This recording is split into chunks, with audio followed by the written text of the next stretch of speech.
then you never follow through. Tuy nhiên thì hầu hết trong hầu hết mọi trường hợp thì chúng ta không theo đuổi đến cùng với cái sự thay đổi đó.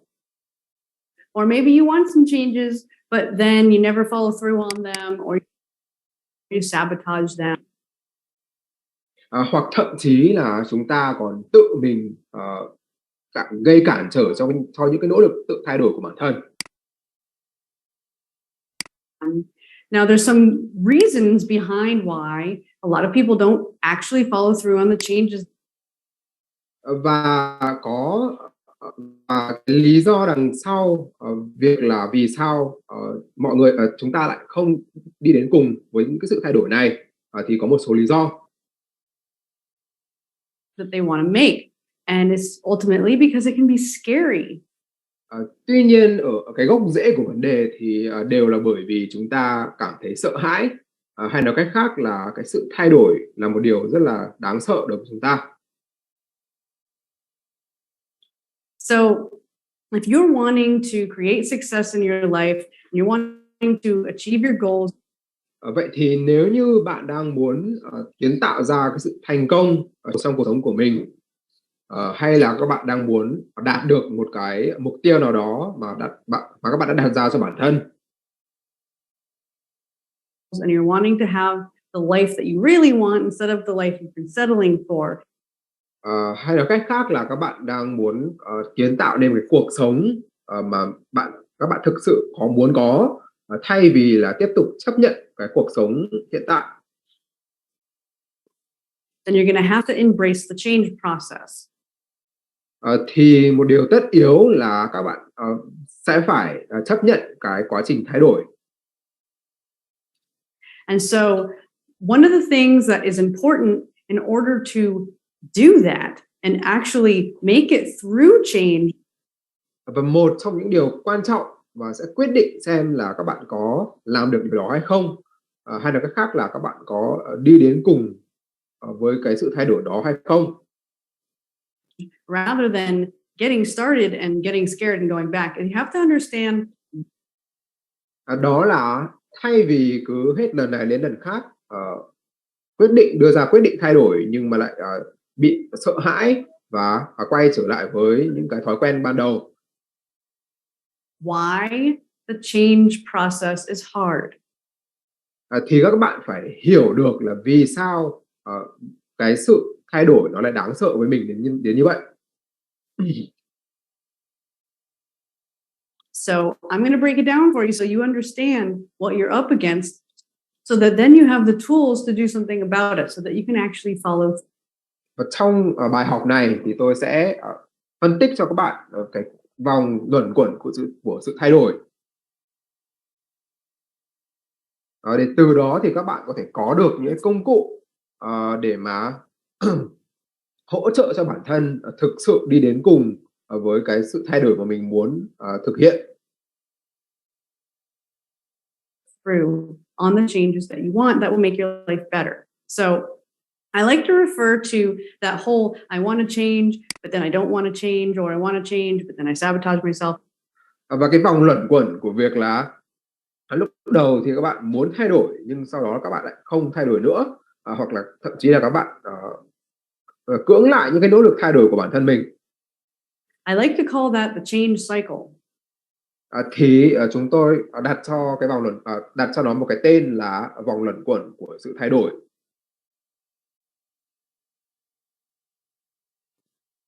And it's very predictable what happens. It happens to all of us, just to different degrees. Và cái vòng luẩn quẩn này thì xảy ra với tất cả mọi người trong chúng ta, chỉ là tùy mức độ nghiêm trọng mà thôi. Chỉ khác nhau về mức độ nghiêm trọng mà thôi.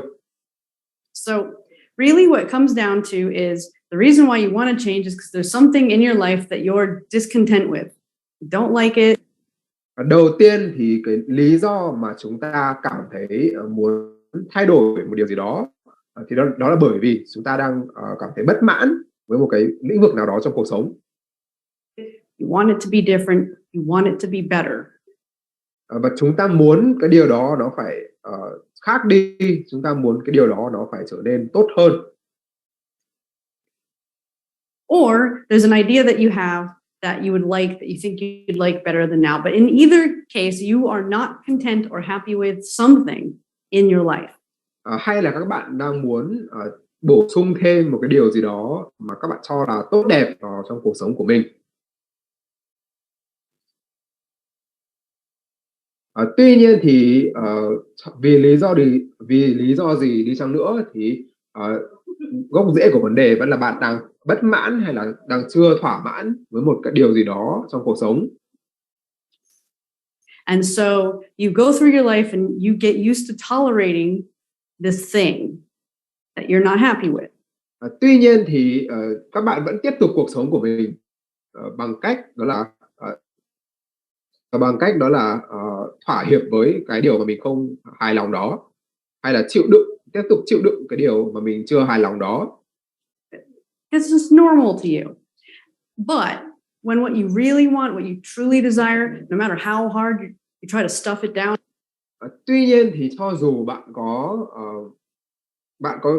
cưỡng lại cái mong muốn thực sự của mình đến đâu, thì ở trong thâm tâm các bạn vẫn có những mong muốn đó nó vẫn tồn tại trong thâm tâm của các bạn. want to pretend you don't actually want something different, you do, and the deeper part of you knows that. And so this feeling of discontent tends to grow and build and grow and build. Và cái cảm giác bất mãn này, cái cảm giác không hài lòng này thì dần dần nó sẽ trở nên ngày càng lớn hơn. And then more things in life start piling on top of it. Things start getting worse. And it pushes you and pushes you and pushes you and pushes you until eventually you reach what I call a breaking point. So that Và cảm giác bất mãn này thì nó sẽ lớn dần lên cho đến một cái điểm mà chúng tôi gọi là điểm giới hạn của sức chịu đựng. A breaking point. So that's step 2. First step, discontent. Second step, breaking point. That's when you just can't stand it anymore. Và cái điểm mà giới hạn của sức chịu đựng này thì có nghĩa là các bạn không còn chịu đựng được cái cảm giác bất mãn này nữa. Sometimes the breaking point is you just get to this level of irritation where it becomes clear to you that you don't want to put up with it anymore. Và ở cái điểm này thì các bạn đã nhận ra một cách hoàn toàn rõ ràng rằng là mình không thể tiếp tục chịu đựng tình trạng này thêm được nữa. And other times the breaking point happens because something traumatic or unexpected or unwanted. Tuy nhiên thì cũng đôi khi cái điểm giới hạn của sức chịu đựng nó sẽ xảy ra khi mà các bạn sẽ đến cái điểm giới hạn của sức chịu đựng khi mà một cái sự kiện gì đó rất là đau đớn hoặc là rất là không đáng có xảy ra trong cuộc đời của các bạn. Happens in your life that kind of forces you to look at it. Và dù các bạn có muốn hay không thì giờ đây các bạn đã bị buộc phải đối mặt với cái cảm giác bất mãn đó. So a breaking point is going to happen one way or another eventually. Nhưng mà tóm lại thì dù bằng cách nào đi chăng nữa, rồi các bạn cũng sẽ bị đẩy đến cái điểm giới hạn của sức chịu đựng này. And so what happens when you reach that breaking point is that's when the idea, maybe I should change. Ở điểm giới hạn sức chịu đựng này thì đó cũng chính là lúc mà cái mong muốn phải thay đổi sẽ nảy sinh ra trong đầu các bạn. Comes into your mind. So it's a decision. So that's step 3. A decision to change. Và cái vòng luẩn quẩn này nó sẽ có nhiều bước. Bước đầu tiên như chúng ta đã nói là xuất hiện cảm giác bất mãn. Bước thứ hai là chúng ta đạt đến cái điểm là giới hạn sức chịu đựng. Và bây giờ thì chúng ta đã đến cái bước thứ 3, đó là bước ra quyết định. So it could be to change maybe where you live, maybe hay cụ thể là ra cái quyết định rằng là bây giờ mình phải thay đổi. Who you're with, maybe where you go, where you work, where you go to. Và cái sự thay đổi này thì nó có thể là nó nằm ở bất cứ bên lĩnh vực nào trong cuộc sống, chẳng hạn như là thay đổi nơi ở, hay là thay đổi bạn đời, hay là thay đổi nơi làm việc, hay là thay đổi cái nơi học tập. School, what you're doing, how you act, whatever the case may be. There's something you decide you want to change because you just had a breaking point. So you're just kind of like in a fever pitch and it's pushed you. Life has pushed you to this point. Make a decision.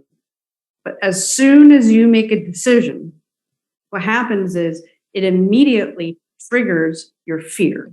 Nhưng mà ngay khi bạn đưa ra quyết định thay đổi đó thì một cái điều ngay lập tức sẽ xảy ra là cái quyết định, chính bản thân quyết định đó sẽ kích hoạt cái nỗi sợ ở bên trong bạn. Because once you make a decision, it's like at first, you come into the decision with this like motivation. Oh gosh, I need to change this. And then once you've really decided, then you start to realize extremely quickly what that actually means.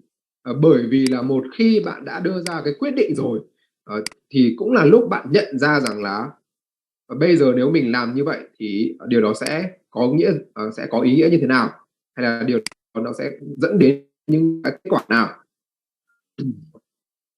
What changing is going to take? What's going to happen because of it? And so all of those things you're afraid of pop up in your face. Và hay nói cách khác là tất cả những cái nỗi sợ của bạn sẽ bạn sẽ buộc phải đối mặt với tất cả những nỗi sợ của mình. And so again, depending on what it is you're trying to change, this fear can be more extreme or less extreme. Và tùy thuộc vào cái việc là cái điều bạn muốn thay đổi nó lớn đến đâu mà cái nỗi sợ hãi này nó cũng lớn theo như vậy. But it's very common when you make a decision that all of a sudden the fear starts to come because before you made the decision, you weren't really thinking about the repercussions of the change. Bởi vì là trước khi bạn đưa ra cái quyết định đó thì bạn chưa từng thực sự nghĩ về việc là thế thì cái việc mình thay đổi nó sẽ dẫn đến những cái điều gì that you're saying you want. And so fear pops up in your face. So what happens then? So fear is step 4, right? So step 5. Nỗi sợ hãi đó nó cũng chính là cái bước thứ tư trong cái vòng luẩn quẩn của sự thay đổi. For step 5, if the fear is strong enough, which it very often is, that it causes you anxiety. Và ở bước thứ 5 này thì nếu như cái nỗi sợ mà bạn đang phải đối mặt nó đủ lớn, chẳng hạn như là nó gây ra cho bạn rất nhiều cái sự lo lắng. It's something that you really are uncertain what would happen and you hate feeling uncertain. Hay là bạn cảm thấy bất an rằng là mình không biết liệu điều gì sẽ xảy ra sau khi mình thay đổi, mà bạn thì lại rất ghét cái cảm giác bất an này. And it's just so uncomfortable and there's so much complication, so many things that would have to change. Bạn nhận ra rằng là cái sự thay đổi đó nó sẽ dẫn đến rất nhiều những cái sự phức tạp trong cuộc sống. Mình sẽ phải rất nhiều những thứ khác sẽ phải thay đổi theo và mình sẽ cảm thấy rất là khó chịu và không thoải mái. Because of this one change, it just gets so overwhelming that what happens is, as a coping mechanism, your brain develops amnesia. Thì để đối phó với tất cả những cái điều tiêu cực hay là không thoải mái đó thì não bộ của chúng ta là khiến cho chúng ta tạm thời mất trí nhớ. Step 5, amnesia. Đó cũng chính là bước 5, đó là mất trí nhớ. So amnesia is what happens when your brain says, I don't want to have to face this fear, or và não bộ của chúng ta làm như thế bởi vì là để nói lên rằng là nó không muốn phải đối mặt với những cái nỗi sợ vừa nảy sinh, nó không muốn phải giải quyết hay là xử lý những cái điều phức tạp mà cái thay đổi sẽ mang lại, or deal with any of this crap. So I'm going to forget what it was that I wanted to change. Và bởi vì thế nên não bộ sẽ quyết định rằng là nó sẽ quên đi những cái điều, quên cái lý do mà khiến cho bạn muốn thay đổi. Or maybe even forget why it was so bad in the first place. Hoặc là nó quyết định quên đi là vì sao nó quên đi rằng là tình trạng trước đây của bạn nó tồi tệ đến mức nào. So then you can't even really remember what led to the breaking point. Và khi đó thì thậm chí là các bạn còn không nhớ được là điều gì đã đẩy mình đến cái điểm giới hạn của sức chịu đựng nữa. Just kind of go blank. You don't want to look at it. You don't want to think about it.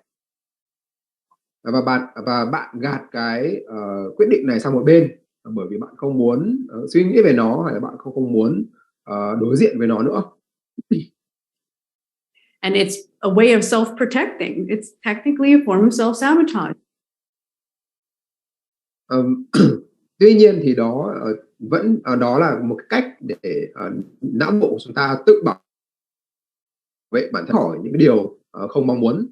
But many people do it. So, don't feel bad about it. We all go through this. Tuy nhiên thì nếu như các bạn đã từng trải qua cái tình trạng này thì cũng không cần phải cảm thấy không cần cảm thấy tội lỗi, bởi vì là điều đó xảy ra với tất cả mọi người của chúng ta. So here we are, we're forgetting why we wanted to change in the first place. So then what happens when that happens? Step 6, we backtrack. We go back to what it was we were doing. We go back to our old habits. Vậy thì tiếp theo cái bước 6 đó là chúng ta quay trở lại với những cái thói quen cũ, chúng ta quay trở lại với cái lối sống ban đầu. Go back to our old patterns. Sometimes we go back to our old relationships. Whatever it is, that's usually the end result. When we initiate change because something has gotten irritating enough in our life that we finally have to break through, then we decide that we want to change, it scares the crap out of us.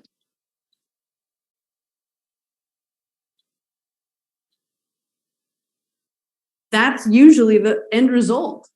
When we initiate change because something has gotten irritating enough in our life that we finally have to break through. Và đó chính là cái vòng luẩn quẩn của sự thay đổi. Đó là đầu tiên thì chúng ta cảm thấy bất mãn với một cái điều gì đó đủ nhiều để quyết định rằng là mình phải thay đổi. Then we decide that we want to change. Và chúng ta đưa ra cái quyết định rằng là bây giờ mình sẽ thực hiện cái sự thay đổi đó. It scares the crap out of us. We develop amnesia. We forget why we wanted to change. We convince. Tuy nhiên thì cái quyết định thay đổi nó lại khiến chúng ta cảm thấy rất là lo sợ. Và vì thế nên là chúng ta cố tình bỏ quên hay là cố tình gạt bỏ cái sự thay đổi đó đi. Ourselves, it wasn't as bad as we thought, and so we go back to it. Và chúng ta tự thuyết phục bản thân rằng là chắc là cái điều bất mãn đấy nó thực ra nó không tồi tệ đến lúc đấy đâu. Và cuối cùng kết quả cuối cùng là chúng ta quay trở lại với những cái thói quen cũ, hay là chúng ta quay trở lại với cái điều mà khiến cho chúng ta bất mãn ngay từ đầu. Does it sound familiar by any chance? Because I know that it happens to everybody. So you're not alone in this. But there are a couple things that you can do about it. Và mặc dù là điều này, và mặc dù cái vòng luẩn quẩn này thì nó xảy ra rất là phổ biến, tuy nhiên thì vẫn có cách để các bạn có thể vượt qua được nó. And one thing is to recognize that if you don't follow through on the change. Và một trong những cách đó là các bạn phải nhận ra rằng đó là nếu như bây giờ các bạn không đi đến cùng để thực hiện được cái sự thay đổi này, and you don't break this cycle, hay nói cách khác là các bạn không phá vỡ được cái vòng luẩn quẩn của sự thay đổi. That's why I call it a change cycle. You don't break the cycle, it's gonna happen again. Thì nó sẽ xảy ra thêm hết lần này đến lần khác. And so what I mean by that is every time you go through this process of making a decision that you want to change and then not changing and going back.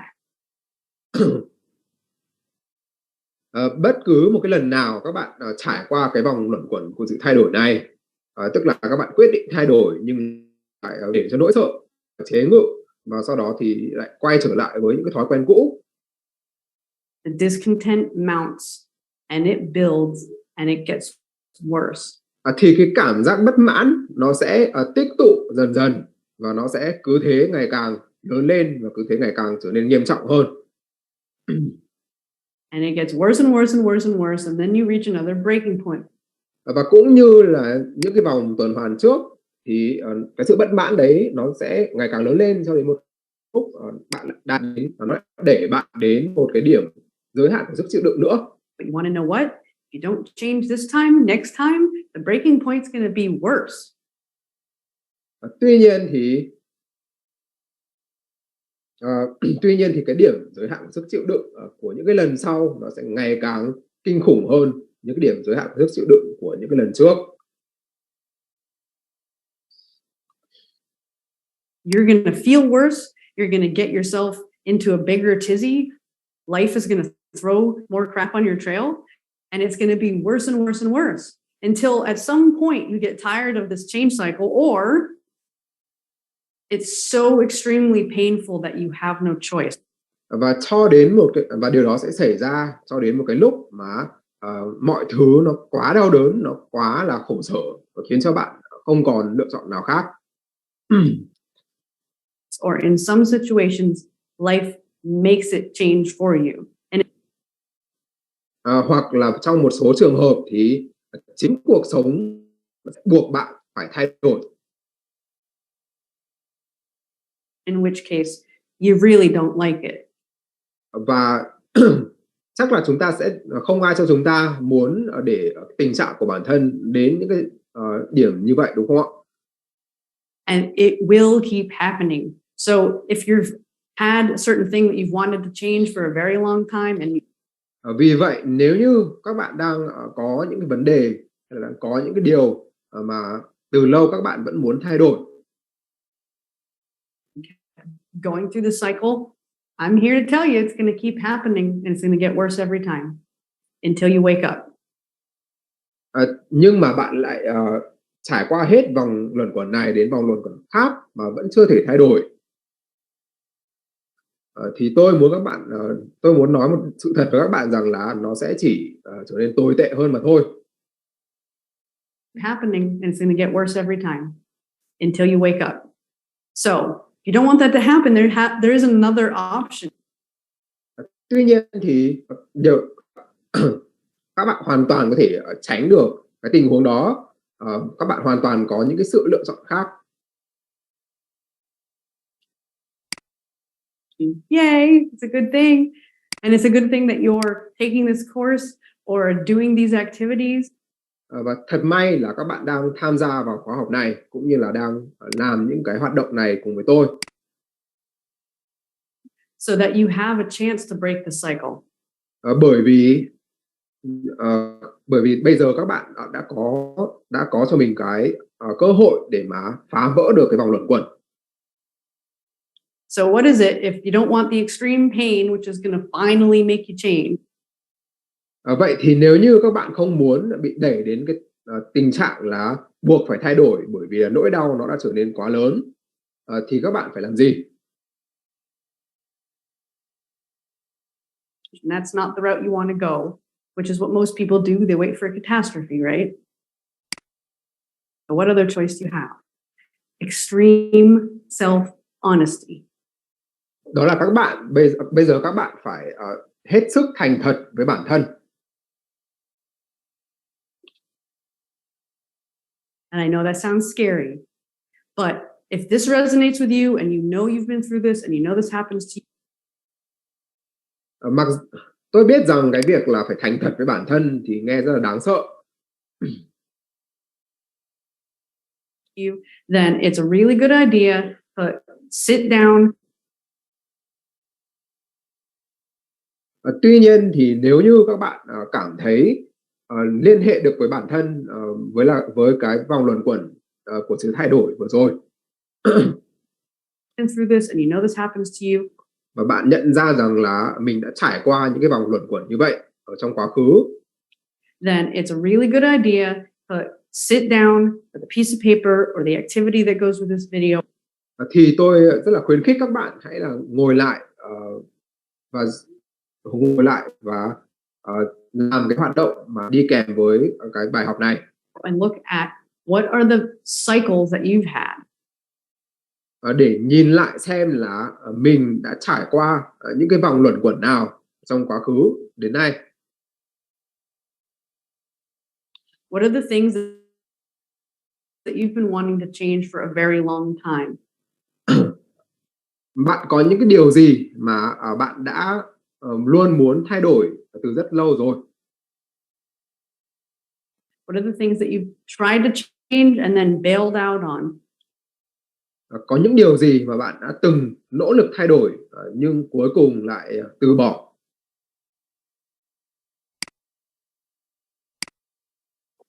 What are the things you keep going back to that you know you're unsatisfied with?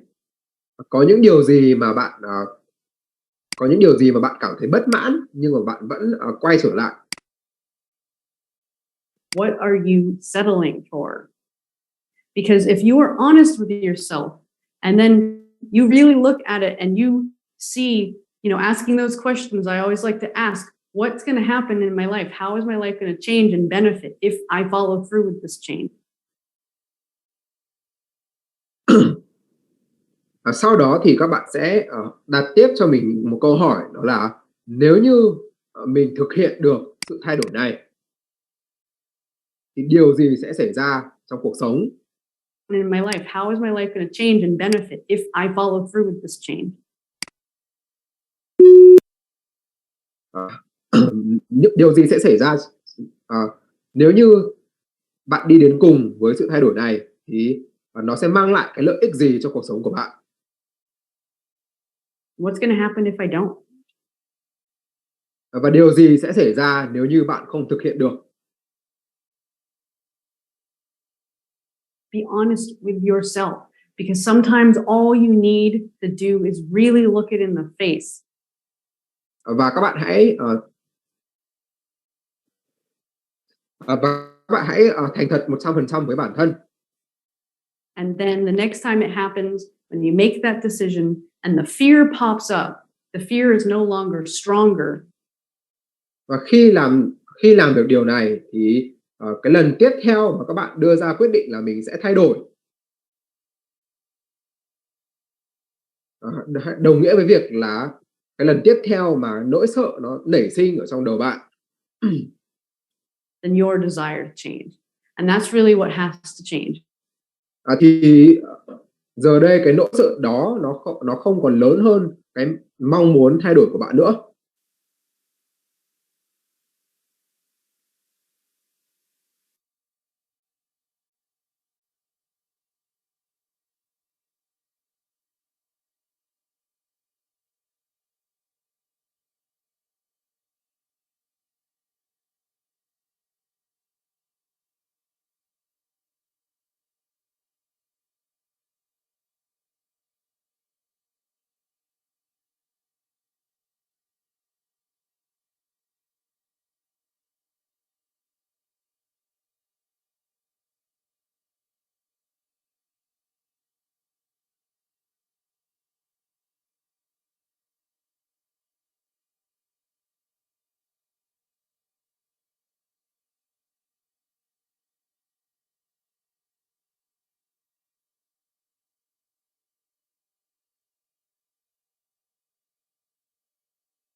at a choice and your confidence that what you need in your life requires this change, that your desire and your confidence that what Khi mà cái khát khao thay đổi cũng như là cái niềm tin rằng cái sự thay đổi đó là cần thiết cho cuộc sống của mình, you need in your life requires this change to happen is so much more strong than the fear. Lớn hơn so với cái nỗi sợ của bạn, And then you'll stop the change cycle from happening again. thì các bạn sẽ chấm dứt cái vòng luẩn quẩn của sự thay đổi. So it's up to you. You are at a choice point right now. Are you going to do things differently? Nhưng mà quyết định thì đang nằm trong tay các bạn. Are you going to allow yourself right now? Are you going to do things differently? Các bạn sẽ lựa chọn là thay đổi cách làm của mình. Are you going to allow yourself to develop amnesia and go back like you have before? Hay là các bạn sẽ để cho bản thân bị mất trí nhớ và quay trở lại với cái cuộc sống như trước. So ask yourself that question. It's your choice.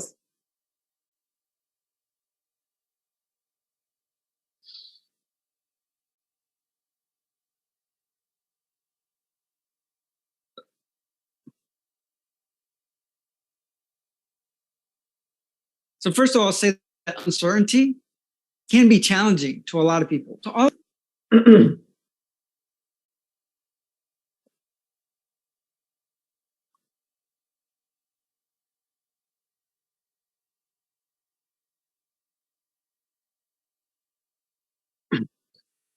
that uncertainty can be challenging to a lot of people, to all of us to a certain degree. Đầu tiên thì tôi muốn nói rằng là cái cảm giác bất an hay là cảm giác không chắc chắn thì rất là khó khăn đối với tất cả mọi người. Well, obviously, we want to be certain. We want to know what's happening. We want to feel like we're in control. Lúc nào thì chúng ta cũng muốn là mình cảm thấy chắc chắn. Lúc nào thì chúng ta cũng muốn biết chắc được là điều gì sẽ xảy ra tiếp theo. We want to know what's happening. We want to feel like we're in control at a certain level. Và chúng ta luôn muốn là mình là người nắm quyền kiểm soát. But I want to tell you that as you create transformation, as you create change, Tuy nhiên thì tôi muốn các bạn biết rằng là trong cái quá trình tạo ra sự chuyển hóa, trong cái quá trình tạo ra sự thay đổi, there's one positive thing that happens is that uncertainty becomes easier and easier to deal with. thì có một cái tin tốt, đó là cảm giác bất an hay là cảm giác không chắc chắn, dần dần các bạn sẽ cảm thấy dễ dàng đối phó với nó hơn. And that it also raises your confidence. And that knowing that, you can try things and that you Và từ đó thì các bạn cũng sẽ nâng cao được cái sự tự tin của bản thân. can fail and that you can use them as a learning experience. Bởi vì các bạn biết được rằng là mình hoàn toàn có thể học tập được những kinh nghiệm từ những lần thất bại. Knowing that there are things that you're going to be able to accomplish, things that are going to help you grow, and that there's benefits in the uncertainty. Cũng như là các bạn có thể biết được rằng chính cái cảm giác bất an hay là chính những cái sự không chắc chắn mới là điều mang đến cho các bạn những cơ hội phát triển. And also that you become almost addicted to the excitement, to the newness, to the possibilities. Và thậm chí là các bạn còn có thể bị nghiện những cái sự cảm giác hào hứng, những cái sự mới mẻ, hay là những cái khả năng, cái tiềm năng mà cái sự bất an hay là sự không chắc chắn có thể mang lại. That uncertainty brings. Because in uncertainty, there's growth. The more you can handle uncertainty, the faster you can grow and the more you can transform your life. Bởi vì là các bạn càng có khả năng xử lý cái cảm giác không chắc chắn bao nhiêu thì các bạn sẽ càng phát triển bản thân nhanh chóng, cũng như là càng chuyển hóa được cuộc đời của mình nhanh chóng bấy nhiêu. life. So in many ways, it creates a snowball effect for you in your life. So that way, when you start creating change, that change becomes easier and easier. And Và một khi các bạn đã bắt đầu tạo ra hay là bắt đầu thực hiện được những cái sự thay đổi ở trong cuộc sống của mình rồi, just becomes faster and creates more momentum. Thì những cái sự thay đổi tiếp theo nó sẽ ngày càng trở nên dễ dàng hơn.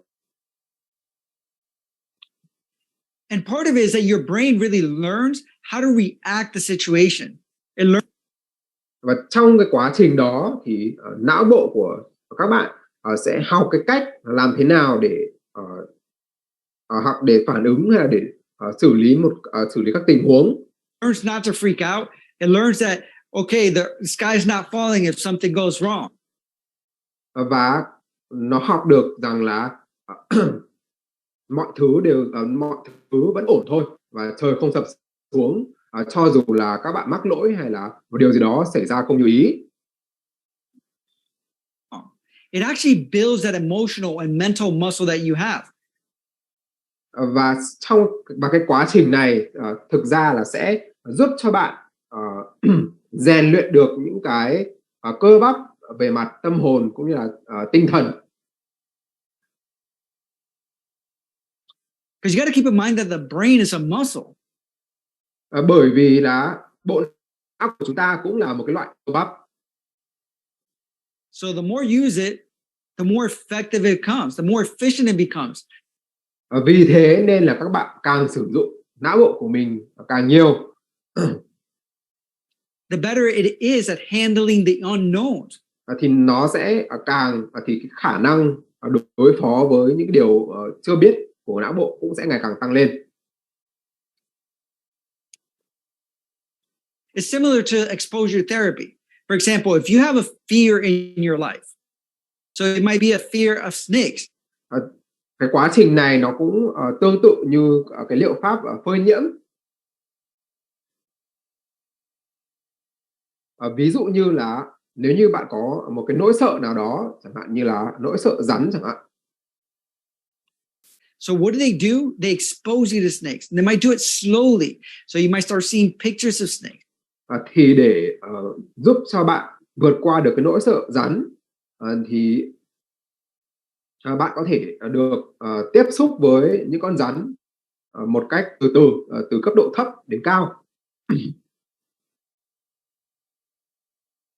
Lúc đầu thì các bạn chỉ chỉ được cho xem những cái bức hình của rắn thôi chẳng hạn. Then you might start getting close to the snakes, and then you might hold the snake. Tuy nhiên thì dần dần các bạn sẽ chuyển sang là lại gần một con rắn thật, và cuối cùng là cầm một con rắn ở trên tay. The same thing happens with your brain when you expose yourself to uncertainty. Thì cái điều tương tự như thế cũng sẽ xảy ra khi mà bạn tiếp xúc, khi mà buộc bản thân tiếp xúc với những cảm giác bất an hay là cảm giác không chắc chắn. By exposing yourself, you're letting go of the resistance of uncertainty and you're letting go of the fear of uncertainty. Và các bạn càng tiếp xúc nhiều với cảm giác không chắc chắn thì các bạn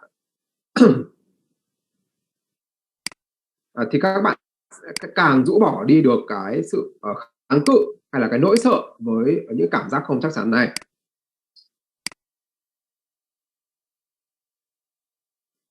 And the brain starts finding joy in the newness that uncertainty creates. Và đồng thời não bộ của các bạn cũng sẽ bắt đầu tìm thấy được những cái niềm vui mà xuất phát từ những cái điều mới mẻ, mà những cái điều xuất phát từ những cái sự mới mẻ mà những điều không chắc chắn mang lại.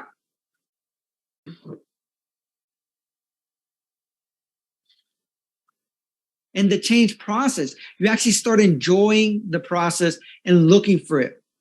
Và kết quả là các bạn sẽ bắt đầu cảm thấy tận hưởng hay là cảm thấy thích thú với cái quá trình thay đổi. because the brain starts associating newness and change with something positive, so something that releases happiness chemical. Bởi vì ở đây não bộ của các bạn đã liên hệ được những cái điều không chắc chắn với những cái cảm xúc tích cực, chẳng hạn như là sự mới mẻ hay là sự hào hứng.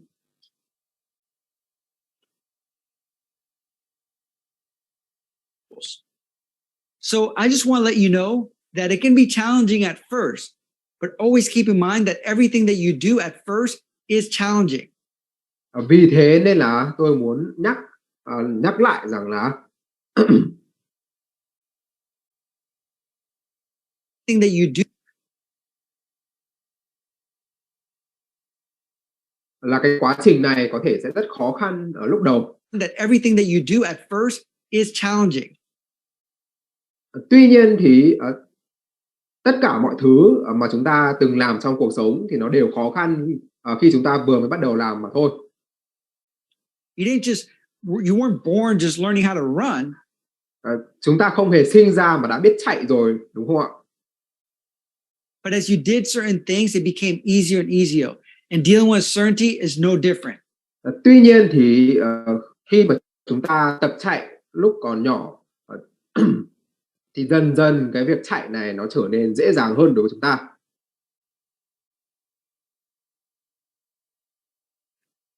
So, và cái việc mà đối phó với cảm giác không chắc chắn hay là đối phó với cảm giác bất định thì nó cũng giống như vậy. uncertainty is no different. So as you start going through uncertainty, realize and let go of the resistance. Vì thế nên là những lần tiếp theo mà bạn trải qua cảm giác là không chắc chắn, And that the more you do it, the easier it will become. Thì các bạn hãy dũng cảm gạt bỏ cái sự kháng cự hay là cái nỗi sợ. The more you do it, the easier it will become. Bởi vì giờ đây các bạn đã biết rằng là các bạn càng tiếp xúc với những điều như vậy thì cái việc đối phó với chúng sẽ càng trở nên dễ dàng với các bạn hơn.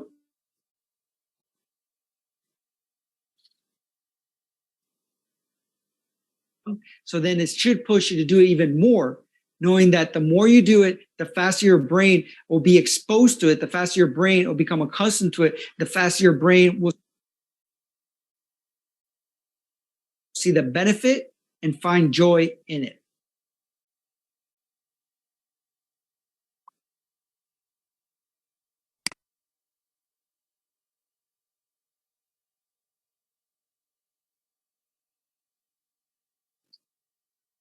So let me tell you, transformation can be exciting, and it is exciting.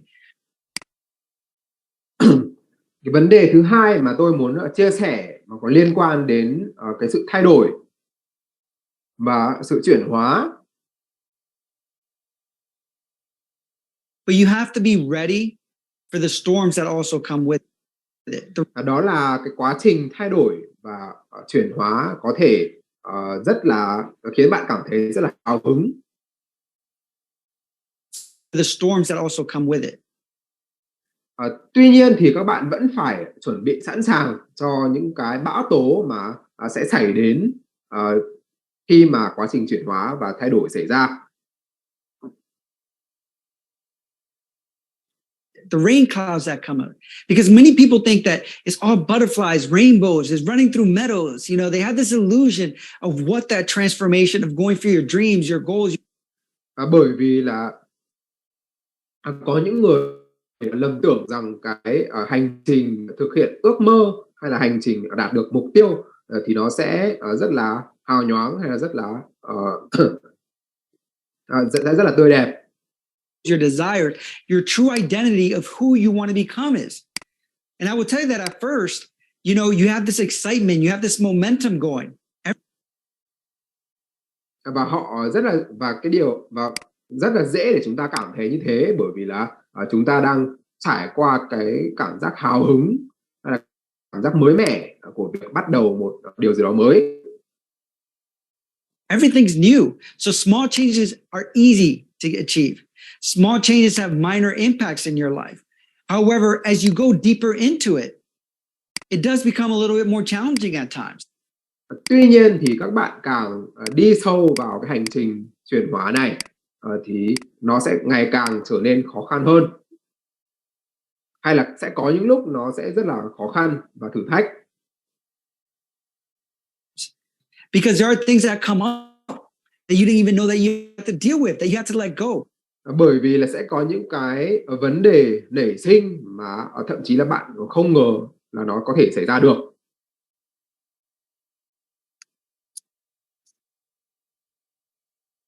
Some resistance, some challenges that come up, some obstacles that you weren't seeing. Chẳng hạn như là những cái trở ngại hay là những cái thử thách hay là những cái cảm giác kháng cự lại xuất phát từ trong chính bản thân bạn.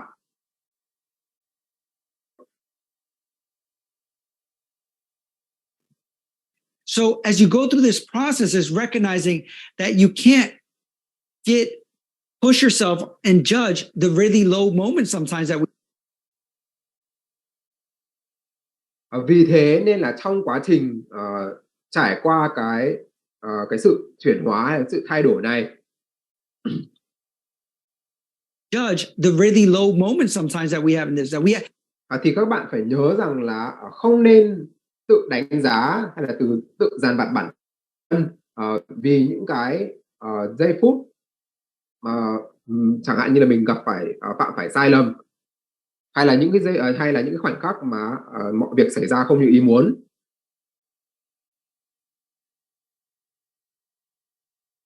Have to nurture ourselves, that we have to keep things into perspective, that things are not always going to be perfect. Mà thay vào đó thì chúng ta cần phải nhẹ nhàng hơn, dịu dàng hơn với bản thân. Bởi vì là mọi chuyện sẽ không phải lúc nào cũng hoàn hảo. And as we create progress, as we start making bigger changes, và chúng ta càng tiến về phía trước, chúng ta càng tạo ra hay là thực hiện được những cái sự thay đổi càng lớn. there are going to be more uncertainty at times. Thì những cái cảm giác không chắc chắn hay là những cảm giác bất an nó sẽ càng lớn hơn và sẽ xuất hiện càng nhiều. And as we build momentum, the uncertainty might be even a little bit bigger. Maybe some of the changes and steps that we take are a little bit bigger than we did before. But those are the things that create massive results as well. Tuy nhiên thì đó cũng chính là những điều mà sẽ tạo ra được những cái kết quả nó cũng lớn như vậy. So it's important to keep that in mind because I see a lot of people judging themselves. Đây là một điều rất là quan trọng bởi vì là tôi bắt gặp rất nhiều người hà khắc với bản thân hay là đánh giá bản thân mình. If they get frustrated, if they feel fear, if they're not as excited as they used to be. Khi mà họ gặp phải những cảm xúc như là sợ hãi hay là họ cảm thấy mình không còn giữ được cái sự hào hứng như lúc ban đầu.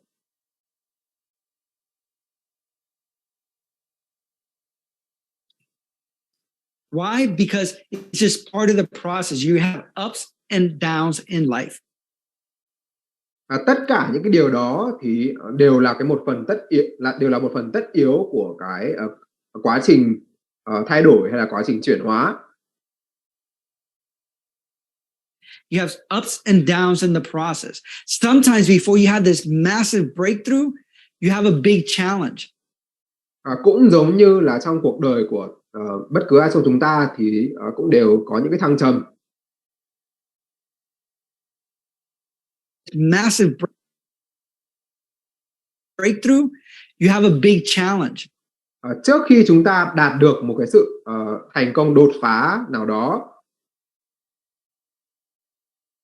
thì chúng ta phải vượt qua một cái thử thách nó cũng lớn như vậy.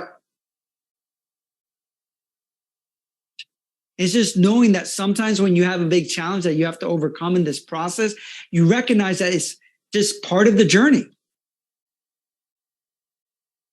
Vì thế nên là bất cứ khi nào bạn gặp phải thử thách ở trong cái quá trình chuyển hóa.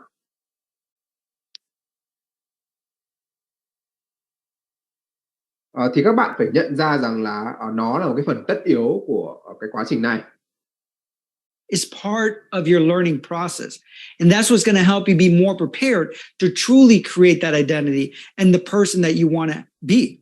Và chính những cái thử thách đó thì sẽ chuẩn bị bạn sẽ giúp cho bạn chuẩn bị sẵn sàng để trở thành cái con người mà bạn cái con người mà bạn muốn trở thành.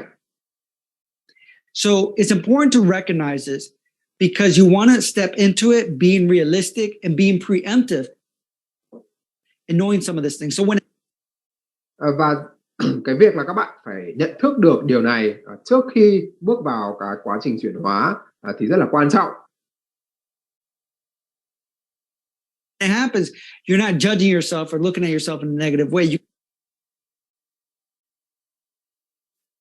Bởi vì là khi đã có được cái nhận thức này rồi thì nếu như hoặc là khi mà những cái điều tiêu cực hay là những cái thử thách đó xảy ra, Judging yourself or looking at yourself in a negative way.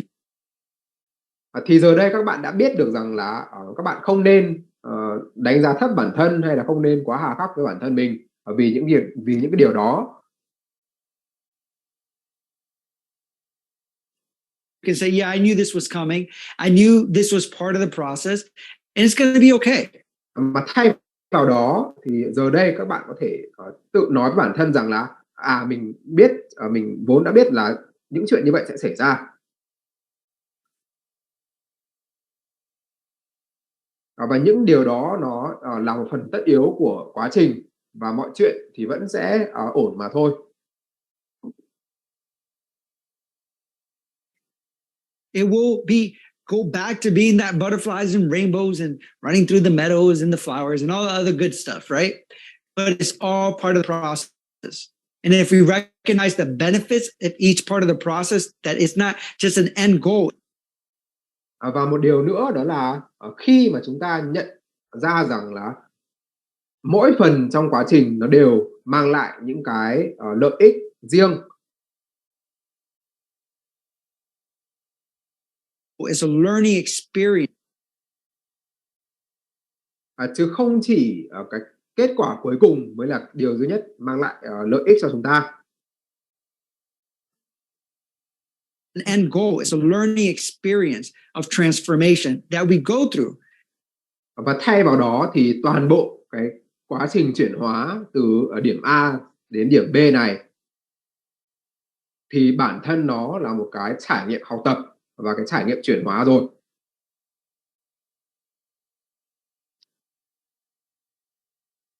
To get from point A to point B.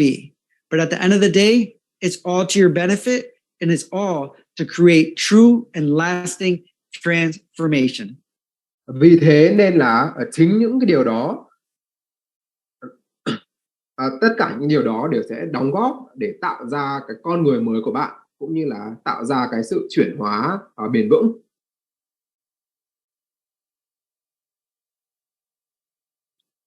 Thank you.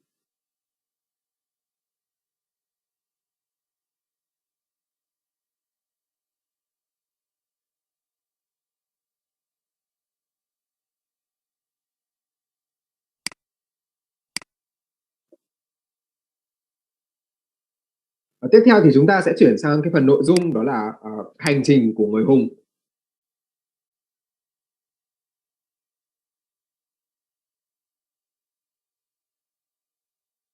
So now let's look at why it's important to get buy-in through story. Đầu tiên thì chúng ta sẽ tìm hiểu là vì sao chúng ta lại cần phải sử dụng cái hoạt động là hành trình của người hùng này đối với khách hàng. You need to understand your client's story. Đó là bởi vì là những cái người coach thì các bạn phải hiểu được cái câu chuyện cuộc đời của khách hàng mình. And they also need to understand it themselves. Và đồng thời thì các bạn cũng cần phải giúp cho khách hàng tự mình hiểu được cái câu chuyện cuộc đời của bản thân. Because once you understand their story and how they see themselves, you can help them reframe it. Bởi vì là một khi các bạn đã hiểu được cái câu chuyện của họ, cũng như là các bạn hiểu được cái cách họ tự nhìn nhận bản thân mình, Which is going to help them understand where they're going and what they truly want. thì các bạn mới có thể giúp cho họ xác định được là mình đang đi về đâu, cũng như là mình thực sự muốn điều gì.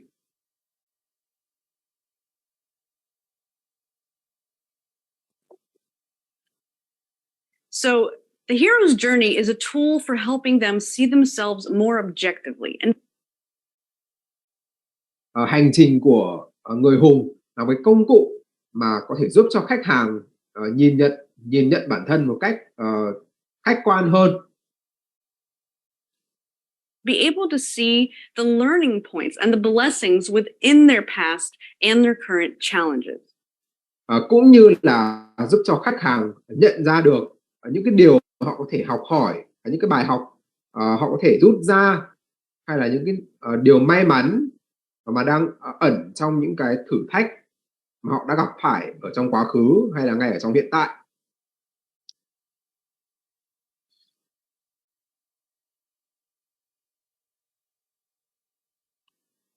You see, often they're so wrapped up in their everyday living and the stories that they tell themselves.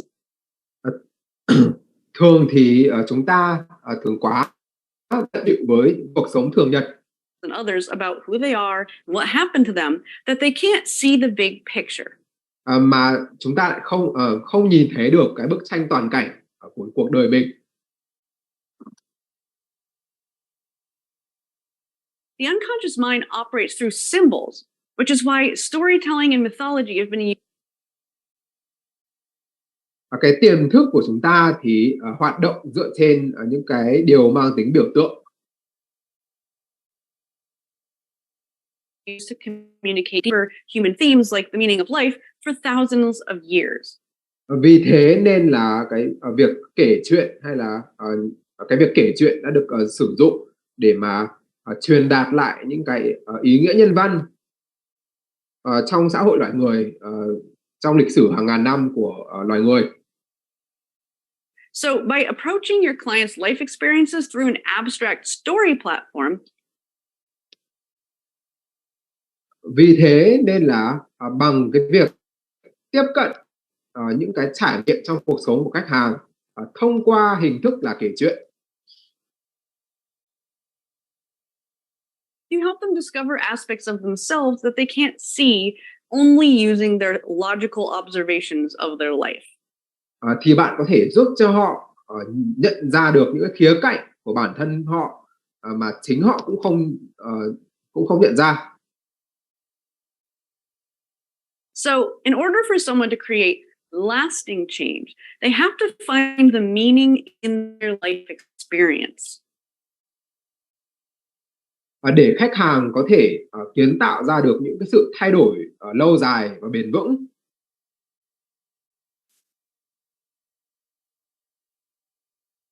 thì họ phải tìm thấy được những cái ý nghĩa từ những điều mà họ đã trải qua trong quá khứ.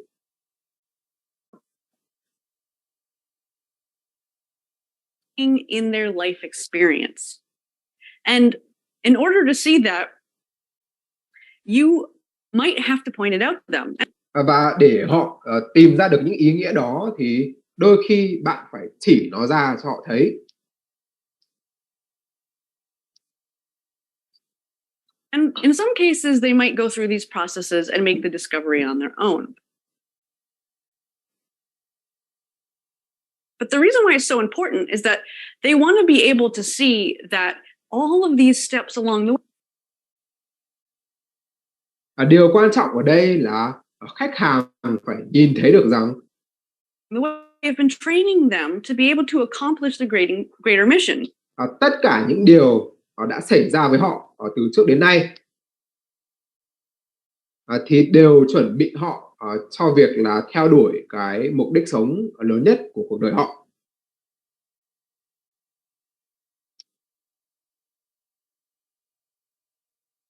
It's not that these things were there to hold them back.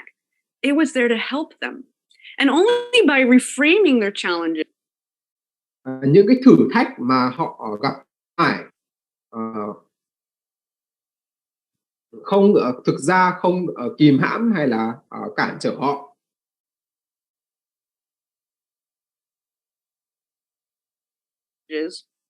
can they find an empowering perspective Và và bằng cách là giúp cho khách hàng thay đổi được cái nhận thức của mình, thay đổi được cái nhận thức của họ về những cái thử thách mà họ đã phải trải qua.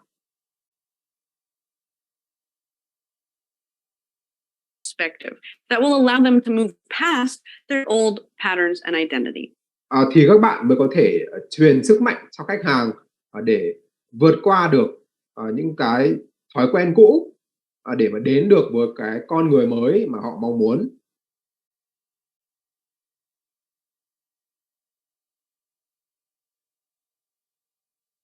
And if they continue to tell that old story of limitation or why they're a victim of their circumstances, Ngược lại, nếu như khách hàng tiếp tục xem bản thân là nạn nhân của hoàn cảnh,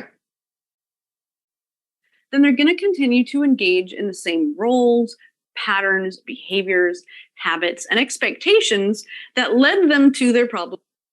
Thì họ sẽ tiếp tục những cái thói quen, những cái hành vi hay là những cái suy nghĩ mà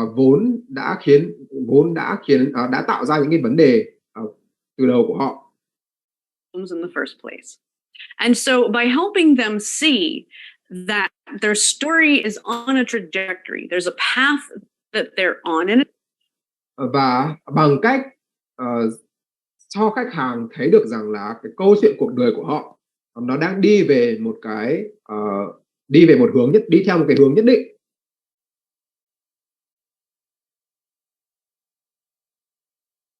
It's leading somewhere.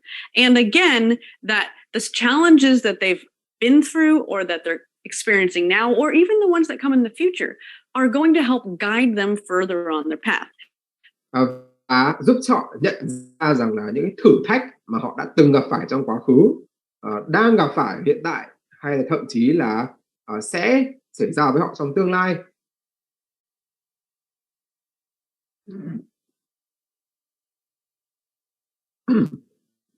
Thì đều sẽ có tác dụng là giúp họ đi xa hơn ở trong cái hành trình cuộc đời của mình.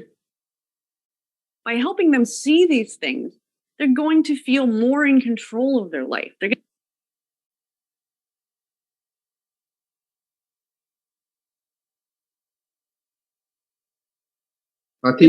Thì các bạn sẽ giúp cho khách hàng cảm thấy họ có quyền kiểm soát lớn hơn đối với cuộc sống của mình hay là cuộc đời của mình. Empowered that no matter what it is that comes to them, they're going to be able to handle it because they'll be able to see that they've been able to handle it all along. Họ sẽ có được cái nhận thức hay có được cái niềm tin rằng là cho dù điều gì xảy ra với họ đi chăng nữa,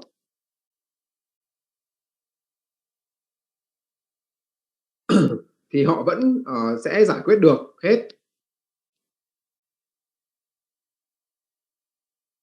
Bởi vì là cái hoạt động hành trình của người hùng này đã cho họ thấy rằng là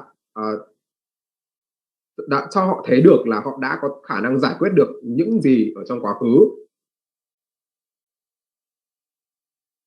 And of course, they're going to have a guide that's going to be there with them along their journey. Và dĩ nhiên là giờ đây thì họ đã có được một cái người dẫn đường mà sẽ đồng hành cùng với họ ở trên cả quá trình chuyển hóa.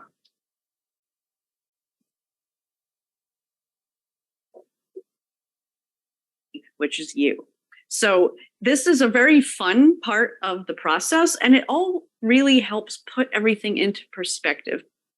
Đây là một cái hoạt động hay một cái phần rất là thú vị của quy trình life coach chuyển hóa.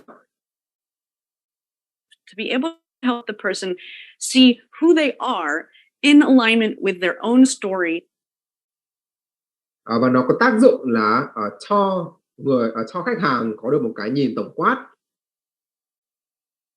and the direction that they're headed in their life's journey. Về việc là họ đang đi về đâu trong cái hành trình cuộc đời của mình.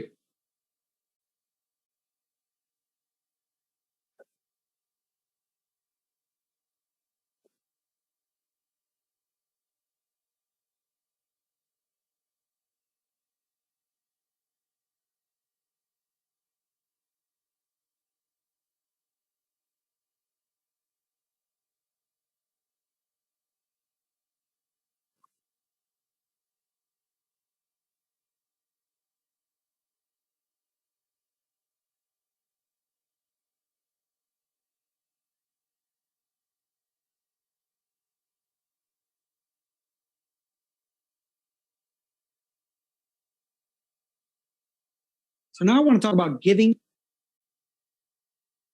your pain a purpose.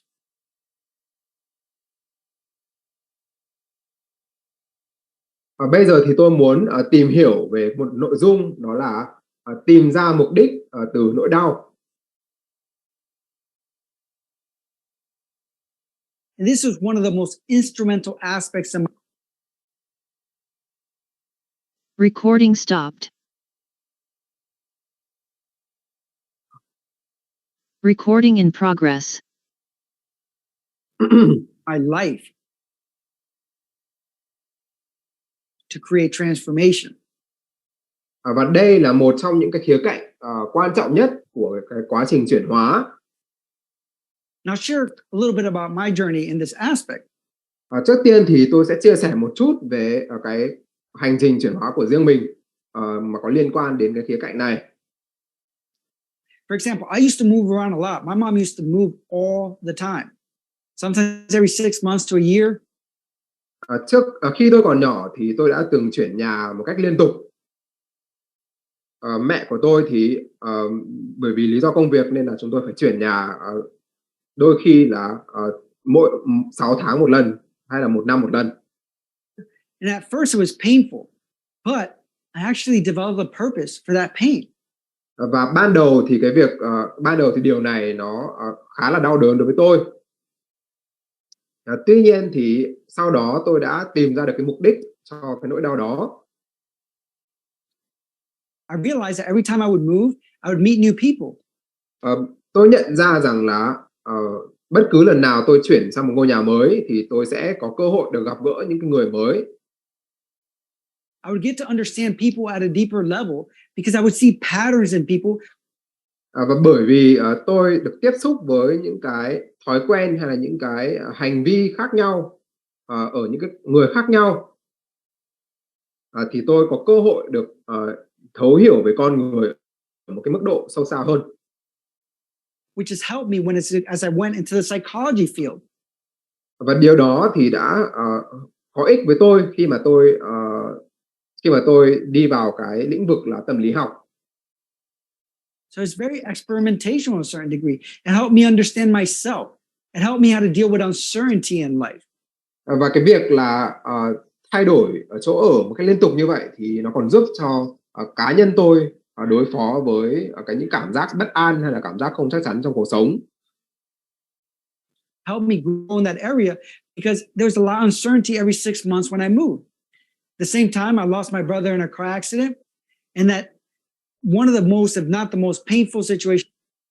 Sau đó thì anh trai của tôi đã qua đời trong một vụ tai nạn xe hơi. In my life. Và đó thì đó là một trong những cái trải nghiệm đau đớn nhất ở trong cuộc đời mà tôi đã từng có. But I took that pain and I gave it a purpose. I gave it meaning. Tuy nhiên thì sau đó tôi đã tìm ra được cái mục đích, tìm ra được cái ý nghĩa từ cái nỗi đau này. So I went back to school after failing my first year of college, and I actually ended up going and getting my bachelor's and my master's and going for my PhD, and then opening up a youth center to serve people that went through the same thing as teenagers as we went through.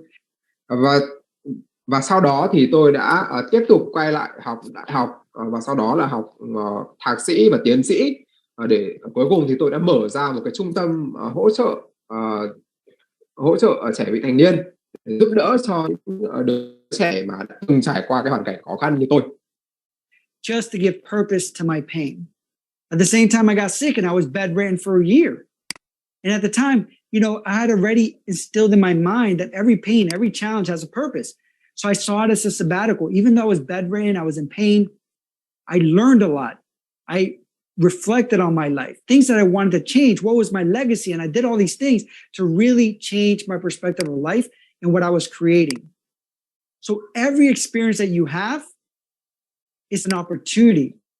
Và vì thế và như vậy thì bất cứ cái trải nghiệm nào mà bạn gặp phải hay là trải qua trong cuộc sống thì đều là một cái cơ hội. Every experience that you have and challenge is there to help you grow. Bất cứ một cái trải nghiệm nào mà bạn trải qua thì đều sẽ giúp bạn phát triển. Is there to help define who you can become. Và chúng sẽ giúp định hình nên cái con người mà bạn sẽ trở thành. So when you look at your painful situations, when you look at your challenging situation, Vì thế nên là khi các bạn nhìn lại những cái hoàn cảnh khó khăn hay là những cái sự đau đớn mà mình đã phải trải qua, it's recognizing that you can do something with it. You can create meaning out of it. You can find meaning out of it. Thì hãy luôn nhớ rằng là các bạn hoàn toàn có thể tìm ra được cái ý nghĩa hay tìm ra được một cái mục đích nào đó từ những cái nỗi đau đó. And it's all a learning experience to get you to where you are today and to help you as. Và tất cả những cái điều đó thì nó đều là những cái trải nghiệm mang tính học tập để bạn đến được với cái con người hiện tại của mình.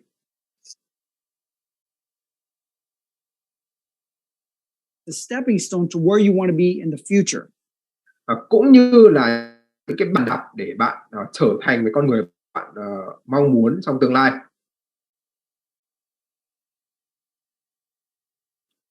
So a lot of people get stuck in that mindset of pain without really reflecting on what was the purpose for. Rất nhiều người thì bị mắc kẹt ở trong một cái tư duy là tư duy của sự đau đớn và họ không thể nhìn ra được rằng là mục đích của cái nỗi đau đó là gì. Mindset of pain without really reflecting on what was the purpose for that. How can that help me? How can that help me serve other people? Họ không nhận ra được rằng là những điều đó có thể giúp cho họ như thế nào, hay là những điều đó có thể giúp cho họ giúp đỡ lại những người khác ra sao.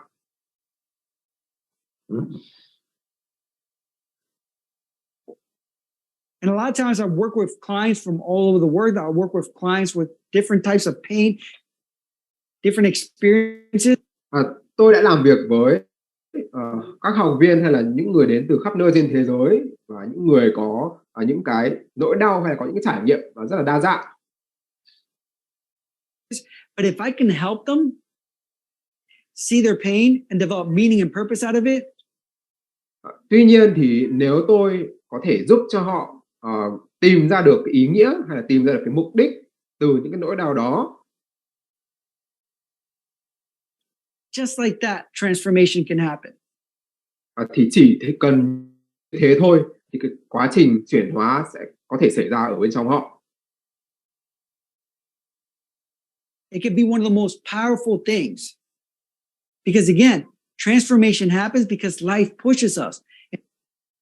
Bởi vì một lần nữa thì cái sự chuyển hóa xảy ra khi mà cuộc sống thúc đẩy chúng ta đến cái điều đó. And many times, life is pushing us through some of the pain and challenges that we have. Và nhiều lúc thì cuộc sống thúc đẩy chúng ta chuyển hóa thông qua những cái nỗi đau cũng như là những cái thử thách mà chúng ta gặp phải.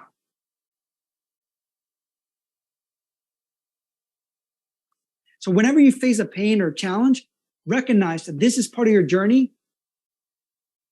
Vì thế nên là bất cứ lúc nào các bạn phải đối mặt với một cái với một nỗi đau hoặc là với một cái sự thử thách.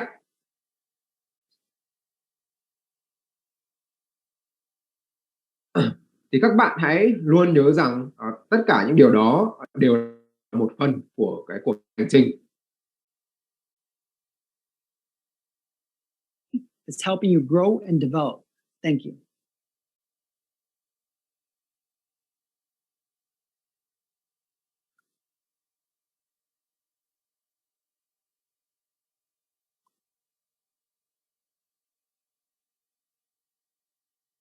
So now let's look at the hero's journey.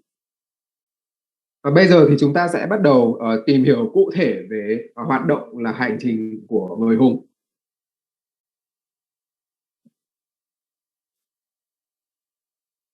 If you've ever watched a movie or read a story, you know that at the center of every story is a hero.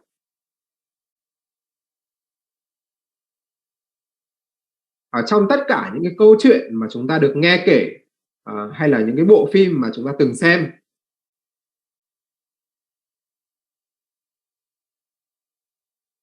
thì ở trung tâm của những câu chuyện hay những bộ phim đấy đều là một người hùng. Now, this hero isn't usually a superhero. Và người hùng ở đây thì không nhất định phải là một vị siêu anh hùng Who's endowed with superhuman powers. In most cases, the hero is an ordinary person. Mà ở trong hầu hết mọi trường hợp thì người hùng chỉ là một người rất là bình thường mà thôi. Who either has to rise to the occasion when life throws them a catastrophe. Tuy nhiên thì họ là những người hùng bởi vì là họ phải đối phó với cái việc đối phó với hoàn cảnh khi mà cuộc sống mang đến cho họ những cái thử thách. Or who has to face their demons in order to create a better life. Hay là họ phải đối mặt với những cái mặt tối của bản thân mình để thì mới có thể kiến tạo ra được một cuộc sống tốt đẹp hơn.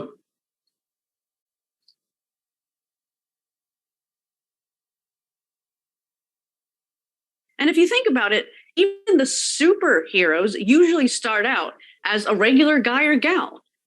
Và thậm chí là bản thân những cái vị siêu anh hùng thì cũng thường có xuất phát điểm là một người hết sức bình thường. Like, think about the nerdy Clark Kent who becomes Superman, or the timid Frodo Baggins who saves the world in The Lord of the Rings.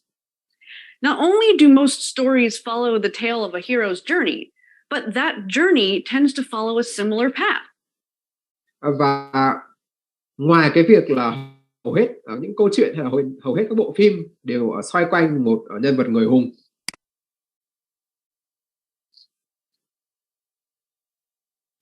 Hero's journey, but that journey tends to follow a similar path. mà bản thân cái hành trình hay là cái hành trình của người hùng đó cũng thường đi theo một cái hướng đi nhất định hay là một cái hướng đi giống nhau. In fact, the same journey narrative has been used over and over again since as long as humans have been telling stories. Và cái câu chuyện về hành trình của người hùng này thì thực ra là đã được kể đi kể lại hay được sử dụng ở trong lịch sử hàng nghìn năm của loài người. Joseph Campbell is famous for his work dedicated to exploring why the specific steps in the hero's journey are so consistent throughout the history of storytelling and mythology. Nhà văn Joseph Campbell thì đã nghiên cứu về việc là vì sao cái hành trình của người hùng này nó lại phổ biến và được nó xuất hiện nhiều trong văn học hay là trong văn hóa của loài người đến như vậy. As well as the psychology behind why humans are so intrigued with stories. Và ông cũng đang nghiên cứu cái lý do về mặt tâm lý học là vì sao chúng ta lại luôn cảm thấy thú vị và lôi cuốn bởi câu chuyện của một người hùng. The 12 steps of the hero's journey, as solidified by Campbell, are used in movies and literature because it works. The human mind finds a story that follows this process irresistible Và sau cái quá trình nghiên cứu thì ông đã rút ra được rằng là cái câu chuyện về hành trình của một người hùng thì thường có 12 bước, thì thường đi theo 12 bước nhất định. As solidified by Campbell, are used in movies and literature because it works. The human mind finds a story that follows this process irresistible. Và cái quy trình và cái kịch bản hay là cái câu chuyện 12 bước này thì nó được sử dụng nhiều ở trong phim ảnh hay là trong các câu chuyện nhiều như vậy, là bởi vì não bộ của chúng ta cảm thấy không thể cưỡng lại được cái sự cuốn hút của câu chuyện, của những cái câu chuyện như vậy. We simply can't turn away from our hero. We want to know what happens to them. We want to see them succeed. Và đó là bởi vì chúng ta muốn nhìn thấy người hùng trong câu chuyện thành công. Stories and mythologies help point to something beyond which humans can understand with their rational thoughts. They point to the source of the meaning of life. So, whether the hero embarks on an intentional quest or is propelled into an unintentional journey. Và cho dù là người hùng trong câu chuyện chủ động bắt đầu cái cuộc hành trình của mình hay là bị buộc phải dấn thân vào cuộc hành trình đó, it becomes a serendipitous adventure. The stories might be about the slaying of dragons. Thì câu chuyện của họ vẫn sẽ trở thành một cái chuyến phiêu lưu rất là kỳ thú. Or overcoming overwhelming odds, but the truth is that all hero myths are about the transformation of consciousness. Và cho dù là cái nhiệm vụ hay là cái sứ mệnh mà vị người hùng và người hùng đó phải thực hiện là gì đi chăng nữa, hero myths are about the transformation of consciousness of the hero. Thì tất cả những câu chuyện này nó đều cuối cùng nó đều nói về cái sự chuyển hóa trong ý thức của người hùng. The death of the old person and the birth of another. Hay nói cách khác là cái chết của cái con người cũ của họ và cái sự tái sinh cái con người mới của người hùng này. Now, the greatest act of courage is taking the journey into yourself. The moral objective of every tale is pushing towards and beyond the perceived limits and sacrificing or dedicating themselves and humans can understand with their rational thoughts, meaning of life. So, whether the hero or is propelled in becoming, the stories might be about the transformation of consciousness of the hero. The death of the old person and the birth of another. Now, the greatest act of courage is taking the journey into yourself. The moral objective of every tale is pushing towards và cái ý nghĩa nhân văn của bất cứ một câu chuyện nào beyond the perceived limits and sacrificing or dedicating themselves to a greater cause. Thì đều xuất phát từ cái hành động của người hùng, đó là vượt qua mọi giới hạn của bản thân hoặc là hy sinh bản thân vì một cái mục đích cao cả nào đó. These stories draw us in because we can relate to them.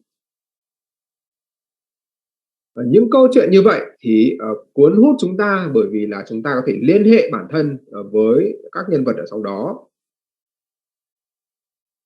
Each of us sees a little part of ourselves in every unsuspecting hero. Mỗi người trong chúng ta thì đều có thể nhận ra một phần con người mình ở trong cái nhân vật người hùng ở trong câu chuyện. We relate to their feelings of dissatisfaction, their dream for a better life. Chúng ta có thể đồng cảm với những cái cảm giác bất mãn của họ, hay là chúng ta có thể đồng cảm với cái mong muốn có được một cuộc sống tốt đẹp hơn của họ. The fear that they face stepping into the unknown. Hay là chúng ta cũng có thể đồng cảm với cái nỗi sợ mà họ trải qua khi mà họ dấn thân vào những cái hành trình mà không thể đoán trước được. The frustrations of their struggles and the glory of victory. Và trên tất cả thì chúng ta có thể đồng cảm được với những cái với những cái ờ, với những khó khăn mà họ gặp phải, cũng như là cái sự vinh quang khi mà cuối cùng họ đạt được cái chiến thắng. And we live out the dream that we hold in our hearts through the stories that we watch on the big screen. Hay nói cách khác thì cái câu chuyện đã được kể ở trên màn ảnh là một cách để chúng ta sống sống với những cái ước mơ của mình. When an ordinary person does extraordinary things, it gives us hope. It tells us that maybe, just maybe, we can do it too. Khi mà một cái nhân vật rất là bình thường ở trong phim làm được những cái điều phi thường, thì nó mang đến cho chúng ta một cái niềm hy vọng rằng là biết đâu chính mình cũng làm được như vậy.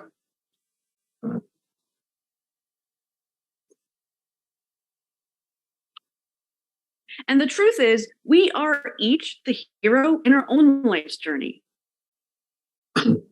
Tuy nhiên thì sự thực là mỗi người trong chúng ta đều là người hùng ở trong cái câu chuyện cuộc đời của bản thân mình.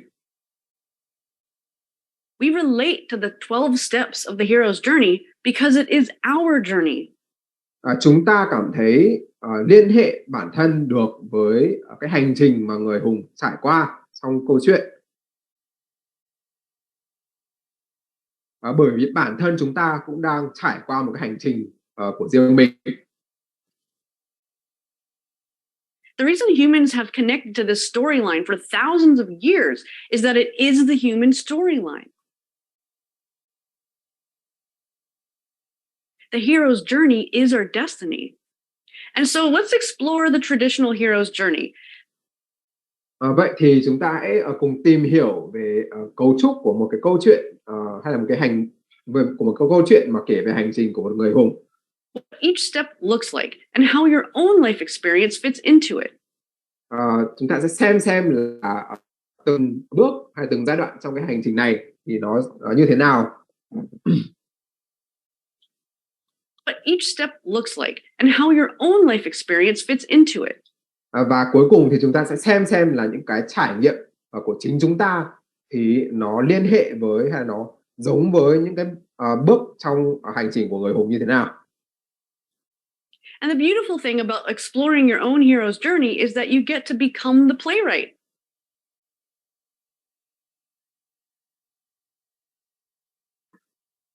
Exploring your own hero's journey is that you get to become the playwright. Và cái điều thú vị nhất ở trong cái việc là khám phá cái hành trình người hùng của bản thân thì đó là bạn được làm tác giả cho chính câu chuyện của mình. You get to write the script. As you go through this activity, write down what experiences you've had in your life that unfolded like that part of the journey. Khi mà bạn làm cái hoạt động hành trình của người hùng này thì hãy viết ra những cái trải nghiệm của bản thân mình mà khớp với từng giai đoạn trong hành trình của người hùng trong câu chuyện.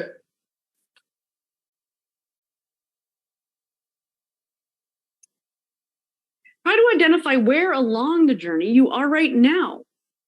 Và hãy cố gắng xác định xem là hiện tại thì các bạn đang ở đâu ở trong cái hành trình người hùng của mình. And where you've been. You find that you might have already completed the hero's journey more than one time. Có thể là các bạn sẽ nhận ra rằng trong cuộc đời mình các bạn đã hoàn thành cái hành trình người hùng nhiều hơn một lần rồi. Or perhaps you're at a pivotal moment when you're answering the call, seeking a mentor, or facing a great challenge right now. Hay là các bạn cũng có thể nhận ra rằng là hiện tại thì các bạn đang ở một cái bước ngoặt trong cái hành trình người hùng của mình. By looking at your own life and your current situation through the lens of the hero's journey. Bằng cách là nhìn lại cái cuộc đời của bản thân cũng như là nhìn lại cái hoàn cảnh hiện tại của mình.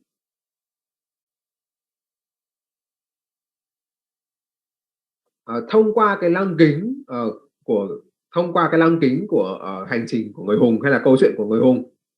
You can see yourself more objectively. You might be able to see what is happening more clearly, Thì bạn sẽ có được một cái nhìn khách quan hơn về bản thân, including where the story is leading. Clearly, including what is happening more clearly, và bạn cũng có thể nhìn thấy được là những gì đang xảy ra xung quanh mình một cách rõ ràng hơn, including where the story is leading. và bao gồm việc đó là cái câu chuyện của cuộc đời bạn nó đang đi về đâu. And in the end, the hero always transforms and returns back to the life they knew before, a changed person. Và kết cục của bất cứ câu chuyện nào thì người hùng cũng hoàn thành cái việc chuyển hóa và quay trở lại cái cuộc sống trước đây của họ với một cái với tư cách là một con người khác.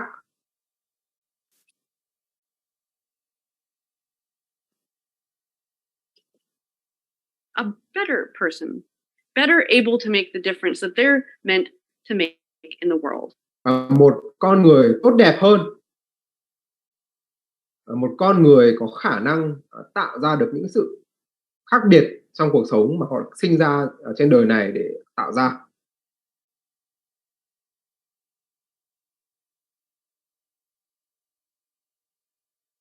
And so in the next lecture, we're going to go over what the 12 steps are. Vì thế trong bài học tiếp theo thì chúng ta sẽ tìm hiểu lần lượt 12 cái giai đoạn 12 giai đoạn này. An activity that you can use to evaluate your own life and your own hero's journey. Và ở trong hoạt động này thì các bạn sẽ có cơ hội tự đánh giá bản thân cũng như là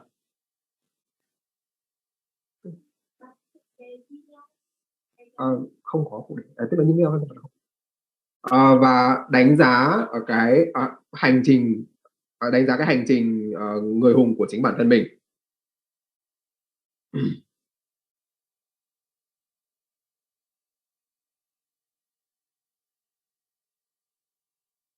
Now let's go over the Your Hero's Journey activity. Make sure that you are going through the worksheet as you watch this video.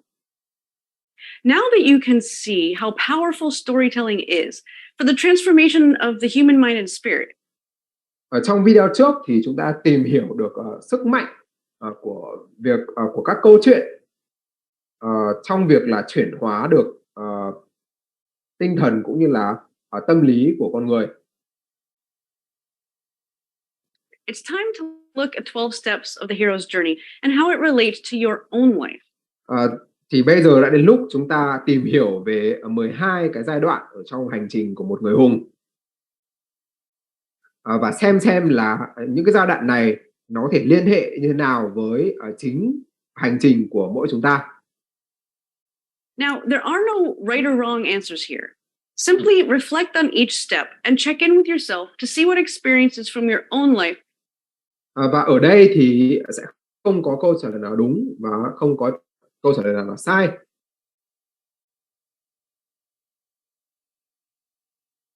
Mà các bạn chỉ cần chiêm nghiệm lại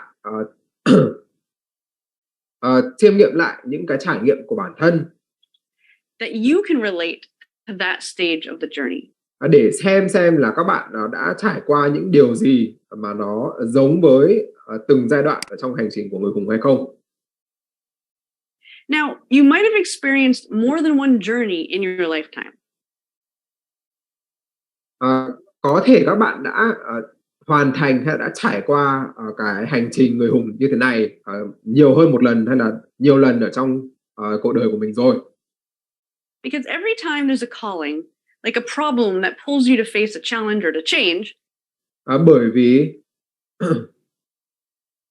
bất cứ lúc nào mà có một vấn đề nảy sinh hay là có một cái thử thách mà bạn phải đối mặt, then that means that the hero or you is being beckoned to a new adventure. Thì cái người hùng hay ở đây hay là ở trong trường hợp này là chính các bạn thì đều đang được thôi thúc là phải bắt đầu hay là phải dấn thân vào một cái cuộc phiêu lưu mới. So again, that might have happened multiple times. So you can go through this activity, imagining that it starts early in your life. Vì thế nên là trong hoạt động này thì các bạn có thể sử dụng một cái câu chuyện hay là các bạn phải tưởng tượng về những điều đã xảy ra ở trong giai đoạn đầu của cuộc đời mình. And the story addresses the first big challenge that you faced. Và lựa chọn một cái câu chuyện mà dựa trên cái thử thách lớn đầu tiên mà bạn đã phải trải qua ở trong cuộc đời. Or you can address the most recent challenge. Hoặc các bạn cũng có thể lựa chọn cái thử thách mà các bạn phải trải qua gần đây nhất. Maybe the one that you're going through right now.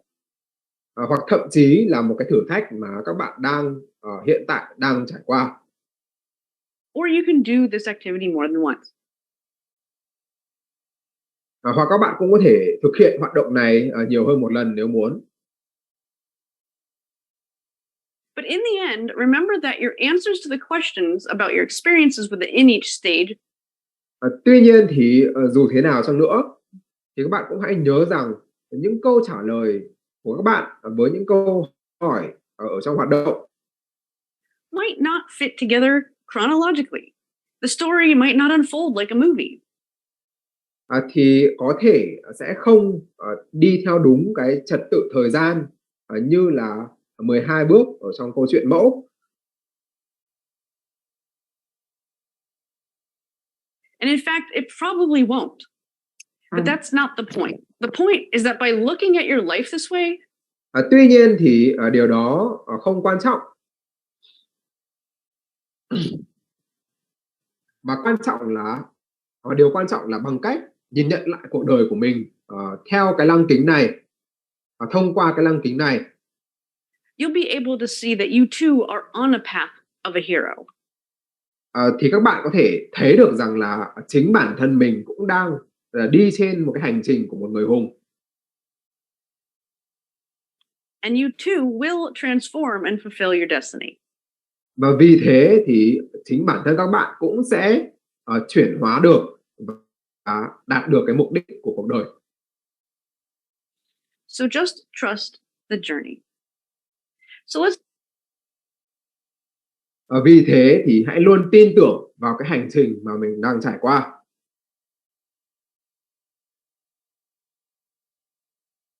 look at step 1, which is called the ordinary life. Đầu tiên thì hãy tìm hiểu về bước 1, đó là cái cuộc sống bình dị. Most of the time, the hero starts out living a normal everyday life. Trong hầu hết mọi câu chuyện thì người hùng đều bắt đầu bằng việc là sống một cái cuộc sống hết sức là bình thường.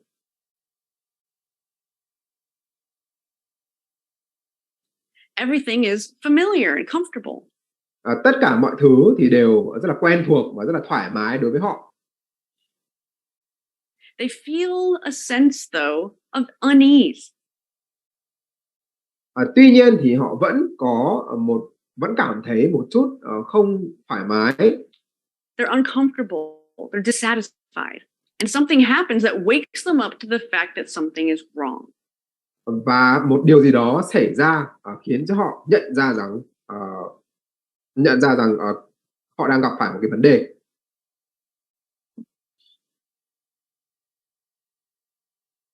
So in your life, what were the first stirrings of dissatisfaction or unease?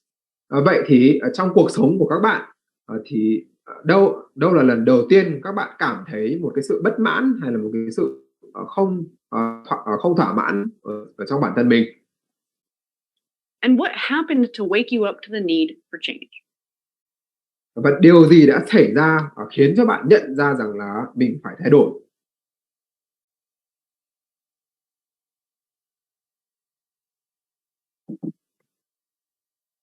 So now let's look at step 2, which is called the call.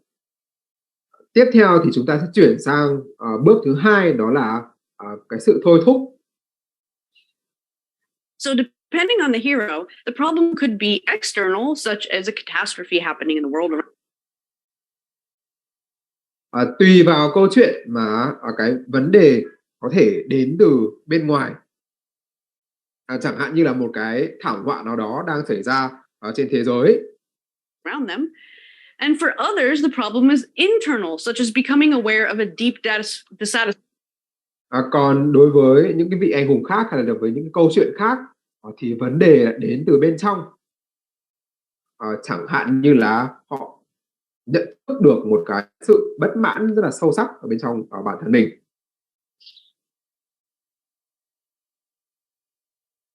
Satisfaction with some aspect of their life. So, after being exposed to this information, the hero feels called to do something about it. Vậy thì sau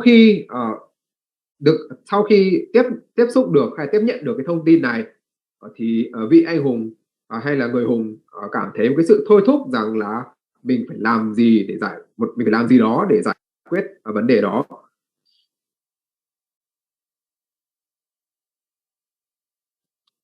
The hero is challenged to take action and to step into the unknown. Người hùng được thử thách là họ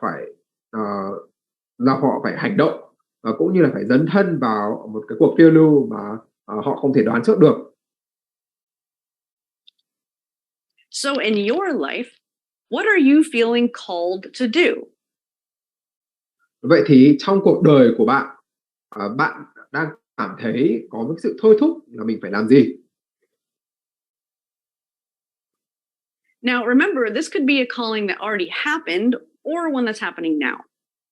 Và cái sự thôi thúc này thì có thể là đã xảy ra rồi, hoặc là cũng có thể là đang xảy ra ở thời điểm hiện tại.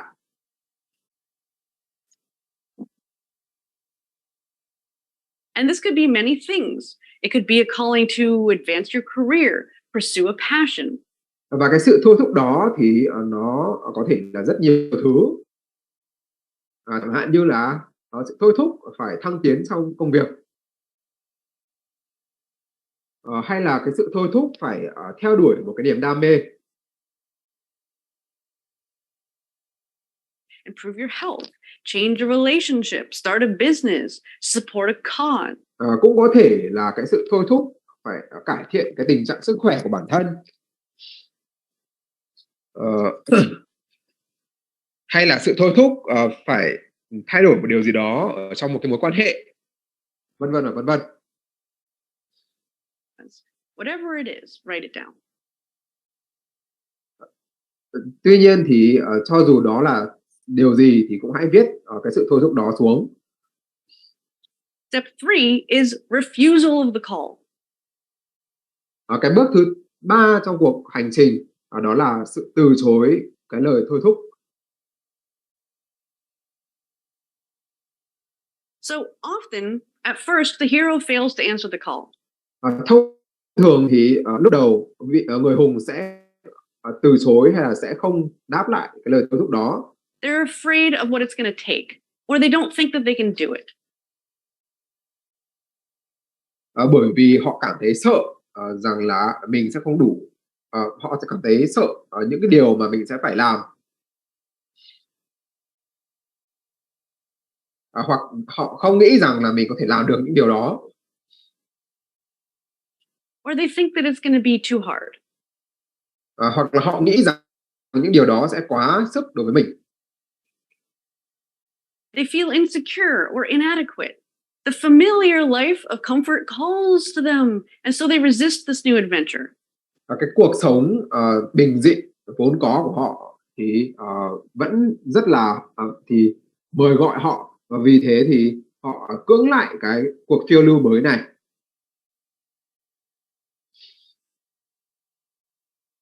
They hesitate, but they become increasingly aware that there are real consequences if they don't act. Tuy nhiên thì họ sẽ ngày càng nhận thức được rằng là họ sẽ ngày càng nhận thức được những cái hậu quả mà sẽ xảy ra nếu như họ không hành động ngay.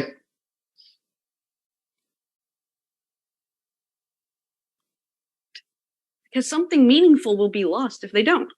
Mà cụ thể là họ sẽ đánh mất một điều gì đó có ý nghĩa với họ nếu như họ không hành động ngay từ bây giờ.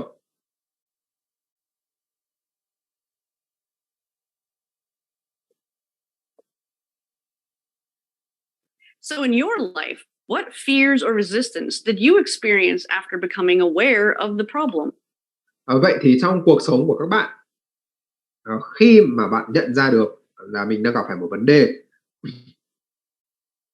thì các bạn đã phải đối phó hay là các bạn đã gặp phải những cái nỗi sợ hay là những sự, kháng cự như thế nào?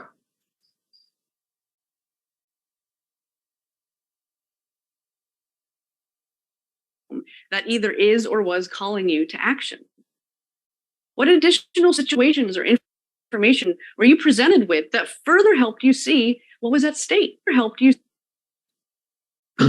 Các bạn đã, nhận được những cái thông tin, như thế nào? Hay các bạn đã, trải qua những hoàn cảnh nào Do you see what was at stake? mà giúp cho các bạn, hiểu rõ hơn rằng là, hậu quả của việc không hành động là gì?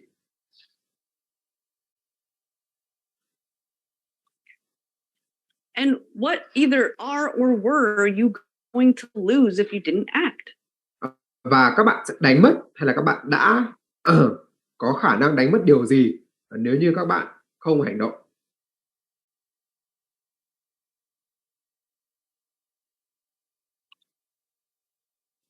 So then there's step 4, the guide.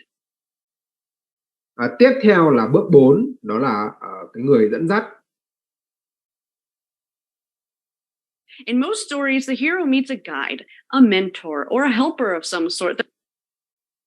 Trong hầu hết các câu chuyện thì, người anh hùng sẽ gặp được một cái người thầy hay là một người dẫn dắt hay là một cái người hỗ trợ, theo một cái cách nào đó. That provides vital advice and points them in the right direction. Và người này thì sẽ cung cấp cho, vị anh hùng những cái lời khuyên rất là, quan trọng cũng như là, đưa đường chỉ lối cho họ.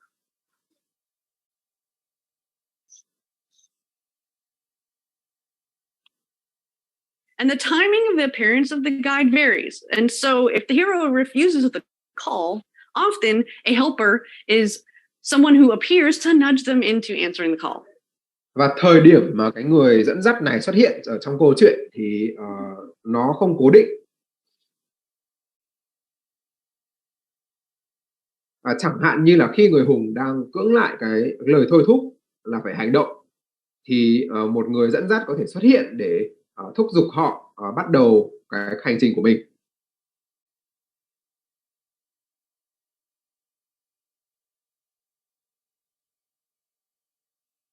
And sometimes the guide continues to return to the hero to help them move along in their journey throughout the journey.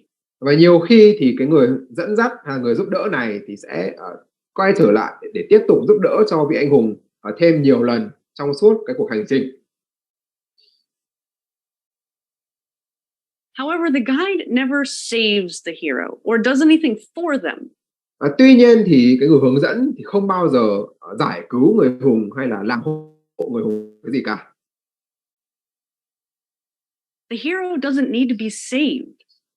But at the same time, the hero never does it alone either. There's always a guide. So in your life, who have been your guides? Vậy thì trong cuộc đời của các bạn thì các bạn đã có những người dẫn dắt nào?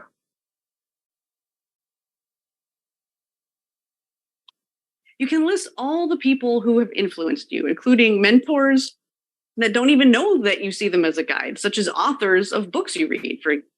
Các bạn có thể liệt kê ra tất cả những người mà đã có ảnh hưởng đến bạn, bao gồm cả những người mà thậm chí là họ không biết rằng là họ đã làm những điều đó cho bạn, chẳng hạn như là tác giả của một cuốn sách mà bạn đã đọc chẳng hạn.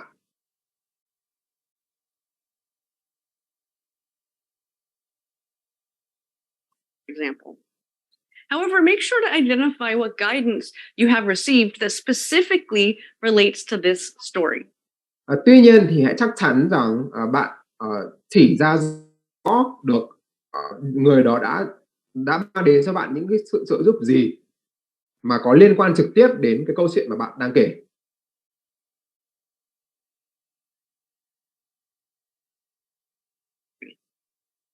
Throughout the rest of the steps in this journey that you're going to be working on, make a note anytime that a guide, whether it's the same guide or a new one, pops up to provide additional advice or direction. Và trong suốt phần còn lại của câu chuyện thì bất cứ lúc nào hay bất cứ thời điểm nào mà những cái người dẫn dắt này quay trở lại để tiếp tục hay là giúp đỡ thêm cho bạn thì các bạn cũng hãy ghi lại những cái thời điểm đó.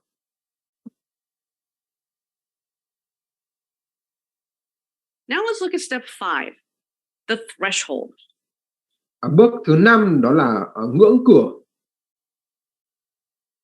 This is the pivotal moment when the hero officially leaves the ordinary world and steps into the journey or adventure. Đây là cái khoảnh khắc bước ngoặt khi mà người hùng thực sự rời bỏ cái thế giới trong quá khứ của mình để bước chân vào cái cuộc phiêu lưu ở trước mắt.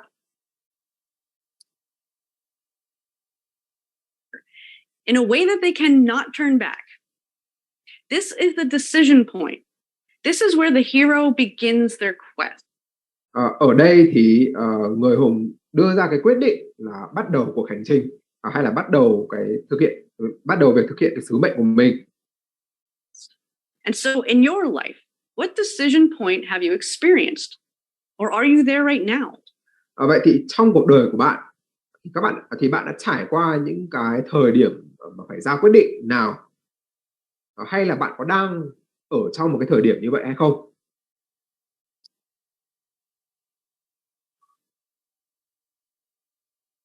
What is that threshold? The pivotal moment. Và cái khoảnh khắc mang tính bước ngoặt, cái khoảnh khắc mang tính ngưỡng cửa của trong câu chuyện của bạn là gì? Imagine that you stepped from your old life into your new life. What would that actual step look like? Hãy hình dung hay là tưởng tượng rằng là bạn đang rời bỏ cái cuộc sống trong quá khứ và bước vào cái cuộc sống của tương lai. Thì cái hành động đó trông sẽ như thế nào?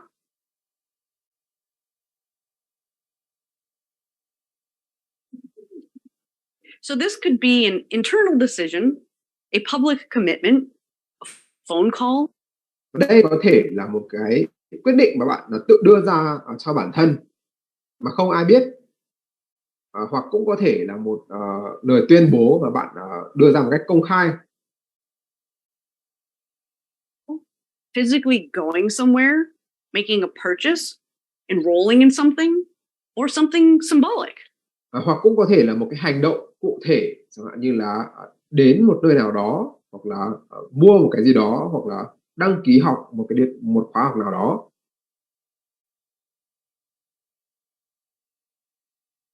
And also, what exactly is your quest, your journey? Và bên cạnh đó thì cái sứ mệnh của bạn thực chất là gì? Và cái sứ mệnh mà bạn vừa bắt đầu thì thực ra là gì? What would you call it? Give it a name. Then let's look at step 6, the road of trials. Tiếp theo là bước thứ 6, đó là những cái chặng đường đầy khó khăn và thử thách. Now, the entire purpose of a quest is for the hero to learn and grow and, well, become the hero. Cái mục đích cuối cùng của cuộc phiêu lưu hay là một cái sứ mệnh là để cho nhân vật chính học hỏi và phát triển, và cuối cùng thì trở thành một người hùng.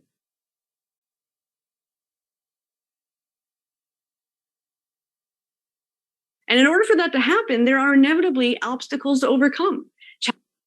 Và để điều đó xảy ra thì đương nhiên là sẽ phải có những cái trở ngại hay là những cái thử thách mà họ phải vượt qua. Challenges to meet and tests of strength of will. Cũng như là những cái bài kiểm tra cái sự mạnh mẽ, những bài kiểm tra xem là họ mạnh mẽ hay là có ý chí đến mức nào. The hero will learn rules for this new world. Người hùng thì sẽ học những cái quy tắc của cái thế giới mới mà họ vừa bước chân vào, họ vừa đặt chân vào. There will be moments of victory and moments of defeat. Sẽ có những khoảnh khắc là thắng lợi, nhưng cũng sẽ có những khoảnh khắc thất bại. The hero will meet allies who help them face their foes. người hùng sẽ gặp được những cái người đồng minh mà sẽ giúp đỡ họ chống lại kẻ địch. This is the action and adventure part of the story that keeps people engaged, wanting to know more. Đây chính là cái giai đoạn mà có nhiều hành động khiến cho người xem khiến cho người xem cảm thấy bị cuốn hút và muốn tìm hiểu xem điều gì sẽ xảy ra tiếp theo. If the hero just went right from the decision to the victory, then no one would watch. Nếu người anh hùng đi thẳng từ cái quyết định là dấn thân đi thẳng đến cái chiến thắng thì sẽ chẳng ai xem một bộ phim như vậy cả. And it wouldn't make for a very fulfilling real life story either. Và nếu như đó là một câu chuyện của cuộc đời hay là một câu chuyện ngoài đời thì cũng sẽ chẳng thì nhân vật ở trong câu chuyện cũng sẽ không rút ra được nhiều giá trị. There's always more meaning in the underdog story, isn't there? So, in your life, what obstacles or challenges have you faced or are you facing? Vậy thì trong cuộc sống các bạn đã phải trải qua hay là các bạn đã phải đối mặt với những cái trở ngại hay là thử thách gì?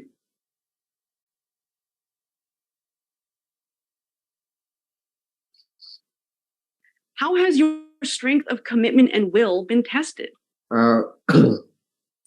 sự mạnh mẽ hay là cái ý chí nghị lực của các bạn đã được thử thách như thế nào? What are the rules that you've found in this new world? And how are they different from your old life? Bạn đã học được những cái nguyên tắc gì ở trong cái thế giới mới mà mình đã dấn thân vào? Và những cái nguyên tắc đó thì nó khác như thế nào với cái cuộc sống cũ, cuộc sống trước đây của bạn?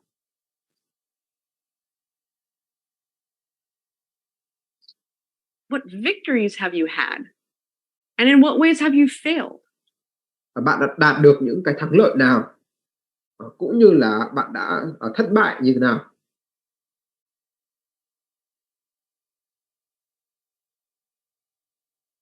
Who are your allies and who are your enemies? Bạn đã gặp được những người đồng minh nào và đã phải đối phó với những kẻ địch nào?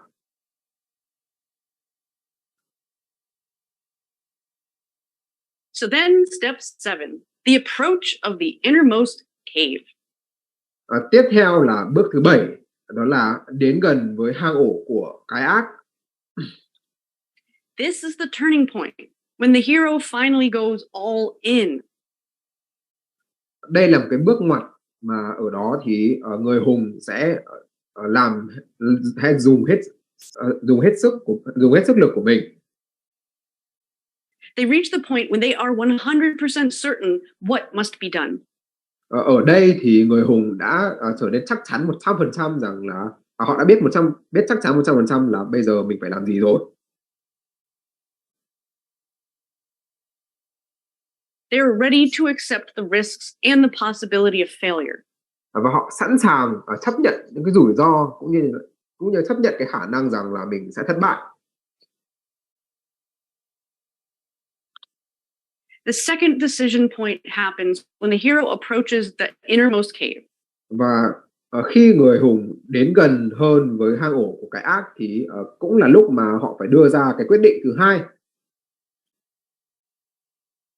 This next threshold can be something literal, such as having to enter the cave, which contains what the hero fears the most,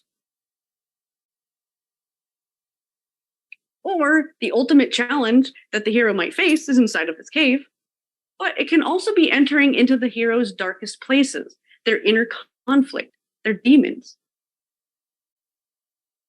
The hero prepares to face this one big thing that they've been putting off. Ở đây thì người hùng sẽ phải đối mặt với kẻ địch lớn nhất trong cái câu chuyện của mình. And often the hero rests briefly to reflect on the journey and summons the courage to face this treacherous road that awaits. Và thường thì họ sẽ nghỉ chân một chút để chiêm nghiệm lại cái chặng đường mà mình vừa trải qua. cũng như là lấy hết dũng khí để mà có thể đối mặt được với cái kẻ địch cuối cùng ở trong câu chuyện của mình. Tension escalates in anticipation of the ultimate test. So in your life, what is the innermost cave? Vậy thì cái hang ổ của cái ác ở trong câu chuyện cuộc đời bạn là gì? What is the one big challenge? Cái thử thách cái thử thách lớn nhất ở trong câu chuyện đó là gì? What decision must you make? Và khi đối mặt với thử thách đó thì bạn phải đưa ra quyết định gì? And if you find yourself at this point right now, this is the perfect time to be reflecting on your journey. Và giả sử bạn đang ở cái bước này ở trong cái câu chuyện cuộc đời hay là trong cái hành trình của riêng mình, thì đây sẽ là thời điểm hoàn hảo để các bạn chiêm nghiệm lại cái hành trình mà mình đã trải qua.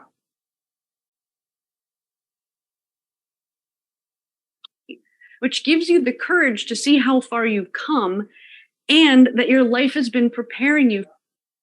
Và cái sự chiêm nghiệm này thì sẽ mang đến cho bạn đủ dũng khí cũng như giúp bạn nhận ra được mình đã đi xa đến đâu. For this moment. Và nhận ra rằng những cái điều, những hành trình mình trải qua đó đã chuẩn bị cho bạn như thế nào để đối mặt với thử thách ở phía trước. You are ready. So how are you feeling? Bạn đã sẵn sàng rồi. Vậy thì bạn đang cảm thấy như thế nào? And if you were the guide, what would you tell the hero at this moment? Còn nếu như bạn là người dẫn dắt cho một người hùng thì bạn sẽ nói với họ điều gì ở trong khoảnh khắc này?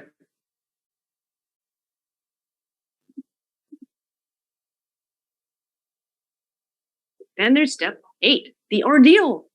This is the ultimate test. And in movies, this part is called the climax. Tiếp theo là bước thứ 8, đó là cao trào. It's the peak of the action. The hero must face their greatest fear or face their most terrifying foe. Ở đây thì người hùng sẽ phải đối mặt với cái nỗi sợ lớn nhất của bản thân, hoặc là với cái kẻ địch mạnh nhất.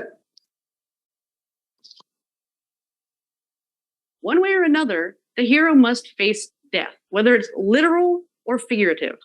Tuy nhiên thì dù là thế nào chăng nữa thì người hùng vẫn phải đối mặt với một cái tình huống sống chết, cho dù là nghĩa đen hay là nghĩa bóng. The hero uses the skills and experiences that they've picked up along their journey. Người hùng sử dụng những cái kỹ năng cũng như là những cái kinh nghiệm mà họ đã tích lũy được ở trong suốt cái cuộc hành trình. Through all of their challenges and their innermost cave in order to face this final challenge. Để mà có thể đối mặt được với cái thử thách cuối cùng này. It's the hero's moment of truth. Everything is put on the line, and the hero moves forward knowing nothing will ever be the same again. Đây là cái thời điểm quyết định mọi thứ và người hùng bước về phía trước.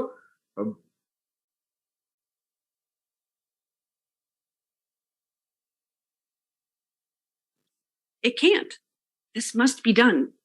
And looking back, it's obvious that this moment was inevitable. Và họ biết rằng là sẽ không mọi chuyện sẽ không như cũ được nữa, mà mọi chuyện, tất cả mọi thứ đều sẽ thay đổi.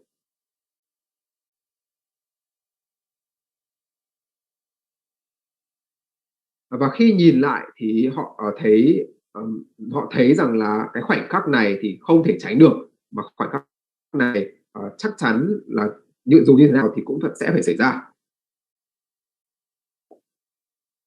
So in your life, what is the death that you will face? Vậy thì trong cuộc sống của các bạn thì cái tình huống sống chết đó là gì? That could be the fear, the situation, or the foe. Nó có thể là một cái sợ, một cái hoàn cảnh hay là một cái kẻ địch. What skills and experiences have you picked up along your journey that will serve you? Những kỹ năng và những kinh nghiệm nào mà các bạn đã tích lũy được ở trong suốt cuộc hành trình sẽ có ích cho bạn ở trong cái khoảnh khắc này.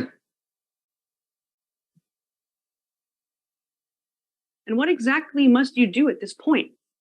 Và chính xác thì bạn phải làm gì ở đây? Can you see that your entire life has been leading up to this moment? Các bạn có thể thấy được rằng là suốt cả cuộc đời các bạn đã chuẩn bị cho các bạn để đến được với khoảnh khắc này hay không? Step 9, the transformation and reward. Bước thứ 9 chính là cái sự chuyển hóa và phần thưởng. The hero defeated the enemy, survived, and overcame. Ở đây thì người hùng đã tiêu diệt được kẻ thù và sống sót vượt qua thử thách. But more than anything, the hero transformed, like a butterfly emerging from its cocoon. Tuy nhiên thì điều quan trọng nhất là người hùng đã chuyển hóa được bản thân, giống như một con bướm đang rời khỏi cái kén, cái lớp vỏ kén của mình.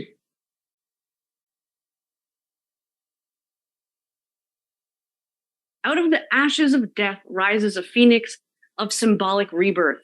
Hay là giống như một con phượng hoàng tái sinh từ đống tro tàn. The hero receives a reward in some form, whether it's recognition, power, wisdom. Người hùng sẽ được sẽ nhận được một cái phần thưởng nào đó mà có thể là cái sự công nhận của người khác, hay là reconciliation, an actual treasure. Hay là một cái kho báu theo nghĩa đen chẳng hạn. Something. But in the end, no matter the price, the true reward is always the glory. Tuy nhiên thì cái phần thưởng này không phải là điều quan trọng nhất, mà điều quan trọng nhất là of personal transformation itself. Là cái sự vinh quang trong cái việc là người hùng đã chuyển hóa được bản thân mình. The real change is internal. So in your life, what would this transformation look like?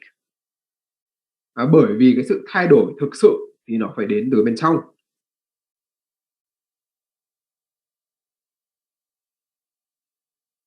Vậy thì trong cuộc sống của các bạn, cái sự chuyển hóa bản thân đó, cái sự chuyển hóa bản thân đó nó xảy ra như thế nào? How will you feel? What will be different? Sau khi chuyển hóa thì bạn cảm thấy ra sao? Và những điều gì đã thay đổi? How will you be different? And what reward will you enjoy? Và điều đó bạn đã thay đổi như thế nào? Và bạn sẽ có được những phần thưởng gì cho cái sự chuyển hóa này? And will it all have been worth it? Và phần thưởng đó thì có xứng đáng với cái nỗ lực và hay là cái hành trình mà bạn phải trải qua hay không? Then step 10 is the road back. Bước thứ 10 đó là trở về nhà. The hero cannot relax and enjoy the thrill of victory for long, unfortunately. Thật không may là người hùng của chúng ta không thể tận hưởng cái chiến thắng của mình lâu.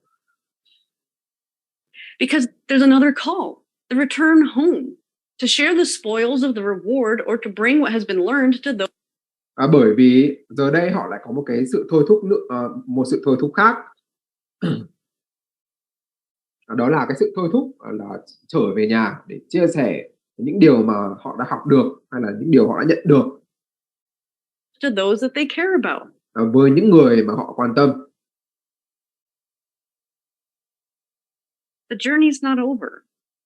With reward in hand and transformation in heart, Cái cuộc hành trình của người hùng thì vẫn chưa kết thúc.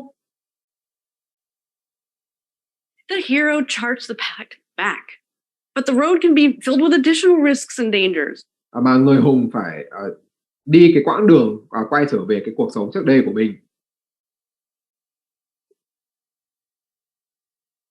Và cái quãng đường này thì vẫn còn có thể nảy sinh những cái nguy cơ cũng như là những cái mối nguy hiểm khác. A villain may appear who seeks to steal the reward. Chẳng hạn như có ai đó có thể xuất hiện với ý định là đánh cắp cái phần thưởng mà người hùng đã nhận được. Unresolved issues might need to be dealt with.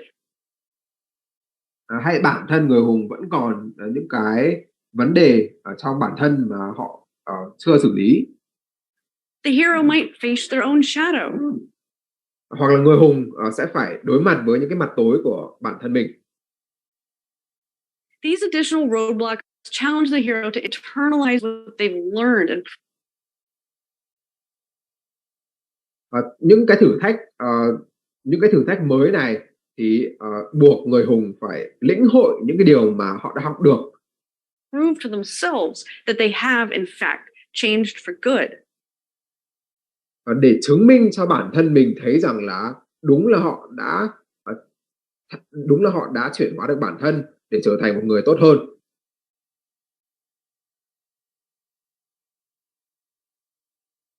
It's in this stage of the journey that the quest is actually won or lost. Và ở bước này của cuộc hành trình thì cái sứ mệnh của người hùng thì chúng ta mới biết được rằng sứ mệnh của người hùng sẽ thành công hay là thất bại.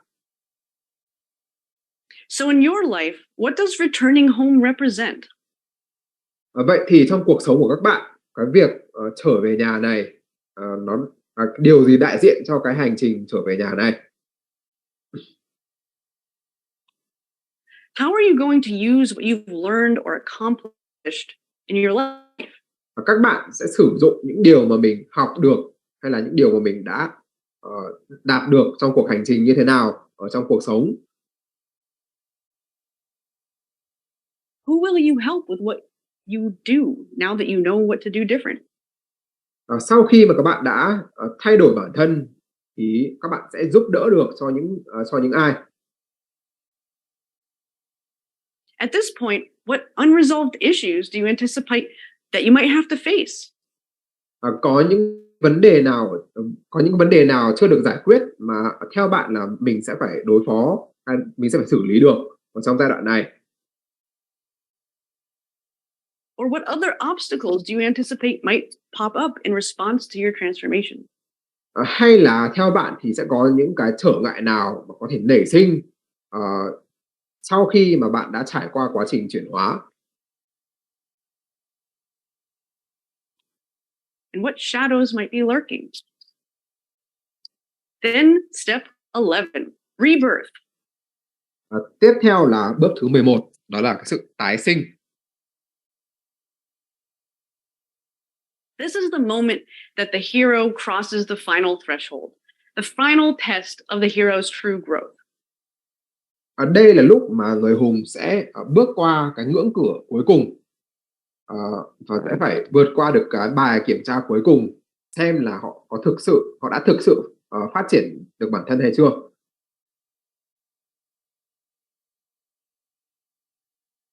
The hero is tested for the final time. It's their moment to demonstrate their mastery and step into their power. Đây là lúc để họ thể hiện được rằng là mình đã làm chủ được bản thân và thể hiện được những cái năng lực mới của mình. This final battle pushes the hero to defeat their limitations and release their old self. Cái thử thách cuối cùng này thì thúc đẩy người hùng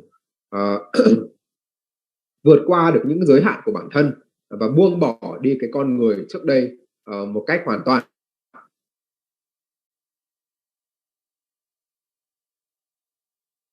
Self once and for all. They return home a hero. Và họ về đến nhà trong tư cách là một người hùng thực sự. So in your life, after transforming, defeating your foes or reaching your goals, what Vậy thì trong cuộc sống của các bạn, sau khi đã chuyển hóa bản thân, sau khi đã đạt được những cái mục tiêu mà bạn đặt ra, final battle may you need to face? thì còn cái cuộc chiến cuối cùng nào mà các bạn có thể là sẽ phải đối mặt? Is there another step in this journey that you need to take in order to fully be able to feel as Có còn một cái bước cuối cùng nào ở trong cuộc hành trình này mà bạn phải đi thì mới có thể though you are home and able to integrate everything that you've learned in your life. thì mới có thể cảm thấy rằng là mình đã áp dụng được tất cả những điều mình học vào cuộc sống của mình hay không.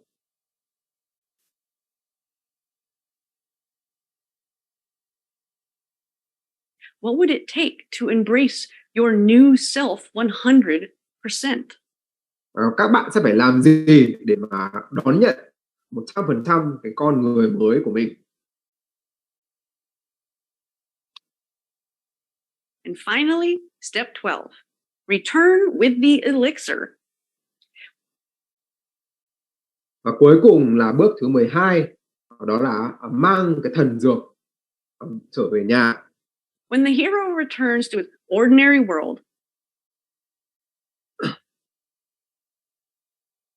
Khi mà người hùng quay trở lại với cái thế giới bình dị của mình, a changed person, they will have something to share with these people back home. trong tư cách là một con người đã chuyển hóa, đã thay đổi, thì họ sẽ sở hữu một cái điều gì đó mà họ có thể chia sẻ với những người ở trong thế giới này của họ. This could be a solution to a problem, Thần dược ở đây có thể là một cái giải pháp cho một vấn đề nào đó, a new perspective of life, a resource that they found, or some sort of resolution with key players. một cái cách nhìn nhận thế giới mới, hay là một cái nguồn tài nguyên mà họ đã khám phá ra. Sometimes the hero faces doubters or even is punished for their journey.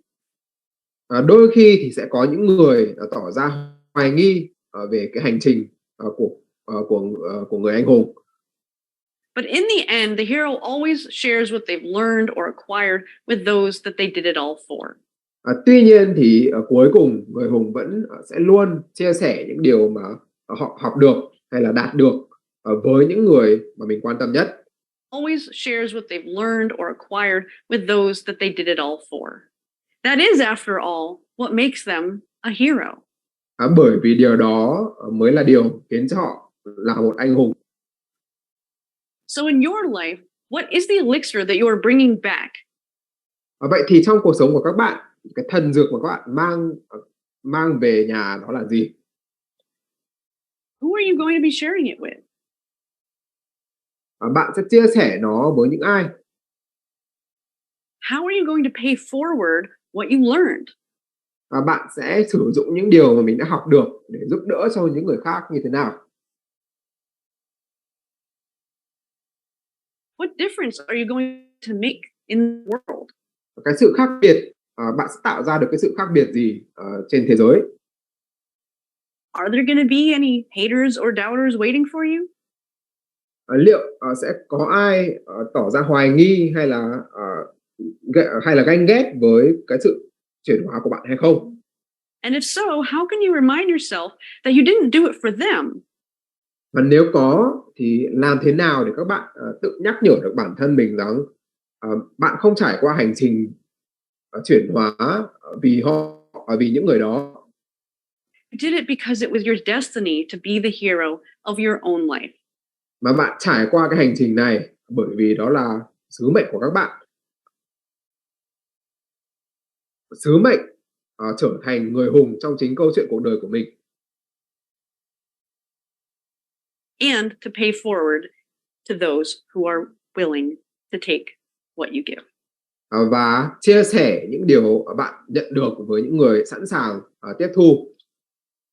So regardless of where you find yourself in your personal adventure, Và cho dù là bạn đang ở đâu trong cái cuộc hành trình của riêng mình đi chăng nữa, the hero's journey shows you that you are always exactly where you're supposed to be.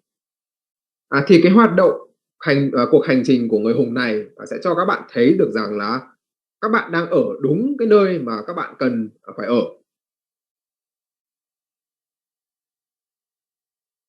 All you need to do is take the next step. And as you Điều duy nhất các bạn cần làm là đi bước tiếp theo trong cuộc hành trình mà thôi. Journey continues to unfold. Remember that it's not about avoiding problem. Và khi cái câu chuyện cuộc đời của bạn tiếp tục xảy ra, thì hãy luôn nhớ rằng điều quan trọng ở đây không phải là né tránh các vấn đề, It's about what you learn while you overcome them. mà điều quan trọng là các bạn học được những gì sau khi đã vượt qua những cái vấn đề đó. And it's not about perfection, it's about progress. Và sự hoàn hảo không phải là các bạn không cần phải có một cái hành trình hoàn hảo, mà điều quan trọng là các bạn đang tiến về phía trước và và câu chuyện cuộc đời của các bạn vẫn đang tiếp diễn. And it's not about becoming famous or popular. Và điều quan trọng không phải là các bạn phải trở nên nổi tiếng sau cái sự chuyển hóa này, It's about becoming you.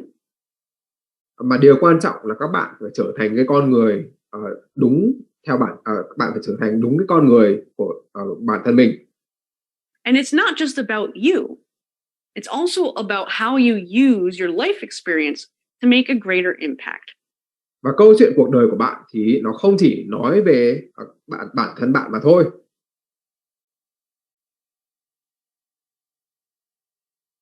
Quan trọng hơn là bạn làm thế nào để có thể quan trọng hơn là bạn làm thế nào để dùng những cái trải nghiệm trong cuộc sống để tạo ra được những cái tác động lớn hơn ở trên cuộc đời. So, journey on.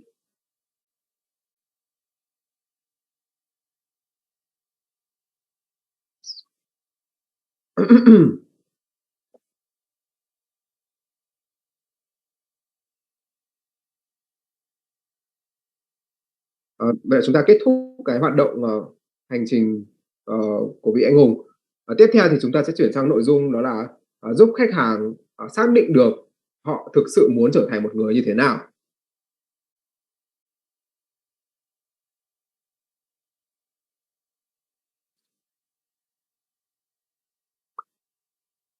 So in this section, it's another section I love, which is really helping your clients find their true north. Và trong phần nội dung này thì chúng ta sẽ tìm hiểu làm thế nào để giúp cho khách hàng có thể xác định được đúng cái kim chỉ nam của mình.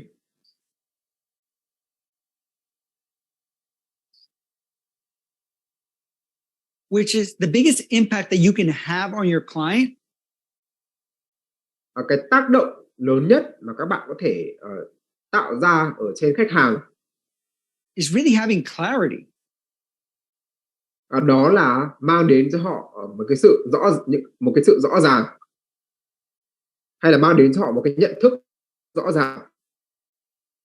At the end of the day, they have to be clear on what they want and don't want in their lives.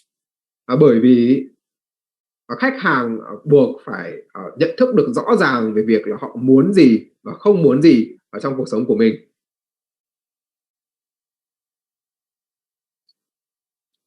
Because you can be going all over the place and achieving these goals and doing all these different things. Bởi vì là cho dù khách hàng có đang thực hiện được những cái mục tiêu hay là đã có đạt được những cái điều này điều kia, You're not going to have fulfillment if you don't have clarity. Thì nếu như những điều đó không dựa trên một cái kim chỉ nam rõ ràng nào, thì họ vẫn sẽ không có được cái cảm giác trọn vẹn ở trong cuộc sống.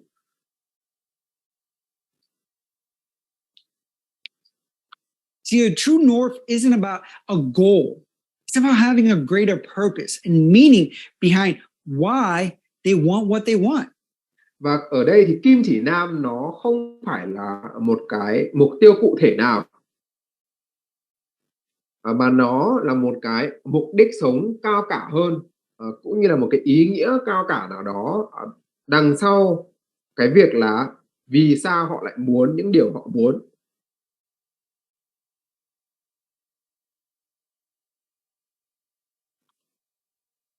Because that is what makes the biggest difference. Và chính cái mục đích hay là cái ý nghĩa cao cả đó mới là điều tạo ra được cái sự khác biệt. See, we're all about being purpose driven because when you're purpose driven, it's not about if I'm going to do this, it's when I'm going to do this. Khi mà bạn có được cho mình một cái mục đích cao cả,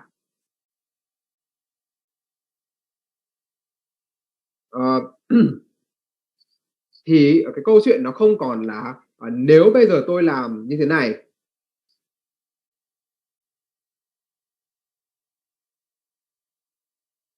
mà câu chuyện đã trở thành là khi mà tôi làm những điều này. Because there's a higher meaning in what I'm doing.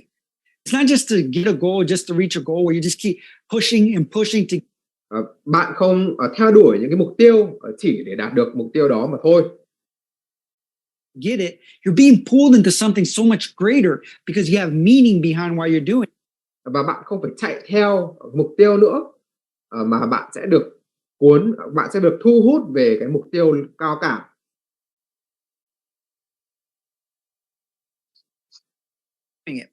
And at the end of the day, anything that I do with my clients, I have to have clarity with them.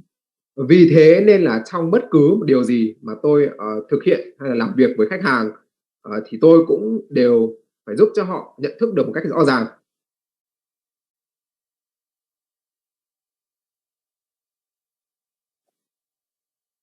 They have to be able to look at those forgotten dreams and get excited about them. Khách hàng phải nhận ra được mình có những ước mơ nào mà mình đã lãng quên mất và lấy lại được cái sự hào hứng về những cái ước mơ đó.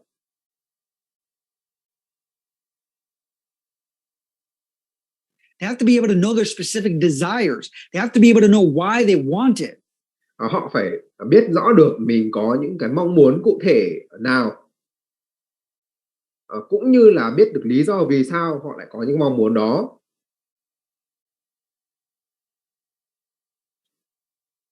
And then they got to get other people outside of their heads. And in this section, we're going to be diving into all that. We're also going to be looking at, like I said, they have to get people out of their heads with their shoulds. Và bên cạnh đó thì khách hàng cũng cần phải loại bỏ được những cái ảnh hưởng của người khác ra khỏi đầu mình.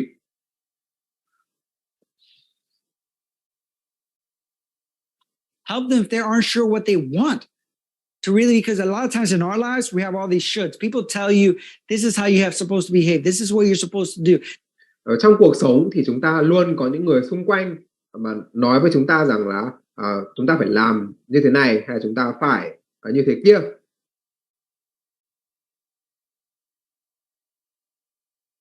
This is how you should live your life. That we lose ourselves in that. We develop an identity around it. Và chúng ta đánh mất đánh mất cái bản ngã của mình, và thay vì là giữ nguyên bản ngã của mình thì chúng ta xây dựng một cái bản ngã xung quanh những điều mà người khác nói với chúng ta. That, but we lose the aspect of ourselves of what our true purpose and calling is. Tuy nhiên thì kết quả là chúng ta sẽ đánh mất cái mục đích hay là cái sự thôi thúc ở trong mà xuất phát từ bên trong của chúng ta. So we'll look at that. We'll also look at the wheel of life, which really is a powerful tool. Và chúng ta cũng sẽ được tìm hiểu một công cụ có tên gọi là bánh xe cuộc đời. Because it helps identify areas of life that really need the most attention. Đây là một công cụ rất là có hiệu quả mạnh mẽ, bởi vì nó giúp cho chúng ta xác định được cái lĩnh vực nào trong cuộc sống đang cần được sự chú ý của chúng ta nhiều nhất. When we're moving forward, in order to really feel more whole and more balanced in our lives. Để từ đó thì chúng ta cảm thấy cái cuộc sống của mình nó trọn vẹn và cân bằng hơn. So exploring those areas is vital to helping clients understand what areas we need to focus on. Và tất cả những điều này thì sẽ giúp cho khách hàng hiểu rõ được là họ cần phải tập trung vào những lĩnh vực gì.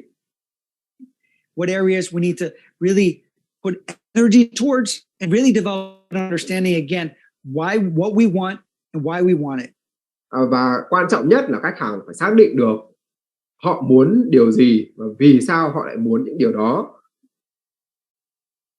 And what things we don't want. và thậm chí là họ không muốn những điều gì nữa. Because even sometimes getting clarity, I have clients that are not truly 100% clear on what they want. But if I can get them to be 100% clear what they don't want, Bởi vì là nhiều khi thì khách hàng không hình dung được 100% hình dung được rõ ràng 100% về những điều họ muốn. Tuy nhiên thì họ lại hình dung được rất rõ những điều mà mình không muốn. we can look at the opposite of that, what that would be, and gain some clarity from that on what they want. Và khi đó thì chúng ta có thể dựa trên những điều họ không muốn để mà suy ra được vậy thì những điều họ muốn là gì. So again, I think this section is very important. We're going to give you a lot of activities to implement with your client, move forward, and help them succeed. Thank you. Trước khi bước vào những phần tiếp theo thì chúng ta sẽ nghỉ giải lao trong 10 phút đến 4 giờ 48 ạ.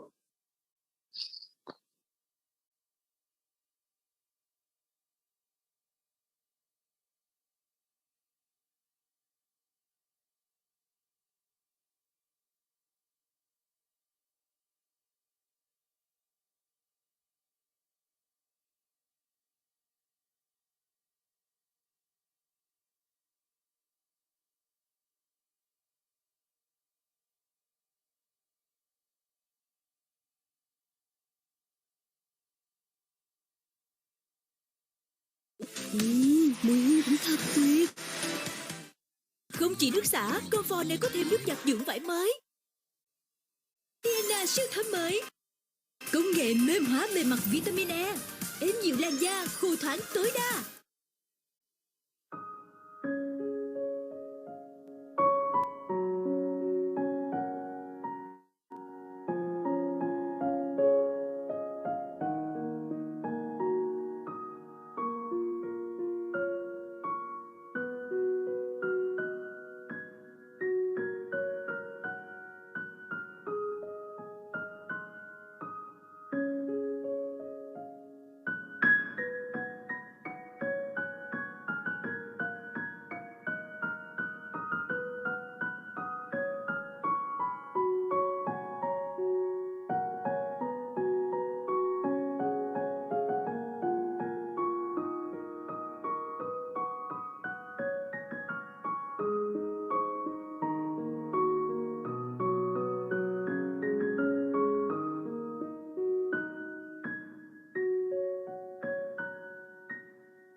Ờ, em xin mời mọi người quay trở lại Zoom để chúng ta chúng ta tiếp tục buổi học ạ.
Như thầy vừa nói vừa rồi thì ở trong cái phần này chúng ta sẽ học cách giúp cho khách hàng xác định được là họ thực sự muốn điều gì.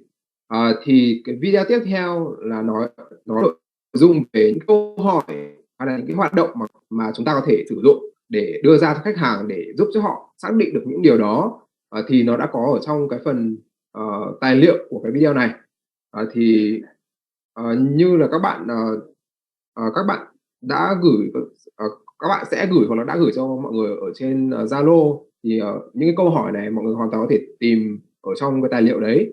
Thì em để mà đảm bảo cái tiến độ của buổi học thì em sẽ xin phép là bỏ qua cái video tiếp theo và chuyển sang cái video về có nội dung về bánh xe cuộc đời.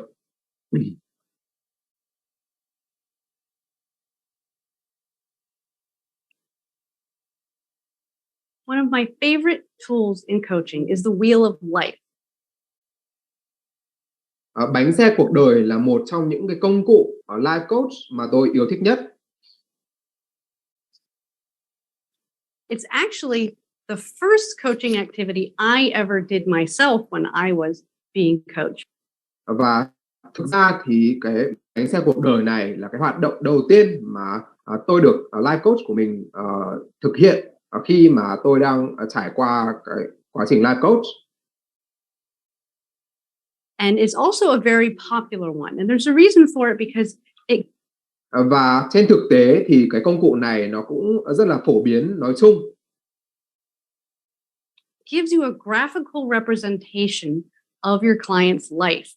Và nó phổ biến vì lý do rằng là nó cho chúng ta một cái nó thể hiện bằng hình ảnh cái cuộc đời hay là cuộc sống của khách hàng của chúng ta. And so it can be very helpful, especially because a lot of people learn better and see better. Và nó có ích ở chỗ đó là rất nhiều người thì học hỏi cũng như là có được cái nhìn dễ dàng hơn When it's something visual. Khi mà họ được qua những cái gì mà mang tính là hình ảnh. And so the goal of the wheel of life is to help evaluate the balance of different areas of your life. Vậy thì mục đích của việc sử dụng cái công cụ là bánh xe cuộc đời đó là giúp cho khách hàng đánh giá được đánh giá được các lĩnh vực khác nhau trong cuộc sống của họ, đó đang cân bằng như thế nào, hay là nó đang cân bằng đến mức nào.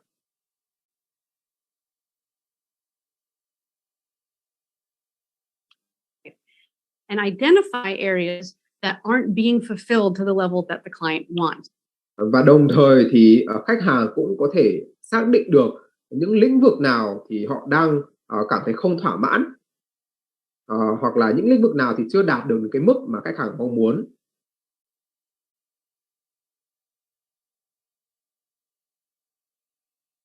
And so for every area that you are evaluating, your client is going to rate their satisfaction and fulfillment. Và khi thực hiện cái hoạt động này với khách hàng thì đối với mỗi những cái lĩnh vực mà bạn và khách hàng đang đánh giá thì khách hàng sẽ đưa ra một cái số điểm ờ, đại diện cho cái mức độ thỏa mãn của họ đối với lĩnh vực đó.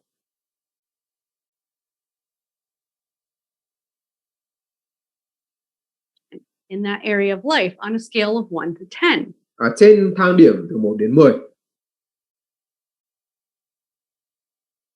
And then what you're doing is you're taking them and you're putting them into a pie chart. So we Và sau đó thì bạn và khách hàng sẽ cho những cái số điểm đó vào một cái biểu đồ hình tròn. have a worksheet that has the pie chart and all of the instructions for how to do this activity with your client. And the traditional Wheel of Life model uses 8 different categories. Và cái mô hình bánh xe cuộc đời truyền thống thì nó bao gồm 8 cái lĩnh vực khác nhau. But you or your client are welcome to come up with your own categories. It can be 6, it could be 10 or 12, however many you want. Tuy nhiên thì bạn và khách hàng hoàn toàn có thể tự mình đặt ra những cái tập hợp lĩnh vực riêng, có thể là chỉ cần 6 lĩnh vực thôi, hoặc là thậm chí là 10 đến 12 lĩnh vực. And you can set them up to be the categories that are most important to your client. Miễn là những cái lĩnh vực đó là những lĩnh vực quan trọng nhất đối với khách hàng. But the 8 categories that are commonly used are career, money, health, significant other. Tuy nhiên thì 8 lĩnh vực được sử dụng phổ biến nhất đó bao gồm sự nghiệp, tiền bạc, sức khỏe, bạn đời, friends and family, personal, bạn bè và gia đình, phát triển bản thân, growth, fun and recreation, and physical environment. Giải trí và môi trường sống.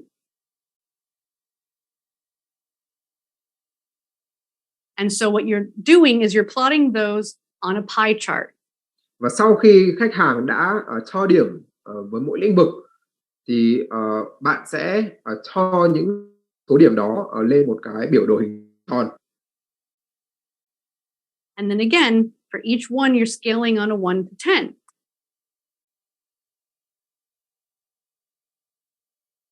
And so if 0 is in the middle and 10 is completely fulfilled over here, for each one, you're going to fill. Ví dụ là nếu mà không điểm thì sẽ là trung tâm của hình tròn, còn 10 điểm thì sẽ là ở ngoài rìa của hình tròn. In as much of the wheel inside of that section that the client feels is appropriate for how they feel about their life.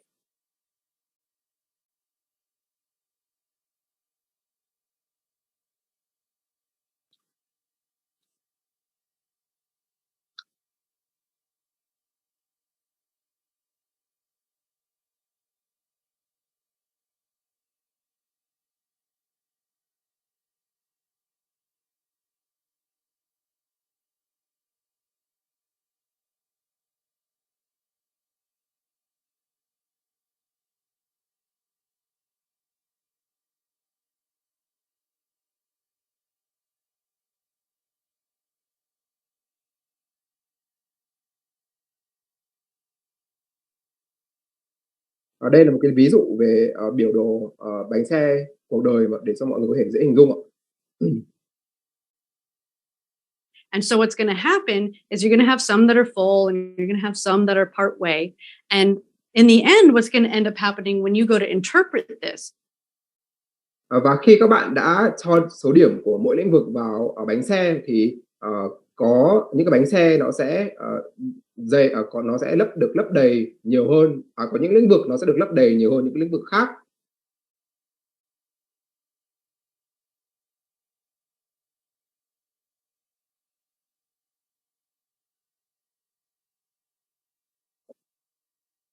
Is the question to ask is how bumpy would my life be if this was truly a wheel? Và câu hỏi đặt ra ở đây đó là nếu như cái bánh xe này nó chính là cái bánh xe của cái chuyến xe cuộc đời của bạn, thì chuyến xe đó nó gập ghềnh đến mức nào. And so that's why the goal is to have them balanced so that when it's rolling, you're not having this tumultuous up and down. Và đó cũng chính là lý do vì sao mà mục đích hay là mục tiêu của cái việc sử dụng hay là mục tiêu của quá trình life coach đó là khiến cho cái bánh xe này nó trở nên cân bằng nhất có thể, để cái chuyến xe cuộc đời của khách hàng nó sẽ không quá là gập ghềnh.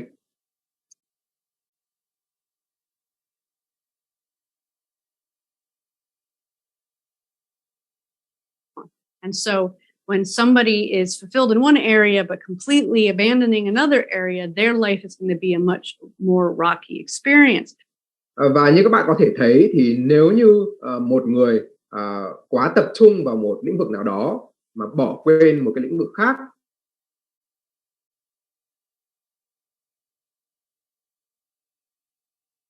thì cuộc đời của họ sẽ bị gập ghềnh hơn rất là nhiều.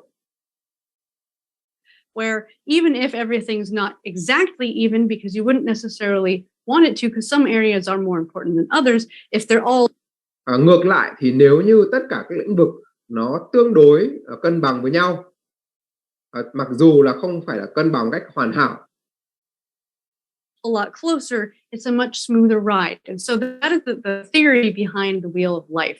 Thì cái chuyến xe cuộc đời của khách hàng nó sẽ êm dịu hơn, nó sẽ thoải mái hơn rất là nhiều. Thì đó là cái nguyên lý đằng sau cái việc sử dụng công cụ bánh xe cuộc đời.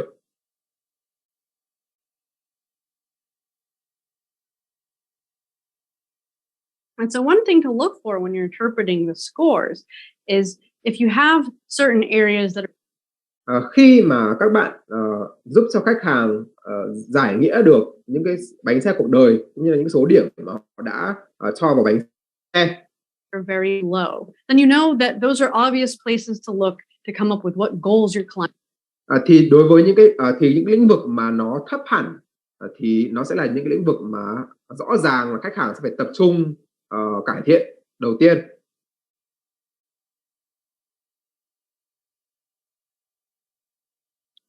Client might have.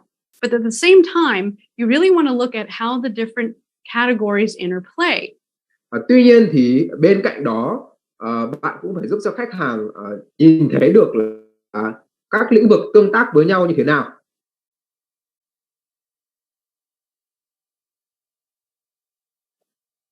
Because one area might be low and you might notice another area low and there might be a link there. Bởi vì nếu như chẳng hạn như có hai lĩnh vực cùng thấp thì khả năng là có một cái mối liên hệ nào đó giữa hai cái lĩnh vực này với nhau. And so here's a good example. Someone has a low score on fun and recreation. Ví dụ như là khách hàng có một điểm số khá thấp ở trong lĩnh vực là giải trí.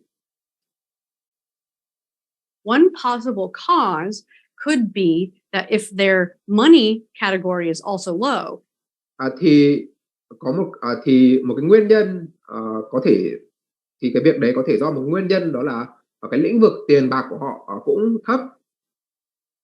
if they don't have the money that they would want to be able to spend doing the fun and recreation, then those two things could be correlated. Và đó là do cái mối liên hệ giữa hai cái lĩnh vực này, đó là nếu như khách hàng không có nhiều tiền thì họ cũng không thể chi quá nhiều tiền cho cái việc giải trí được. So if one increased, the other one would likely increase. Tuy nhiên thì kết quả là nếu như lĩnh vực tiền bạc được cải thiện thì lĩnh vực giải trí nó cũng sẽ tự động cải thiện theo.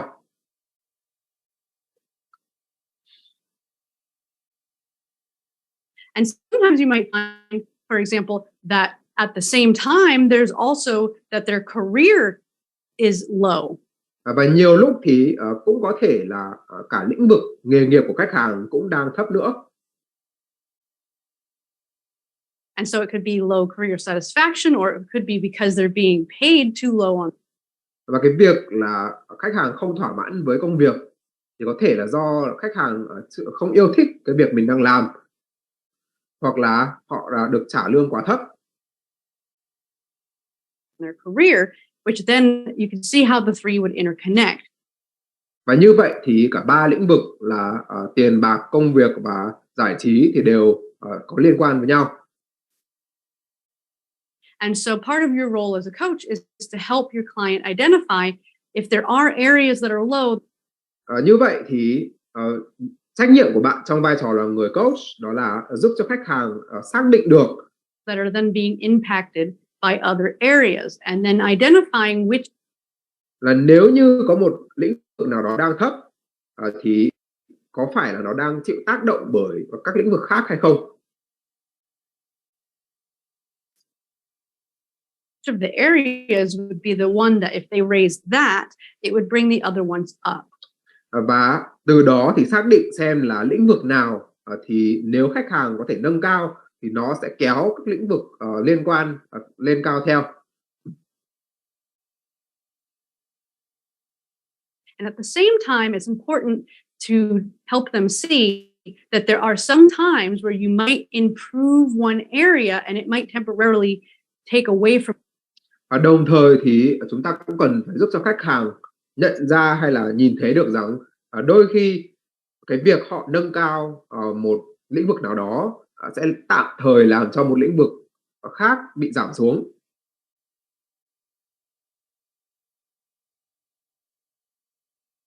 From another. And so one simple example might be, so someone wants to advance their career and maybe they need to go back. Một ví dụ rất là phổ biến đó là khi khách hàng cảm thấy cần phải cải thiện lĩnh vực nghề nghiệp của mình. Cụ thể là họ muốn thăng tiến trong công việc. School, they're going to put a lot of time into doing extra projects. Thì cho dù họ làm điều đó bằng cách nào, chẳng hạn như là học lấy một cái tấm bằng, học để lấy thêm một tấm bằng, hoặc là đầu tư để sản xuất ra một cái sản phẩm mới, so that they can get a raise, or they're going to take on a side job, or whatever the case may be. If them improving their career means it takes more time, then that they might have other aspects that are negatively impacted.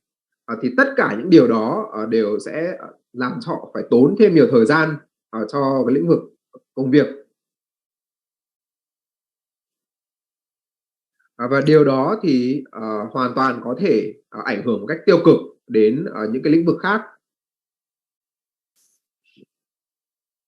It's such as the fun and recreation, or maybe even their friends and family. Ví dụ như là lĩnh vực giải trí, hay thậm chí là lĩnh vực bạn bè và gia đình. And so it's just helping your client to be able to assess and balance out what's worth it. Vậy thì nhiệm vụ của các bạn đó là giúp cho khách hàng đánh giá xem là những điều đó, những sự hy sinh hay là những cái sự giảm sút đó nó có xứng đáng hay không. And what's not. And also in some situations like what I just mentioned, you know, mentioning to them and helping them see that the negative impact may be temporary. Và ngoài ra thì các bạn cũng có thể chỉ ra cho khách hàng thấy rằng là cái tác động tiêu cực đó nó chỉ tạm thời mà thôi. So if you have to do this for a couple months, but then in the end it leads you to this positive benefit. Ví dụ như là bạn sẽ cần phải đầu tư cho công việc trong vòng vài tháng. Tuy nhiên thì khi mà bạn đã đạt được thành quả của cái sự đầu tư đó rồi thì nó then it's going to balance back out wheel. Thì nó sẽ quay trở lại là mang đến lợi ích cho những lĩnh vực khác và khiến cho cái bánh xe cuộc đời của họ lại trở lại cái trạng thái cân bằng.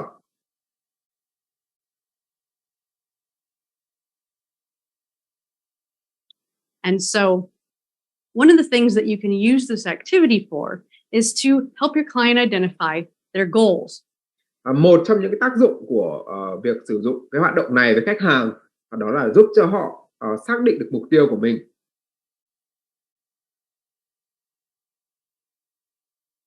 And so there's a list of questions that we've included in the activity sheet that you can go with them that help probe and help get them to look at the results of their wheel. Và ở trong phần tài liệu của bài học này thì chúng tôi đã bao gồm một danh sách, một loạt các những câu hỏi mà các bạn có thể đặt ra cho khách hàng. in more detail and to see if they can come up with ideas for improvement. Để giúp cho họ có được một cái nhìn gần, cái nhìn cụ thể hơn và chi tiết hơn về bánh xe cuộc đời của mình. Để từ đó họ có thể nảy ra được những cái ý tưởng mới về việc là họ có thể làm gì để cải thiện cuộc sống hay là cải thiện các lĩnh vực trong cuộc sống. So a few of the questions, there are many in there, but a few of them are, for instance, have you ever been higher in this category than you are right now? And if Một ví dụ cho những câu hỏi này đó là trong cái lĩnh vực này thì đã bao giờ bạn đạt số điểm cao hơn hiện tại chưa? And if so, what was the difference? What made it better? Và nếu có thì điều gì khác, bạn đã làm gì khác vào lúc đó để dẫn đến việc là nó tốt hơn hiện tại? Have you ever been lower than you are right now in some of these categories? Và ngược lại là có những lĩnh vực nào mà trước đây bạn từng có số điểm thấp hơn chưa? Because that's going to help them identify things that they've gotten over in the past or improvements that they've made, which also build. Bởi vì khi đó thì họ sẽ xác định được hay là nhìn ra được là họ đã làm tốt được điều gì ở trong quá khứ.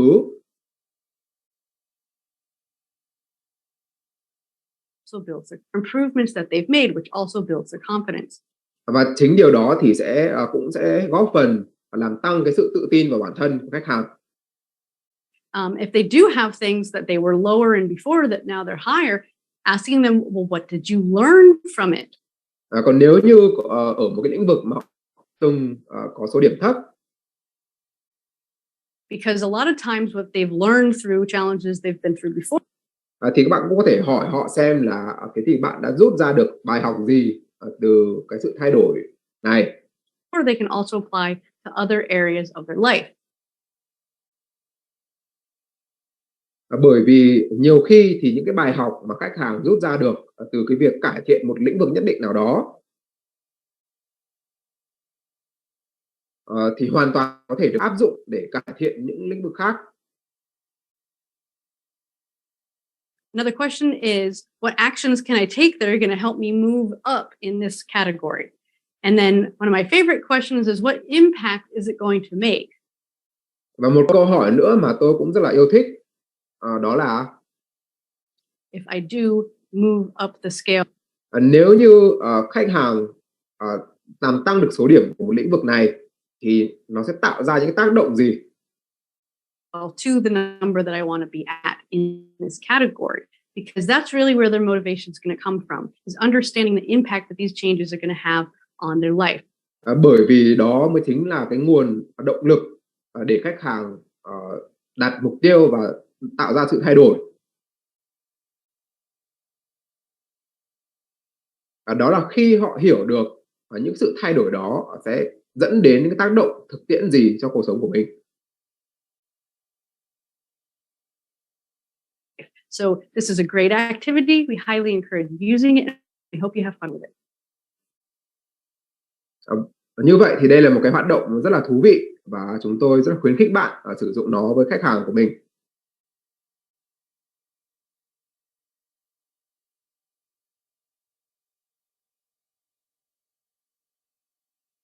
Tiếp theo thì chúng ta sẽ chuyển sang phần nội dung, đó là giúp cho khách hàng xác định được họ muốn trở thành người như thế nào.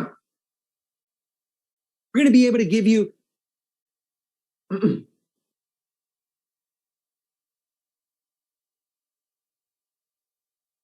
So I'm excited about this next section because in this section, we're going to help you, help your clients really rediscover who they truly are, their authentic self. Ở trong phần này thì chúng ta sẽ tìm hiểu làm thế nào để giúp cho khách hàng khám phá lại được cái con người thật của mình.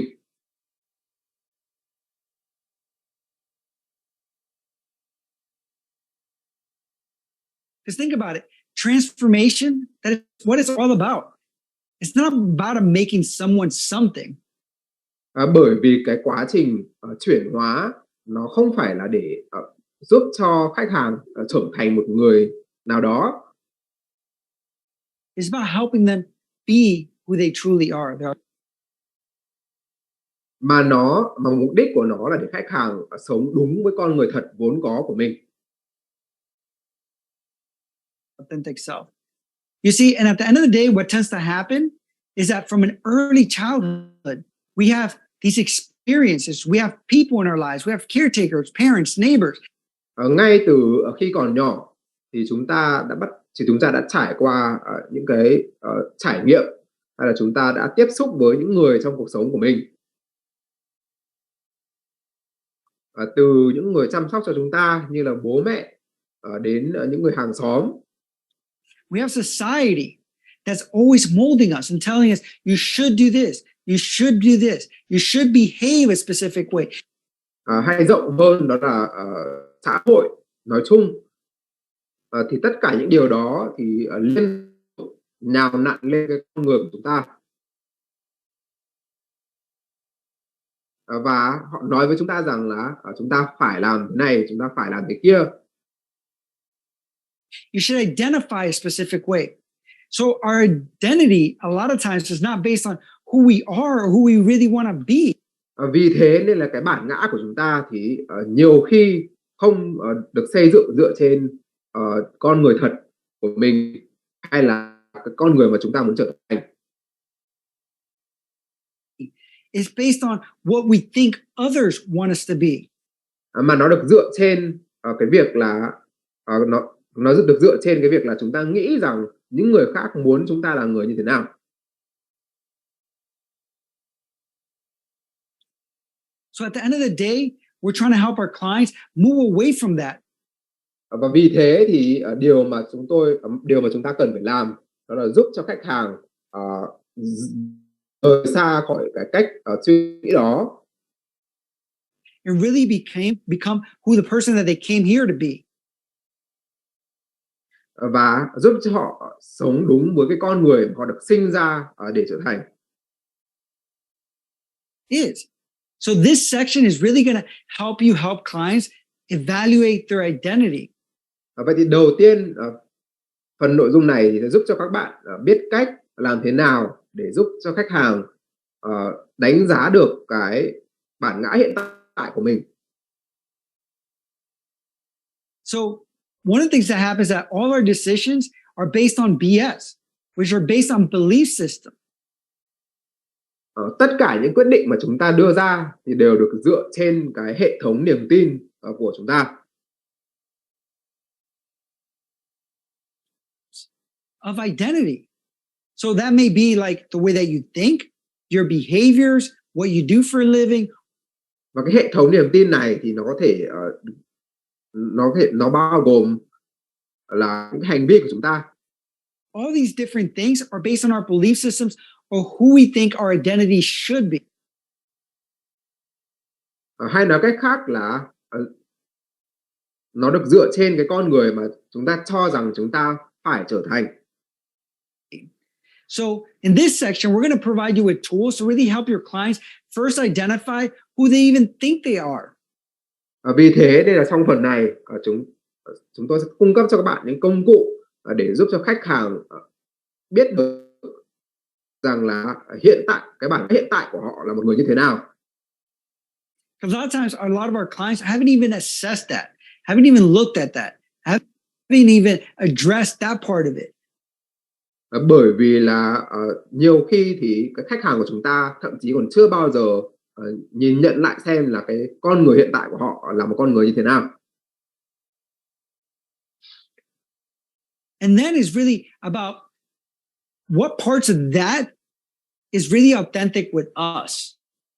What parts of that is not authentic. Và sau đó thì chúng ta sẽ giúp khách hàng xác định xem những cái yếu tố nào trong cái con người hiện tại của họ thì nó đúng với con người thật, còn yếu tố nào thì không. To us. That we just are doing it because we should be doing that. Hay nói cách khác là những yếu tố nào nó thuộc về cái bản ngã hiện tại bởi vì chúng ta nghĩ rằng là chúng ta cần phải là người như vậy. And really, how to be able to change as a person. We're going to be able to give you tools such as identity check-in, which really is based on identity on what they do. For example, a lot of people, when you ask them what they do, they might base it on something that they do. So Chẳng hạn như là khi bạn hỏi ờ, khi bạn hỏi khách hàng về cách mà họ nhìn nhận cái bản ngã của mình, thì họ có thể dựa trên họ có thể miêu tả bản thân dựa trên cái công việc của họ. so like a lawyer, I'm a doctor, or I'm a pharmacist, or I work in this place. Ví dụ như là tôi là một luật sư, tôi là một bác sĩ, tôi là một dược sĩ, hay là tôi làm việc ở chỗ nọ chỗ kia.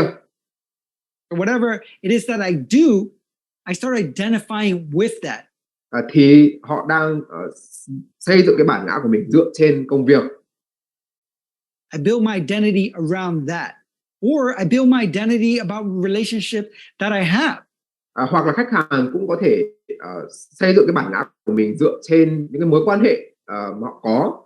So when someone asks me who I am, I might say I'm a father, or I'm this, I'm a husband. Và khi đó thì khi được yêu cầu là miêu tả bản thân, thì họ sẽ trả lời là tôi là một người bố, hay là tôi là một người chồng.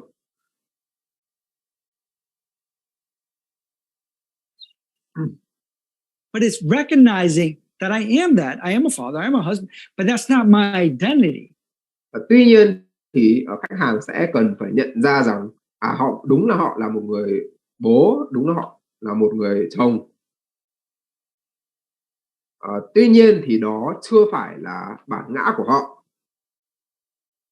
That our clients is helping them realize that they're more than that.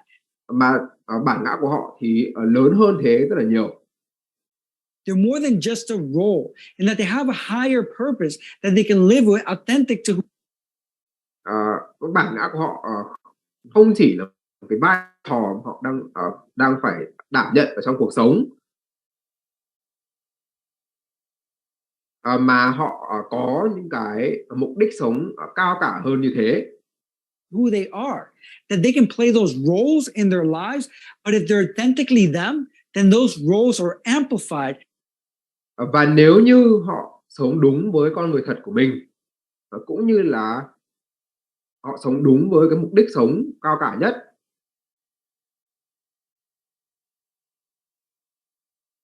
thì điều đó sẽ quay trở lại giúp họ làm tốt hơn trong những cái vai trò mà họ đang đảm nhận.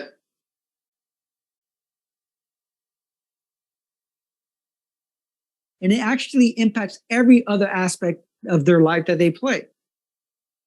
It doesn't impact them in a negative way, it actually enhances them. So they're going to be able to look at the roles that they play in life and how they play them. Và chúng ta sẽ giúp cho khách hàng nhìn nhận lại được là họ đang đảm nhận những vai trò gì trong cuộc sống, và họ đang làm điều đó như thế nào.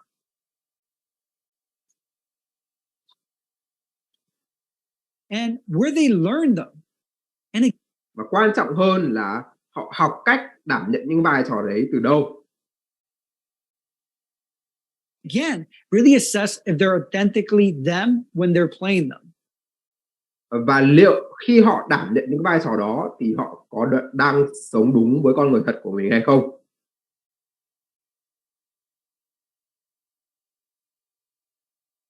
We're also going to look at Carl Jung's archetypes. And these are the personality types. And this is really helpful in helping us understand specific roles to play in life. Also, we're going to look at what we're meant to be, the person that we're meant to be. So tiếp đó thì chúng ta sẽ giúp khách hàng xác định cái con người họ muốn trở thành là một con người như thế nào, hay là cái con người họ được sinh ra để trở thành là một con người như thế nào. We're going to look at our talent, our traits, our passion, and our purpose. Bằng cách là dựa trên những cái tài năng, những cái đặc điểm tính cách, những cái đam mê và những cái mục đích sống của khách hàng.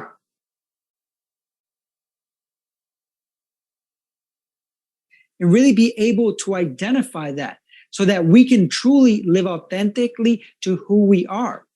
Để mà khách hàng có thể sống một cách đúng nhất với con người thực sự của mình. And that's at the end of the day, this is one of the most powerful gifts that you can give your clients. Và đây là một trong những cái món quà có món quà giá trị nhất mà các bạn có thể trao cho khách hàng của mình. Because if your client comes to you and they have an identity of who they are, and then they realize that that identity is a false identity. Bởi vì nếu như các bạn giúp được khách hàng nhận ra rằng họ đang sống với tư cách là một con người mà không đúng với con người thật của họ.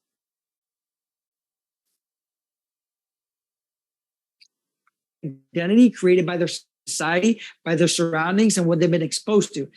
Mà con người đấy được hình thành dựa trên những ảnh hưởng từ xã hội, từ môi trường sống, hay là những điều hay là từ những nguồn thông tin mà họ đã từng tiếp xúc.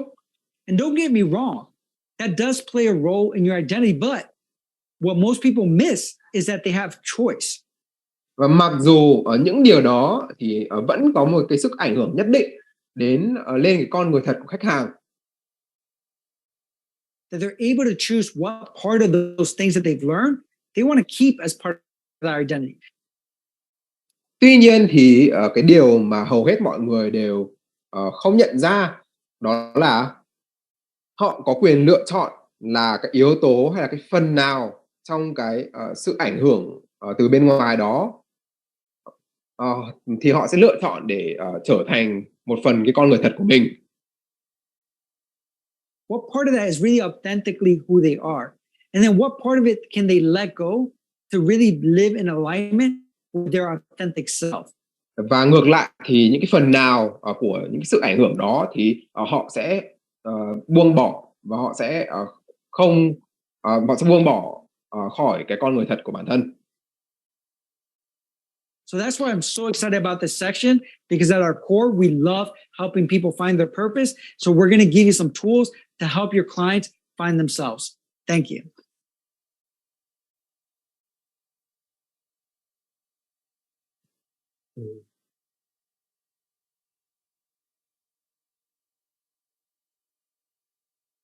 Become who we believe we're supposed to be.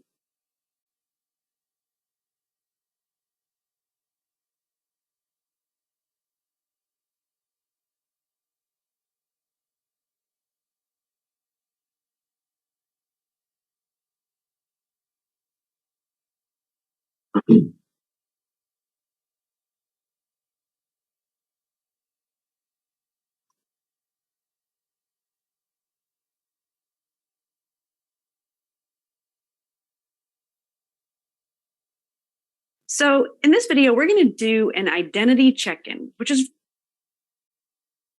trong bài học này thì chúng ta sẽ tìm hiểu về cái công cụ đó là kiểm tra bản ngã. really going to have you look at who you truly are versus who you're being.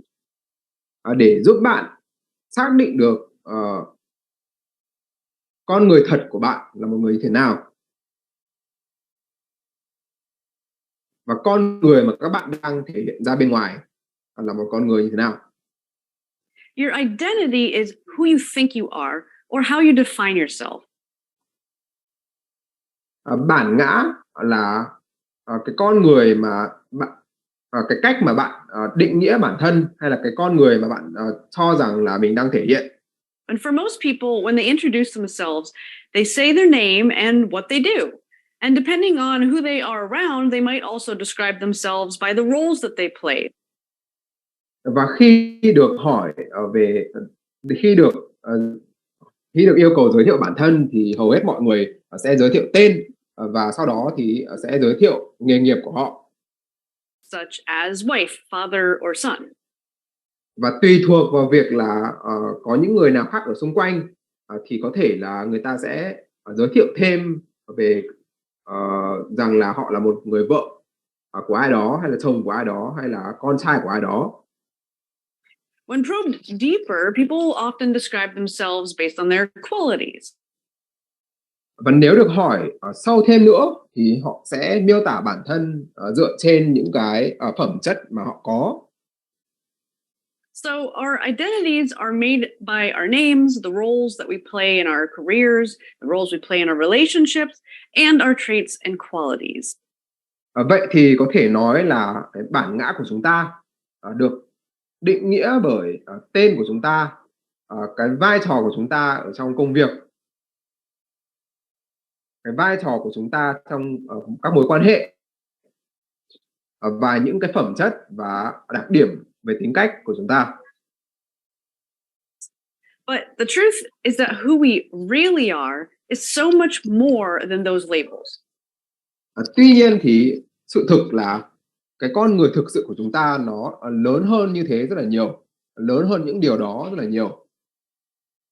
We each have a higher self, a true nature, and we each have unique gifts to offer the world and a unique purpose to our lives. Mỗi người trong chúng ta thì đều có một con người thật và có những cái món quà của riêng mình, nhưng có những món quà mà chúng ta có thể chia sẻ với thế giới của riêng mình. Cũng như là có một cái mục đích sống riêng chúng ta. We are so much more than simply the job that we have or whether or not we're a parent. Con người thật của chúng ta thì lớn hơn nhiều so với cái chức vị hay là cái công việc mà chúng ta đang đảm nhận, hay là liệu chúng ta có phải là một người bố hay người mẹ không. And this higher self wants to express itself in life. It has certain passions and talents and dreams. Và cái con người thật này thì nó luôn có cái nhu cầu là được thể hiện mình ra ở thế giới bên ngoài.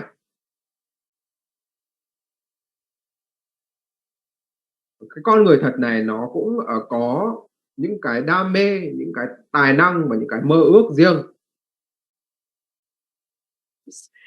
And if it knows who we are, that's great.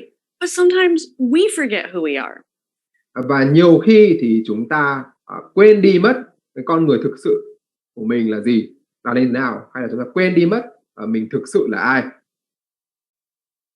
So the question is, how do we reconnect with this true self? Vậy thì câu hỏi ở đây là làm thế nào để chúng ta có thể kết nối lại được với cái con người thật này? How do we know who we really are?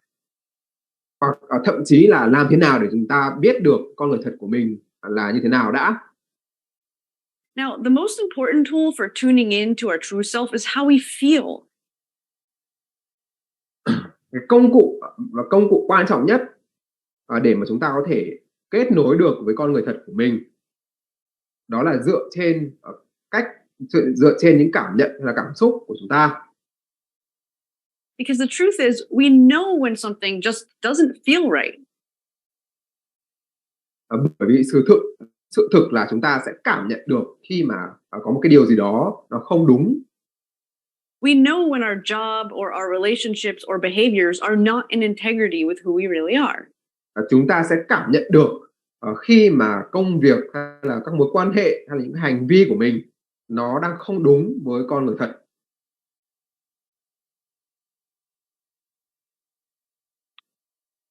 You see, when we're born, we are 100% authentically us. Khi chúng ta được sinh ra trên đời này thì chúng ta đang ở trạng thái là 100%, chúng ta đang sống 100% đúng với con người thật của mình. We haven't yet been influenced by the outside world. Bởi vì là chúng ta chưa bị ảnh hưởng bởi thế giới bên ngoài. And there's much debate about how much of who we are is formed based on our life experiences, which is nurture, or how much of it we came here with. Và cái việc là bao nhiêu phần trăm cái con người thật của chúng ta thì được quyết định bởi những trải nghiệm trong cuộc sống. Và bao nhiêu phần trăm con người thật của chúng ta thì được quyết định bởi được quyết định ở thời điểm mà chúng ta ra đời. Which is nature. And the answer is that thì vẫn là một cái vấn đề còn nhiều tranh cãi. Though there's no way at this point to know for sure how a person forms, the truth is that it's a little bit of both.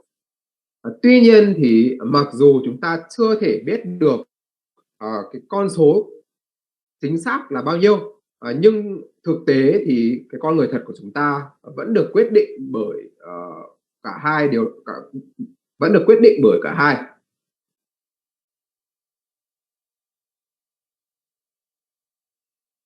But most people disregard the influence of our parents, cultural surroundings, and life experience. Tuy nhiên thì đa số mọi người đều có xu hướng là chối bỏ những cái ảnh hưởng đến từ bố mẹ của chúng ta, bố mẹ của họ, hay là những cái hoàn cảnh sống, hay là cái nền văn hóa, cũng như là những cái trải nghiệm trong cuộc sống. On who we become.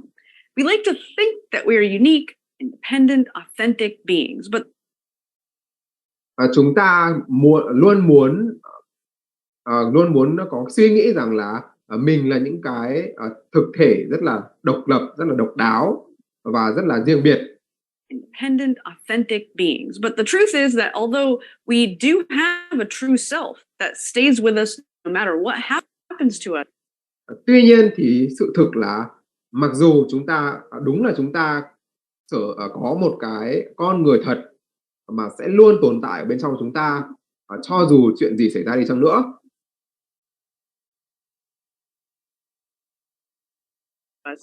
We are deeply influenced by who and what happens around us.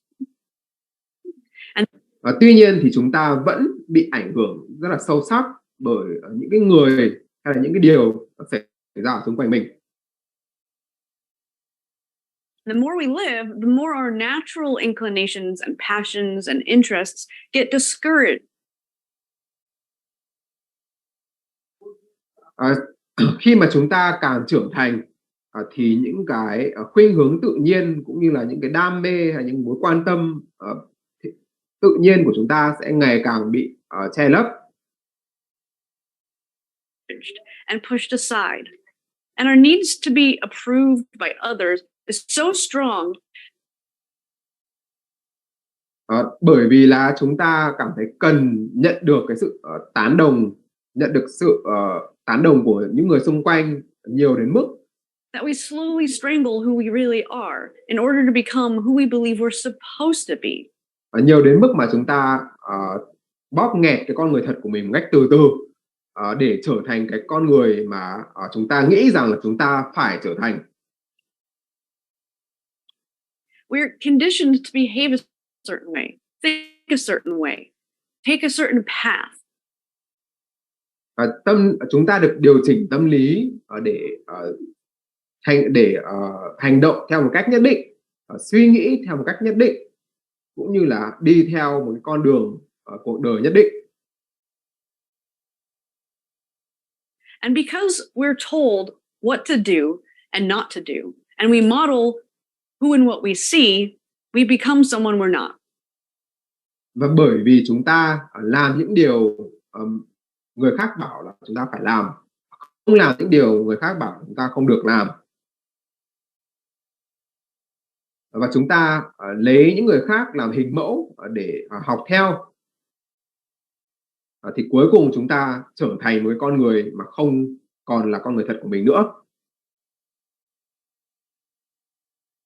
We become a product of our environment. Hay nói cách khác thì chúng ta đã trở thành cái sản phẩm của môi trường xung quanh. But that higher self that we were when we came here is still inside there. Tuy nhiên thì cái con người thật mà chúng ta được sinh ra để trở thành thì nó vẫn luôn tồn tại ở bên trong chúng ta. Think about this. An acorn, which is a tiny seed, already contains within it all of the DNA, the programming. Một cái hạt giống cũng giống như việc là một cái hạt giống thì cho dù là nó rất là nhỏ thôi thì nó đã chứa đựng tất cả những thông tin về ADN và tất cả những cái lập trình về mặt sinh học. The intention that it needs in order to become a mighty oak tree. Cũng như là cái ý định rằng là nó sẽ phải trở thành một cái cây cổ thụ rất là vĩ đại. With just the nutrients it pulls through the soil and some water and sunlight, the acorn chỉ bằng những cái chất dinh dưỡng mà nó thể hấp thu được từ đất cũng như là một ít nước và một ít ánh nắng mặt trời thôi, becomes who it's meant to be. thì cái hạt giống nó đã trở thành cái điều mà nó được sinh ra để trở thành. And in the same way, a baby is born with everything that it needs to become its highest self. Và cũng giống như vậy thì bất cứ mọi đứa bé nào cũng đều được sinh ra cùng với tất cả những điều mà nó cần để trở thành con người thật của mình. Through nourishment of its body, it becomes an adult. And through its interaction with life and other humans, it develops an identity. Thông qua sự nuôi dưỡng thì đứa bé sẽ trở thành một người trưởng thành. Và thông qua những cái tương tác ở trong cuộc sống với những người trưởng thành khác, And a unique set of skills and abilities. Thì con người đó sẽ hình thành nên một cái bản ngã cũng như là những cái kỹ năng và năng lực riêng. The human is different than the oak tree because its life is more variable. Một con người thì rất là khác so với một cái cây, bởi vì cuộc đời của con người thì nó có thể đa dạng hơn rất là nhiều. The difference between one person and another can be infinitely diverse. Well, no matter Giữa hai người với nhau thì cái sự khác biệt nó có thể là vô tận. what the complexity of the branches of an oak tree, it's still ultimately the same as other oak trees. Còn giữa hai cái cây với nhau thì nó có thể khác nhau về cành lá, tuy nhiên thì về bản chất nó vẫn chỉ là cái cây mà thôi. But still, even with these outside influences that push us to be a certain way, to fit into our surroundings, Tuy nhiên thì ngay cả khi có những cái nguồn ảnh hưởng đến từ bên ngoài khiến cho chúng ta phải trở thành một con người một con người nhất định nào đó, hay là buộc chúng ta phải làm theo để ép mình vào một cái hoàn cảnh nhất định. and even though what we are drawn to naturally is often trampled by others, Và mặc dù những cái niềm đam mê thiên bẩm hay những niềm đam mê tự nhiên của chúng ta thường bị che lấp bởi những cái nguồn ảnh hưởng này, deep inside, we still hold that seed, that light of who we truly are. Thì trong sâu thẳm chúng ta vẫn tồn tại cái hạt giống của con người thực sự mà chúng ta được sinh ra để trở thành. And although we might have picked up behaviors and character traits that aren't really who we are, Và mặc dù có thể là chúng ta đã lĩnh hội những cái hành vi hay là những cái đặc điểm tính cách mà nó không phù hợp với con người thật của mình, our core character is still within us. That higher self calls to us when we feel those things we're passionate about. thì cái bản chất của chúng ta nó vẫn tồn tại ở bên trong. Và con người thật của chúng ta thì vẫn luôn cất lên cái tiếng gọi của nó. We feel those things we're passionate about. Khi mà chúng ta tiếp xúc với những cái điều mà chúng ta thực sự cảm thấy đam mê. It tugs at our heartstrings when something that is in integrity with our true selves is nearby. Nó thôi thúc một điều gì đó trong trái tim của chúng ta khi mà chúng ta đang ở gần một cái điều nào đó mà đúng với con người thật của mình. And in those moments when it feels like we know what it is that we're supposed to do, that we're meant to be doing something. Và trong những khoảnh khắc đó thì chúng ta cảm thấy như là mình biết được mình phải làm gì. And something just feels right, as if we were made for it. Và khi chúng ta làm những cái điều đó thì chúng ta cảm thấy dường như là mình được sinh ra để làm những điều đó vậy. And we can also hear this inner calling in those moments when we feel a heavy weight or a pit in our stomach. Và chúng ta cũng có thể lắng nghe được những cái tiếng gọi hay những cái sự thôi thúc này khi mà chúng ta làm những cái điều mà nó không đúng với con người thật của mình.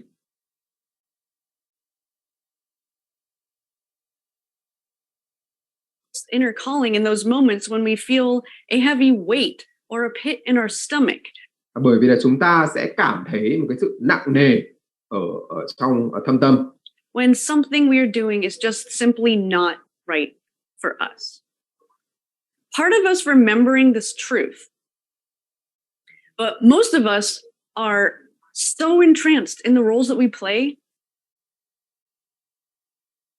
Có những người thì vẫn nhớ được những cái con người thật của mình.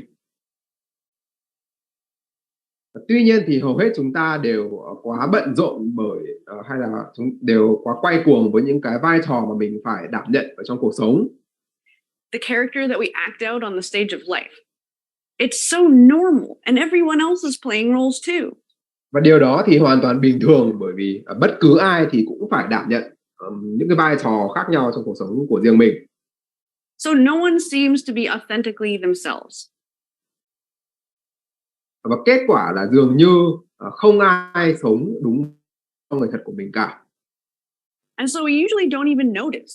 And when we do notice, we often feel alone and we don't know how to stop being who we're not. Và kết quả là chúng ta thậm chí còn không để ý hay là không nhận ra rằng là mình đang không sống đúng với con người thật của mình. And start being who we are. Ngay cả khi chúng ta nhận ra được điều đó thì chúng ta cũng không biết làm thế nào để từ bỏ con người mà nó không đúng với bản chất và trở thành cái con người trở thành con người mà mình được sinh ra để trở thành. And that's what the journey of transformation is all about. Và đó chính là cái mục đích của hành trình chuyển hóa bản thân. The good news is that by becoming aware of who we are not, we give space for who we are to come back to the surface. It is a process that happens. Tuy nhiên thì tin tốt là bằng cách nhận thức được chúng ta đang không sống đúng với con người thật của bản thân. Who we are to come back to the surface.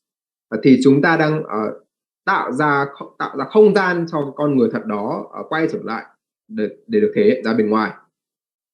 It is a process that happens in stages. Và quá trình chuyển hóa này thì nó xảy ra theo từng giai đoạn. No one miraculously comes into alignment with their true self overnight. Và không ai thì bỗng dưng sống đúng với con người thật của mình chỉ qua một đêm cả. The journey will start here and continue through the rest of this course and the rest of your life. Hành trình chuyển hóa này thì sẽ bắt đầu từ bây giờ và sẽ tiếp diễn cho đến hết khóa học, và sau đó thì sẽ tiếp diễn cho đến hết cuộc đời của bạn. So let's look at the roles that we play in life and identify whether or not we are playing them in a way that feels aligned with our true selves or not. Vậy thì trong phần tài liệu của bài học chúng ta các bạn sẽ được cung cấp những câu hỏi để mà đặt ra cho khách hàng Playing them để biết được rằng là họ hiện đang đảm nhận những vai trò gì, hoặc họ đang đóng những cái vai gì ở trong cuộc sống mình, in a way that feels aligned with their true selves or not. Và tìm hiểu xem là cái cách mà họ đang đảm nhận những cái vai trò đó nó đã đúng với cái con người thật của họ hay chưa. And then in future videos, we'll dive deeper into our passions, talents, and dreams. Và sau đó thì ở trong những cái bài học tiếp theo, chúng ta sẽ đào sâu hơn vào những cái đam mê, những cái tài năng hay là những cái ước mơ của khách hàng. In order to identify those aspects of our higher self that we are being called to become. Để giúp cho họ xác định được những cái khía cạnh của con người thật của họ, để họ có thể quay trở lại sống đúng với bản chất của mình. So start with the question. Những câu hỏi này thì nó đã nằm có trong phần tài liệu, nên là em sẽ bỏ qua cái phần nhắc lại câu hỏi của video.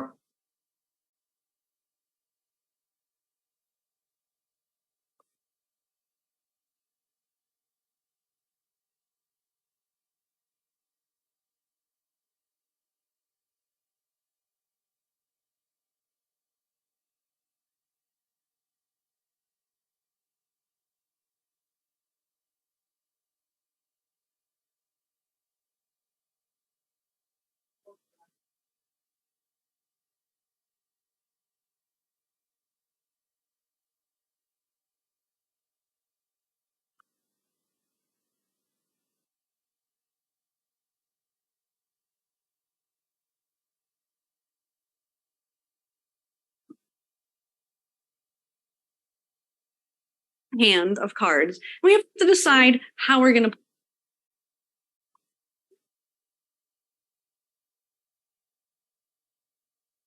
In this video, we're going to talk about fulfilling your life purpose.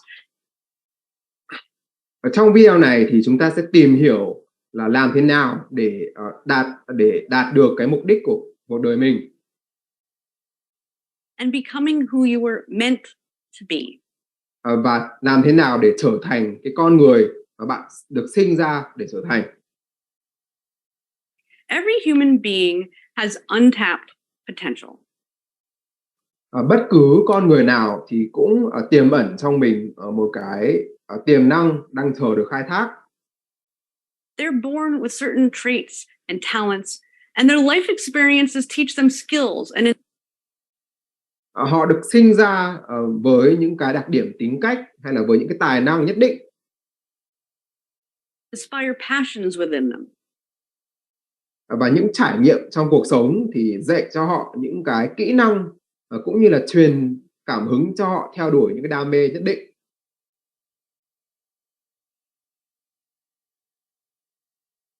If you look back at the story of a person's life, it's often very clear that their life has been leading Nếu như bạn nhìn lại them along cái câu chuyện cuộc đời của một người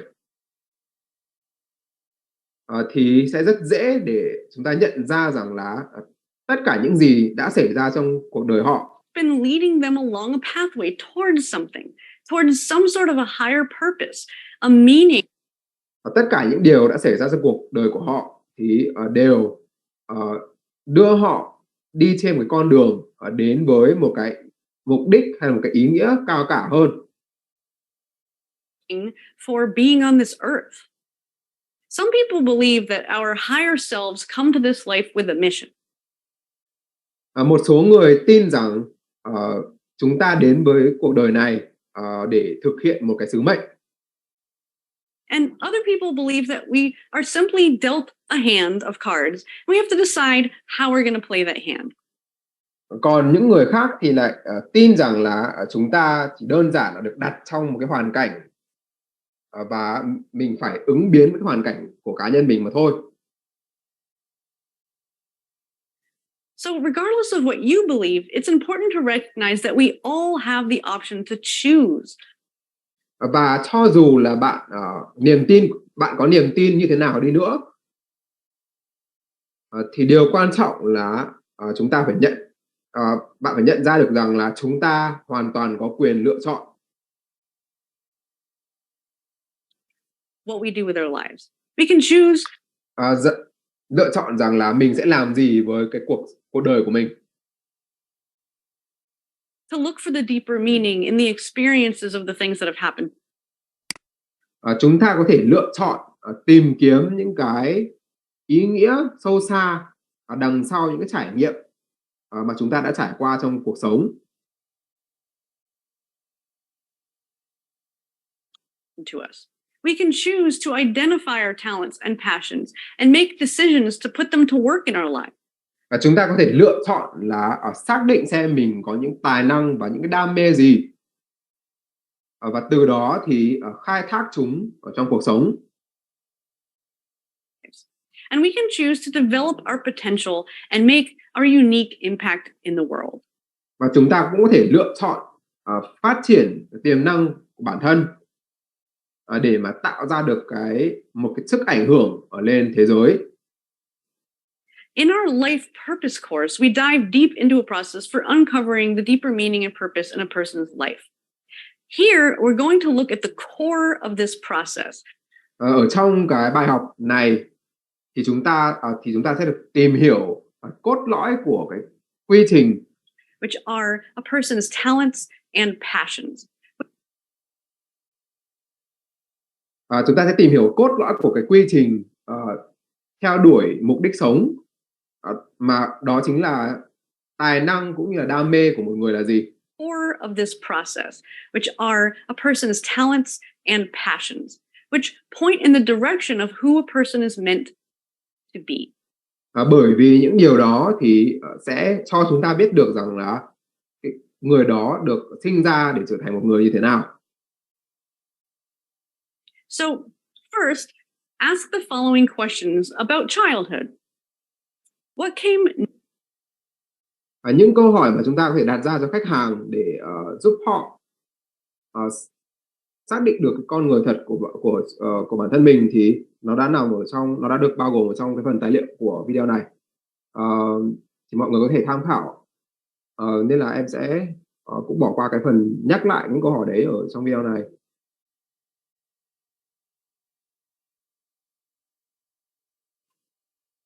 After evaluating the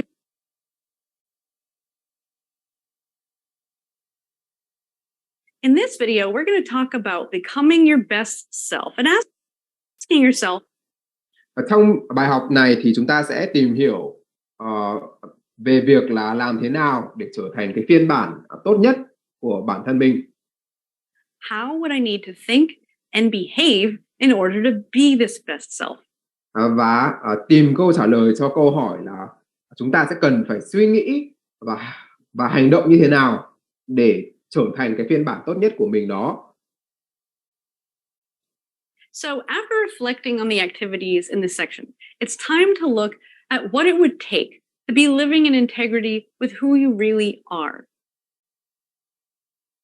It's time to look Sau khi đã thực hiện những hoạt động để tìm ra được cái con người thật của mình thì đã đến lúc chúng ta xác định xem là mình sẽ phải làm gì để mà sống đúng với con người thật đó. at what it would take to be living in integrity with who you really are. How would you need to be thinking and behaving differently in order to bring your best self to life? Chúng ta sẽ phải thay đổi cái cách suy nghĩ cũng như là cách hành động của mình như thế nào để mà thể hiện được cái con người thật của mình ra bên ngoài. After evaluating the different roles that you play, whether they're in your career, your family, or elsewhere, Sau khi đánh giá rằng là chúng ta đang đảm nhận những vai trò nào trong cuộc sống, có thể là trong sự nghiệp, trong gia đình hay là bất cứ một nơi nào khác. which roles do you feel are the most important for you to change in order to fully embrace? Các bạn hãy nghĩ xem là vai trò nào trong số đó là quan trọng nhất mà các bạn sẽ phải tập trung thay đổi thì mới có thể sống đúng được với con người thật của mình. Your best self. And for each role that you wish to change, ask yourself the following questions. Và đối với mỗi vai trò mà các bạn muốn thay đổi thì hãy đặt ra cho mình những câu hỏi sau. What needs to be changed about how I think about this role? Mình sẽ cần phải thay đổi cái cách suy nghĩ của mình như thế nào về những cái vai trò này. Or how I think about who I am in it? Hay là mình phải thay đổi cái cách suy nghĩ về bản thân mình ở trong cái vai trò đấy như thế nào. And also ask, what needs to be changed about my behavior in this role? Tiếp theo là mình sẽ cần phải thay đổi hành vi của mình như thế nào ở trong cái vai trò này. Next, after looking at your talents and the passions that you identified, Tiếp theo thì sau khi các bạn đã xác định được những cái tài năng và đam mê vốn có của bản thân, what did you determine your life has been preparing you for? Thì theo các bạn, cái cuộc đời của các bạn đã chuẩn bị cho các bạn để các bạn làm điều gì hay để cho các bạn đạt được điều gì? Are there any ways that you're not currently living up to this greater purpose and mission and potential? Các bạn có đang không sống đúng với những cái mục đích cao cả hay là những cái sứ mệnh đó hay không? In your life? How are you not doing all that you can or that you came here for? Các bạn có đang không làm hết sức những cái điều mà các bạn được sinh ra để làm hay không? What needs to be changed about how you think about yourself, your life, or the gifts that you have to offer this world? Và các bạn sẽ phải thay đổi cách suy nghĩ của mình như thế nào về bản thân, về cuộc đời hay là về những món quà mà các bạn có thể trao cho những người khác. What behaviors do you need to either stop, change, or start in order to live integrity with this higher purpose and using these talents and passions that you have? Và các bạn sẽ phải thay đổi những cái suy nghĩ và hành vi của mình như thế nào để sống đúng với những mục đích sai, And using these talents and passions that you have. và để khai thác tối đa những cái tài năng và đam mê mà các bạn có. So, for instance, what things that you enjoy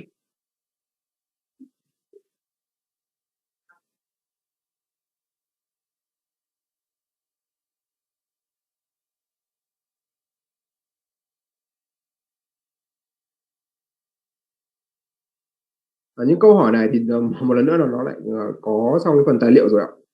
Cái phần sau thì nó tương đối là dài ấy, thì nên là em cũng xin phép là bỏ qua cái phần nhắc lại câu hỏi này để chúng ta chuyển sang cái phần sau một cách nhanh hơn. Cái nội dung cuối cùng của phần đi tìm con người thực sự của mình, đó là nội dung tìm kiếm một cái hình mẫu để làm theo.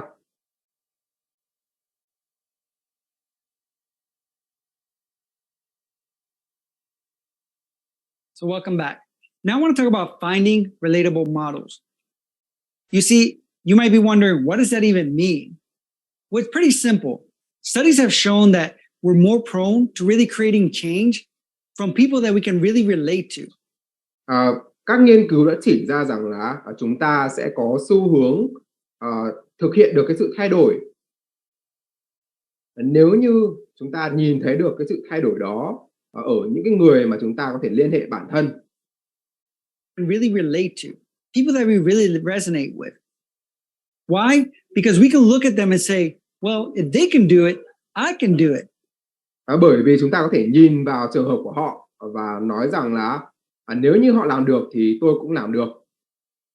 For example, for myself, when I went back to school after failing my first year of college, I started reading a lot of books and watching like documentaries and things about different people. Chẳng hạn như cá nhân tôi thì tôi đã từng đọc rất nhiều những quyển sách cũng như là xem rất nhiều những cái phim tài liệu that had a similar upbringing with them. Viết về hay là kể về những người mà đã có cái hoàn cảnh hay là đã có những cái tuổi thơ mà tương tự như với tôi. That maybe failed their first year of college or maybe grew up in the same struggles and really did something with their lives. Tuy nhiên thì họ mặc dù họ phải trải qua những cái khó khăn đó thì họ vẫn có một cuộc đời rất là trọn vẹn. And that to me was empowering because I could look at them and say, well, if they failed college or if they grew up in the streets and had these struggles and were able to redefine and transform. Và điều đó thì đã truyền cho tôi rất nhiều sức mạnh bởi vì là tôi có thể nhìn vào những trường hợp đó và nói với bản thân rằng là nếu như họ cũng phải trải qua những cái điều mà mình đã từng trải qua, their lives, then I could do it.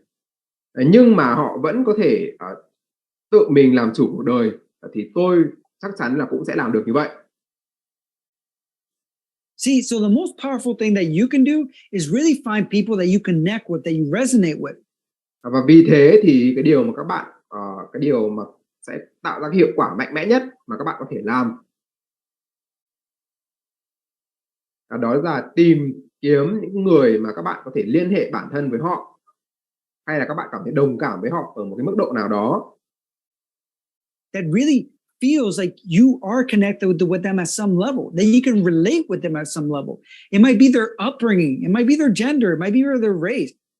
Và đó có thể là cái hoàn cảnh sống của họ hay là giới tính của họ hay là chủng tộc của họ. It might be where they grew up. It might be some of the experiences as far as what they had in their career. Hoặc là cũng có thể là một cái trải nghiệm nào đó mà trong cái sự nghiệp của họ. It might be their experience as a child. It might be all these different things that really help mold them. Whatever it is. Hay là bất cứ những điều nào mà đã góp phần nhào nặn lên cái con người của họ ngày hôm nay. Try to find that model because that model is going to help remind you that it's possible. Thì các bạn hãy tìm kiếm cho mình một cái hình mẫu như vậy. bởi vì là họ sẽ luôn nhắc nhở cho bạn rằng là mọi thứ đều có thể. Because at the end of the day, it's just giving our brains more seeds of what is possible. Bởi vì là cái điều quan trọng nhất là chúng ta phải liên tục cung cấp cho não bộ của mình những cái hạt, chúng ta phải gieo hạt vào não bộ của mình rằng là tất cả mọi thứ đều là có thể.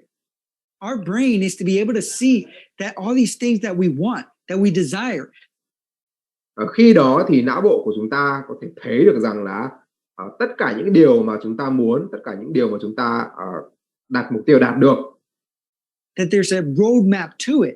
And if we can see that other people have done it, and it provides us a roadmap. Thì đều đã có những người tương tự như chúng ta đã đạt được những điều như vậy rồi. It gives us hope. It gives us inspiration. But more importantly, it lets us know that it's achievable. And that's all we need. Điều đó thì mang lại cho chúng ta cái niềm hy vọng, mang lại cho chúng ta cái cảm hứng. Tuy nhiên thì điều quan trọng nhất là điều đó cho chúng ta biết rằng những mục tiêu đó là hoàn toàn có thể đạt được. Và đó là tất cả những gì mà chúng ta cần.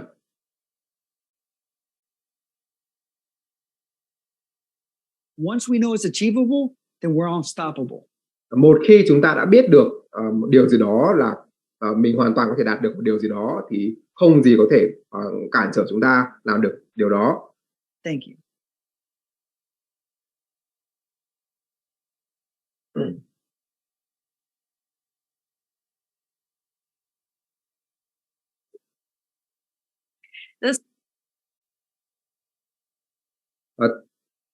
Tiếp theo thì chúng ta sẽ chuyển sang cái phần nội dung về làm thế nào để hình thành nên cái tư duy hình thành nên tư duy phát triển hay là hình thành tư duy thành công.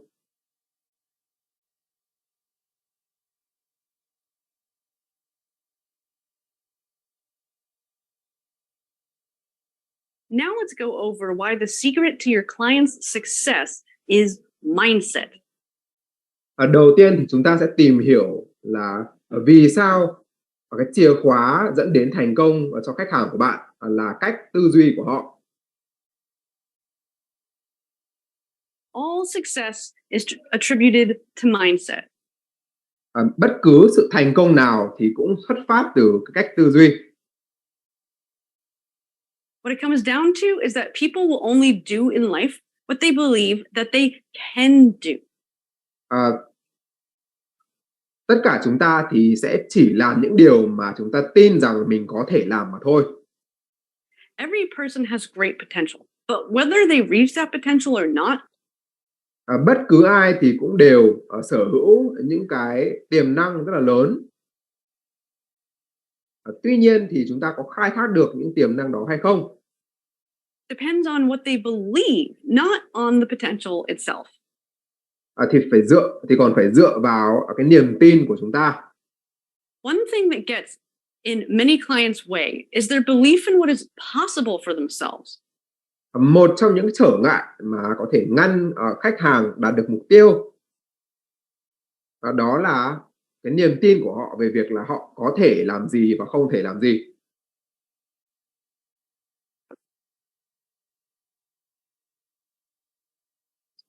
They tell themselves that they cannot do something for one of two reasons. Họ tự nói với bản thân rằng là họ không thể làm được một cái điều gì đó vì một trong hai lý do sau. Either one, they believe that they're not capable, which is an internal deficiency. Một là họ tin rằng họ không có khả năng làm điều đó, tức là nguyên nhân đến từ bản thân họ. Or two, they believe that it's simply not possible because of some external barrier. Hoặc hai là họ tin rằng điều đó là không thể bởi một cái chướng ngại đến từ ngoại cảnh nào đó. Therefore, the purpose of coaching is to, on one hand, help them change the way they look at the situation. Vì thế thì mục đích của việc life coach đó là một mặt giúp cho khách hàng thay đổi được cái cách nhận thức của họ về hoàn cảnh. In order to find supporting evidence for the idea that it is in fact possible. So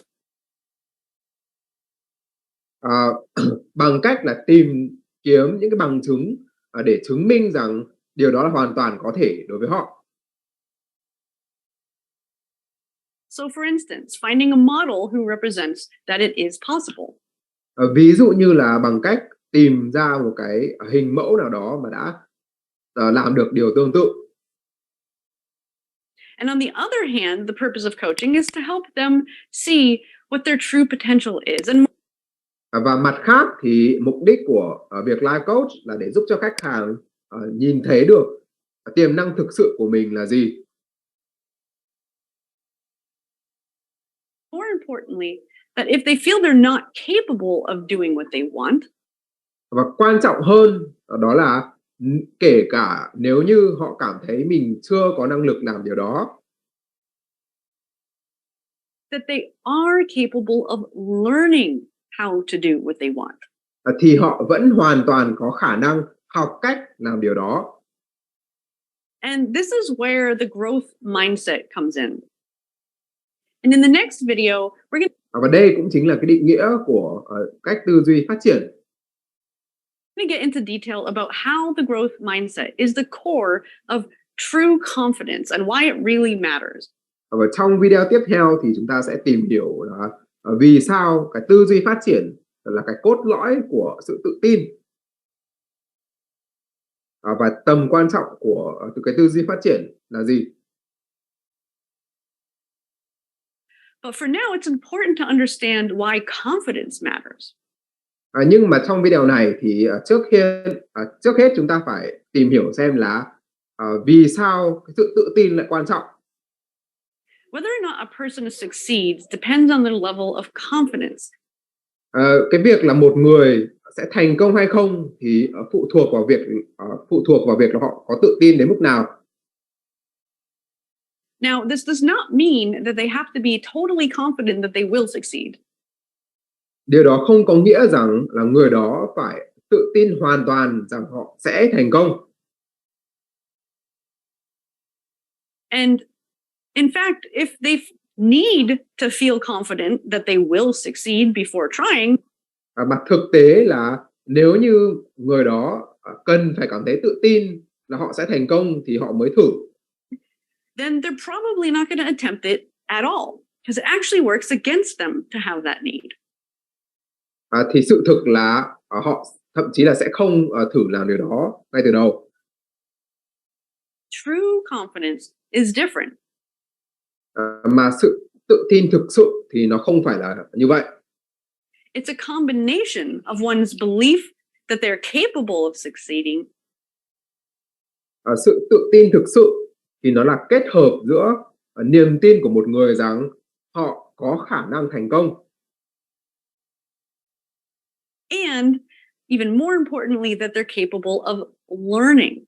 Với một niềm tin quan trọng hơn nữa đó là niềm tin rằng họ có khả năng học cách làm điều đó. And so here's how it works.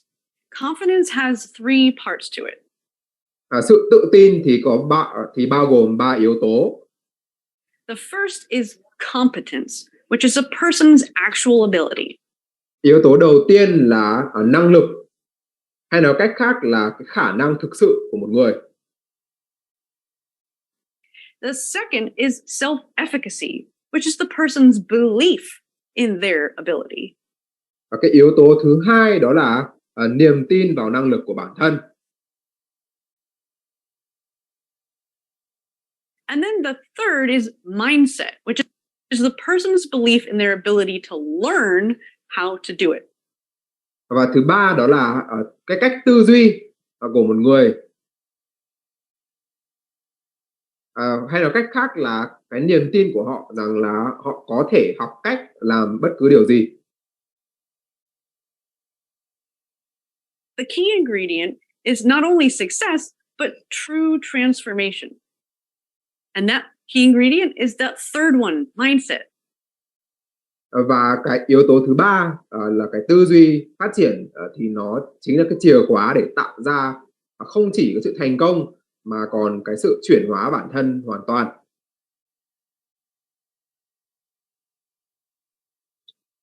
A person could be good at something or think that they are capable, but if they Một người thì một người thì có thể giỏi một việc gì đó hoặc là nghĩ rằng họ giỏi. believe that whatever level of competence that they currently have is set in stone, that they cannot learn and grow beyond where they are, Tuy nhiên nếu như họ tin rằng là cái trình độ hay là cái năng lực hiện tại của họ là cố định và họ không thể học hỏi và không thể phát triển thêm được nữa, grow beyond where they are, then they're going to remain stuck because they're not even going to try to change. thì họ vẫn sẽ gặp phải sự bế tắc. For some coaches, it can be surprising to find that someone believes that their abilities are truly fixed. Và trong cái công việc life coach thì các bạn sẽ gặp những khách hàng mà tin rằng các khả năng của họ thì là cố định. But on the other hand, some coaches can relate to that feeling because they feel that way too. And Thậm chí là một số người coach thì cũng có một cái niềm tin tương tự như vậy. that's okay. In the next video, we're going to discuss the difference between a fixed mindset and a growth mindset. Trong bài học tiếp theo thì chúng ta sẽ tìm hiểu về cái sự khác biệt giữa tư duy cố định và tư duy phát triển. And then the rest of this section will explore how to help your clients or yourself develop a growth mindset. Và phần còn lại của nội dung của phần này thì chúng ta sẽ được tìm hiểu là làm thế nào để giúp cho khách hàng của bạn hay là chính bản thân bạn hình thành nên một cái tư duy phát triển. Develop a growth mindset so that they can truly be confident in themselves. Để mà họ có được cái sự tự tin thực sự vào bản thân mình. And at the end of this section, we'll talk about the other parts of confidence, like self-efficacy and actual competence. Và ở phần cuối của nội dung này thì chúng ta sẽ tìm hiểu về hai cái yếu tố còn lại của sự tự tin. Đó là cái niềm tin vào năng lực của bản thân cũng như là cái năng lực thực sự. As well as tools that you can use to help your clients actually improve their abilities. But we primarily want to focus on developing their mindset. Tuy nhiên thì chúng tôi muốn tập trung chủ yếu vào cái việc giúp cho khách hàng hình thành cái tư duy phát triển. Because this is the most important piece. Bởi vì nó là cái yếu tố quan trọng nhất. And if you find that you want to dig deeper into helping clients, a deeper level. But this section in this course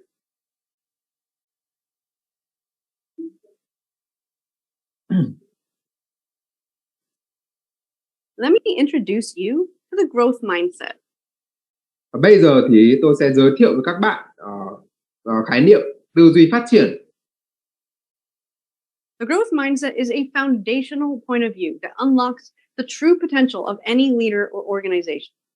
Tư duy phát triển là một cái cách tư duy mang tính nền tảng mà có khả năng khai mở cái tiềm năng thực sự của bất cứ một lãnh đạo hay là bất cứ một tổ chức nào.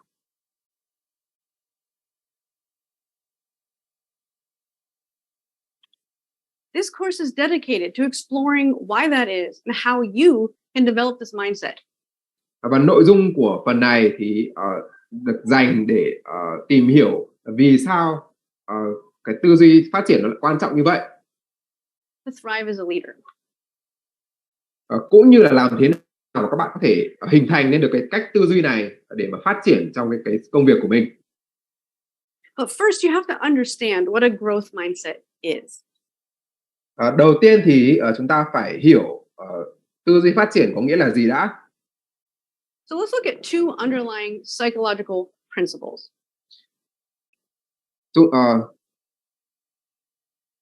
Tư duy phát triển thì được dựa trên hai cái nguyên lý về tâm lý học. The first is the locus of control, which really means what you believe either Cái nguyên lý đầu tiên đó là điểm kiểm soát tâm lý. is or is not within your control. Mà cụ thể là cái việc bạn Cụ thể là theo bạn thì quyền kiểm soát either is or is not within your control. So some people feel like life simply happens to them. Một số người thì tin rằng hay là cảm thấy rằng là cuộc sống xảy đến với họ, They're a victim of whatever might happen. hay nói cách khác là họ là nạn nhân của tất cả những gì đang xảy ra trong cuộc sống. They have an external locus of control. Thì những người như vậy có cái điểm kiểm soát tâm lý ở ngoại cảnh. Other people believe that they're in control of their lives, and even when something happens to them, Một số người khác thì tin rằng mình có quyền quyết định với cuộc sống của mình. that appears to come from the outside, they still see how they have power over the outside. Và ngay cả khi một điều gì đó xảy ra với họ mà dường như là đến từ ngoại cảnh, thì họ vẫn có thể nhìn ra được là mình vẫn có quyền kiểm soát, rằng là cái kết quả của cái việc này là gì. Outcome. This is an internal locus of control. Vậy thì những người như vậy thì họ có cái điểm kiểm soát tâm lý ở nội tại. And how do you develop an internal locus of control and feel empowered about your life? Vậy thì làm thế nào mà các bạn có thể hình thành nên được cái điểm kiểm soát tâm lý ở trong nội tại để mà cảm thấy mình có quyền kiểm soát với cuộc sống của mình? You develop a bias towards action, which is the second principle. Thì các bạn có thể làm như vậy bằng cách là phát triển một cái khuynh hướng hành động. Và đây cũng chính là cái nguyên lý về tâm lý học thứ hai. So if you feel like your life is outside of your control, you're unlikely to take certain actions. Cụ thể là nếu như bạn cảm thấy rằng cuộc sống mình không có quyền kiểm soát đối với cuộc sống, Because you don't believe it will make a difference. Thì bạn sẽ có khuynh hướng không hành động. Bởi vì là bạn nghĩ rằng kể cả bạn có hành động đi chăng nữa thì cũng sẽ chẳng thay đổi được gì cả. You have a bias towards inaction. Thì khi đó các bạn có thể được xem là có cái khuynh hướng không hành động. So in order to overcome this, you can begin taking actions and seeing what happens. Và để vượt qua được cái tình trạng này thì các bạn có thể bắt đầu thực hiện những hành động và xem là khi đó thì điều gì sẽ xảy ra. And doing this over time shows yourself that you have more influence over your life than you thought. Và khi bạn làm như vậy nhiều lần thì dần dần bạn sẽ nhận ra rằng là mình có quyền quyết định với cuộc sống của mình nhiều hơn bạn tưởng.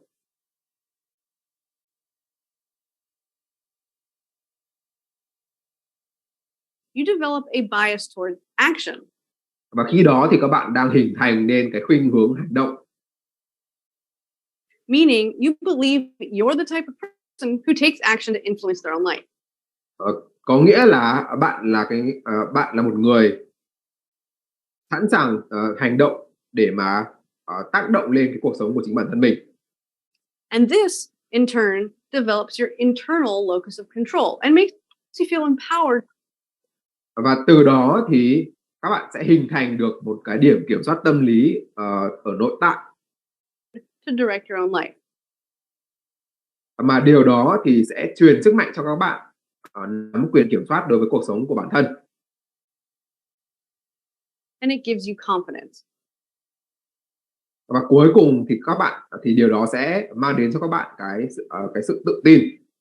But there is one core underlying psychological principle that is even more important to understand. Tuy nhiên thì vẫn còn một cái nguyên lý về tâm lý học nữa mà chúng ta rất cần phải hiểu. And that is the growth mindset. Đó chính là cái tư duy phát triển. People who have this mindset are more resilient, better at coping with failure. Những người có tư duy phát triển thì bền bỉ hơn. họ đối phó với sự thất bại hiệu quả hơn and more likely to challenge themselves. và họ thường tự thử thách bản thân nhiều hơn.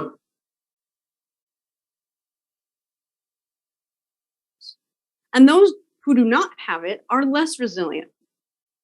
Những người không có tư duy phát triển thì không bền bỉ bằng. Poor at coping with failure. Họ rất là kém trong cái việc là đối phó với sự thất bại. And avoid challenges that could reveal their flaws. Và họ tránh những cái thử thách mà có thể để lộ ra những cái nhược điểm của mình. Tránh những thử thách mà có thể làm lộ ra những cái điểm yếu của họ. So let me give you this quick quiz. Consider the example and how you would feel if it was you. Để biết được là các bạn có sở hữu tư duy phát triển không thì chúng tôi có thể đưa ra một cái bài kiểm tra ngắn. Imagine that you had a terrible day. You spilled coffee on your shirt on the way to work. Các bạn hãy tưởng tượng ra là mình vừa có một cái ngày rất là tồi tệ. Và các bạn thì vừa làm đổ cà phê lên áo của mình ở trên đường đi làm. You got a parking ticket on your lunch break, and your boss reprimanded you for publishing a document with several major. Trên đường đi làm thì bạn bị công an phạt. Và cuối ngày thì sếp của bạn đã trách móc bạn vì For publishing a document with several major errors. Sếp của bạn đã trách móc bạn vì bạn in tài liệu ra mà vẫn còn những lỗi chính tả. How would you feel or react? Thì các bạn sẽ cảm nhận hoặc là phản ứng lại với những tình huống này như thế nào? Either one, you'd feel bad about yourself for being clumsy, unintelligent, and unlucky. Một là các bạn cảm thấy tồi tệ về bản thân mình vì đã hành động một cách cầu thả, một cách ngu ngốc, hay là cuộc sống của bạn thật là thiếu may mắn. You'd accept that this is just how your life goes. Or Và bạn chấp nhận rằng cái cuộc sống của mình nó vốn đã như vậy rồi. you'd be upset, but you'd be thinking about how you should probably get a better travel mug. Hay là bạn vẫn cảm thấy hơi buồn một chút. Be more careful when you park and double check your work. Tuy nhiên thì các bạn sẽ suy nghĩ về việc là mua một cái cốc lớn hơn, một cái cốc cà phê lớn hơn, hay là lái xe cẩn thận hơn, hay là phải kiểm tra lại những cái tài liệu mình in ra nhiều lần. Then I want you to answer these questions. If I told you that your intelligence, like your IQ score, is something about you that you can't change. Và nếu như bây giờ tôi nói với bạn rằng là cái điểm chỉ số thông minh IQ của bạn là một cái điều mà bạn không thể thay đổi được. Would you either agree or disagree? Thì các bạn sẽ đồng ý hay là không đồng ý với câu nói đó.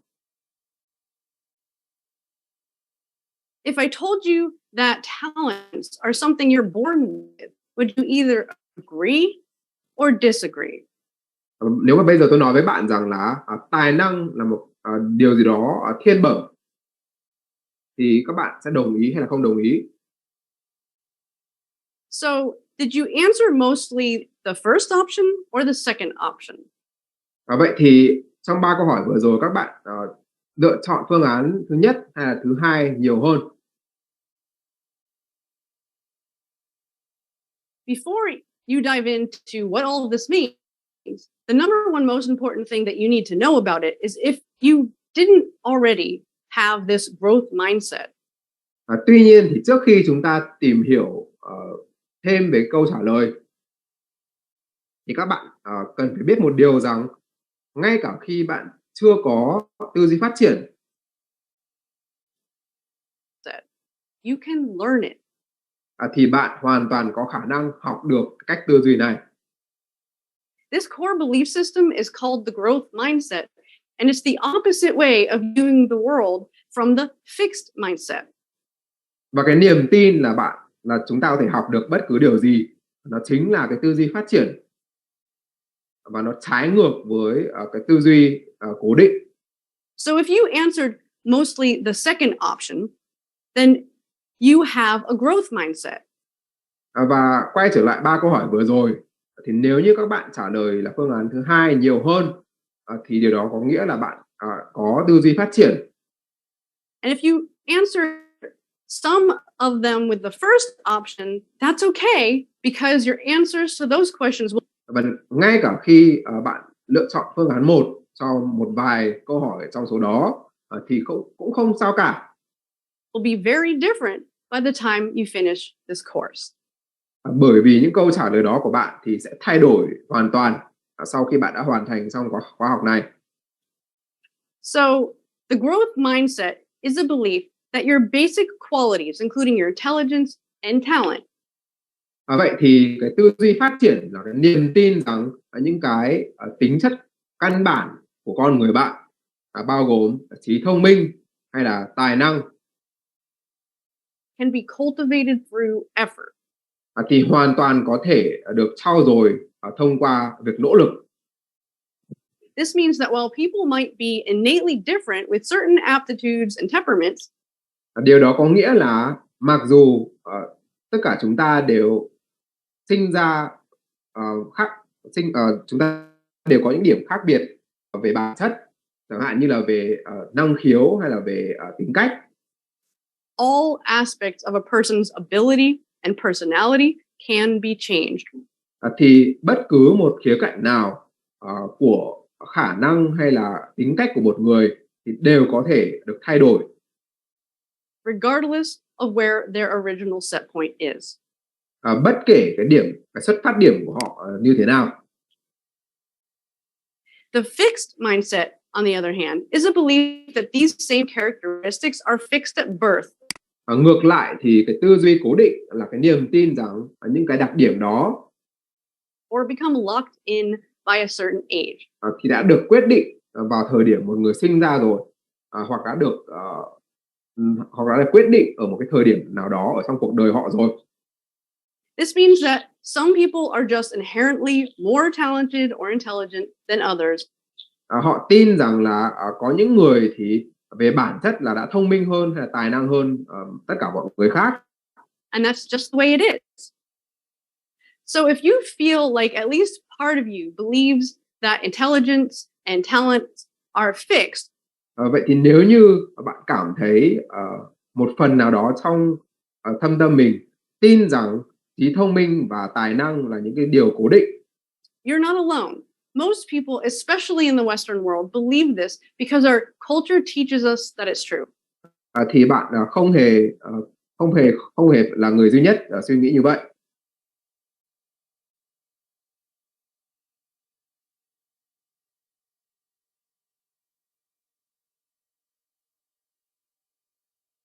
Especially in the Western world, believe this because our culture teaches us that it's true.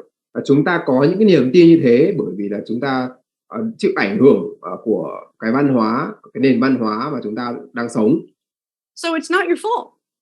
Emphasis on test scores that determine our intelligence, such as taking an IQ test, Cái việc mà coi trọng điểm số của bài kiểm tra hay là những cái chỉ số như là chỉ số thông minh IQ or being graded are part of the problem. Thì cũng đóng góp một phần trong cái việc là gây ra cái vấn đề này. No one stops to think that a single test taken on a certain day at a certain age can Không ai dừng lại và nghĩ rằng là một cái bài kiểm tra nào đó mà chúng ta làm ở một cái độ tuổi nhất định và ở một cái ngày nhất định not possibly predict how well you would do on a test years later after learning more or when you're in a better mood. Thì sẽ không thể nào mà định đoạt được cái số điểm của một cái bài kiểm tra khác mà chúng ta làm sau một vài năm sau một quá trình học tập.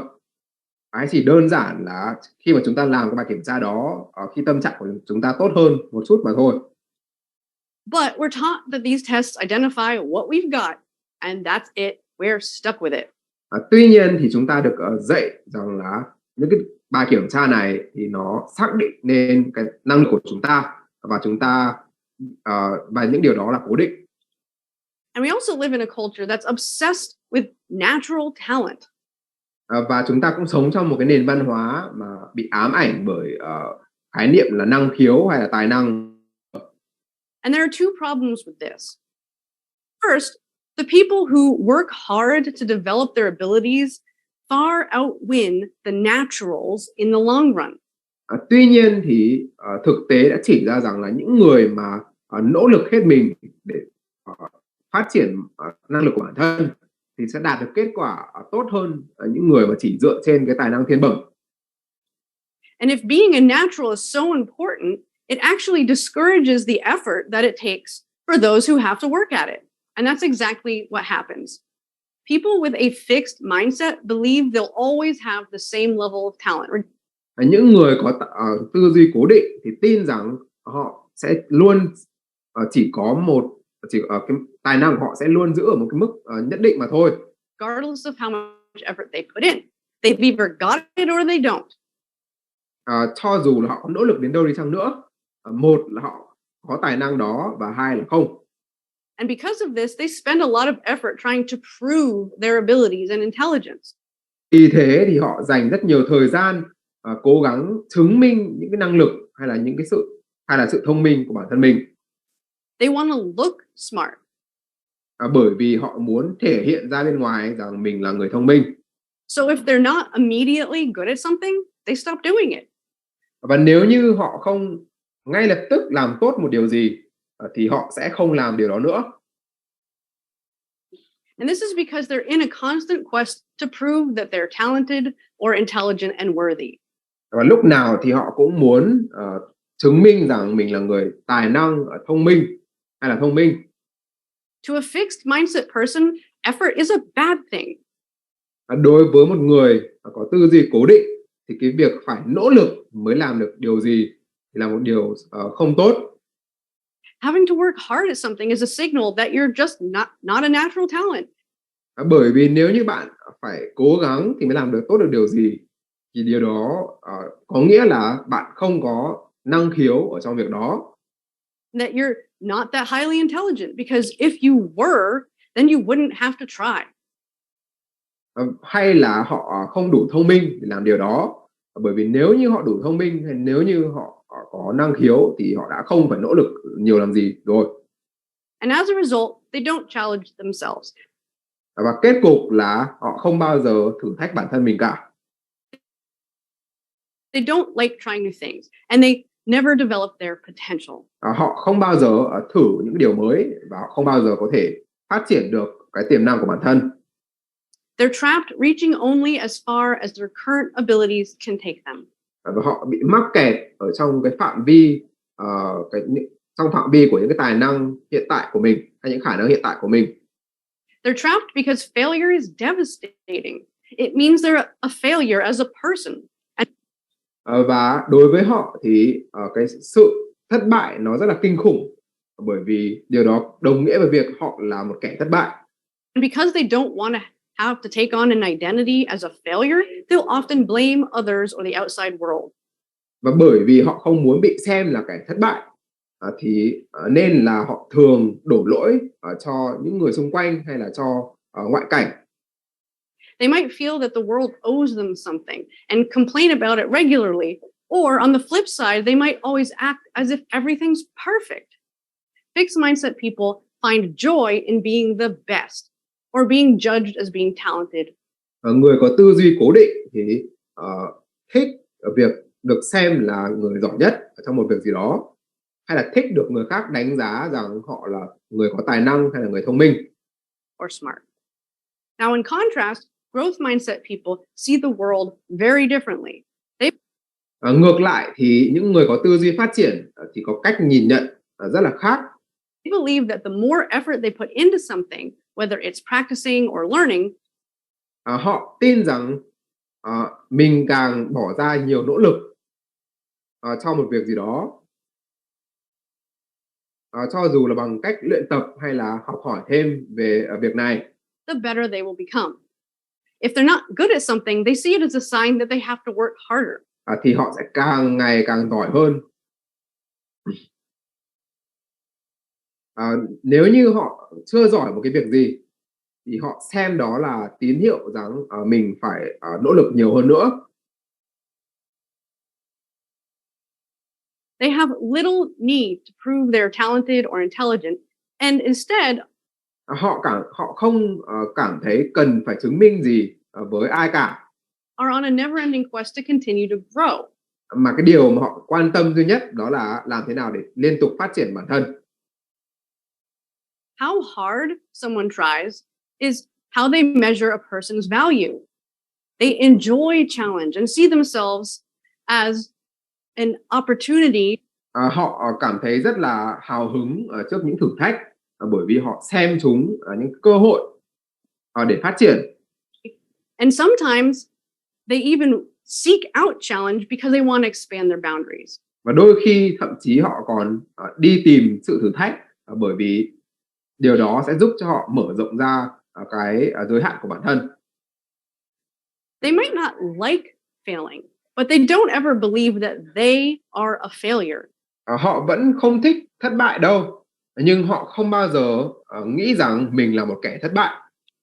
They see failure as a learning experience. Mà họ xem sự thất bại là một cái trải nghiệm mà họ có thể học tập. Growth mindset people find joy in progress and learning. Những người có tư duy phát triển thì tìm thấy được niềm vui trong sự tiến bộ cũng như là cái quá trình học tập. So what is important to know here is that if you didn't already know that you can change and improve. Vậy thì cái điều quan trọng nhất ở đây đó là nếu như các bạn từng nghĩ rằng Your talents, your skills, intelligence, characteristics, and behavior. Nếu như các bạn chưa có cái niềm tin rằng là những tài năng, những cái kỹ năng, những cái sự thông minh và những cái đặc điểm tính cách của bản thân có thể thay đổi, Now you know. thì bây giờ các bạn đã biết là chúng hoàn toàn có thể thay đổi rồi. So let's dive in.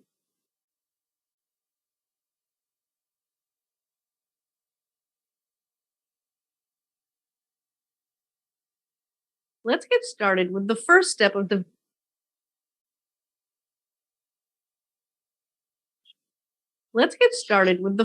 of developing a growth mindset.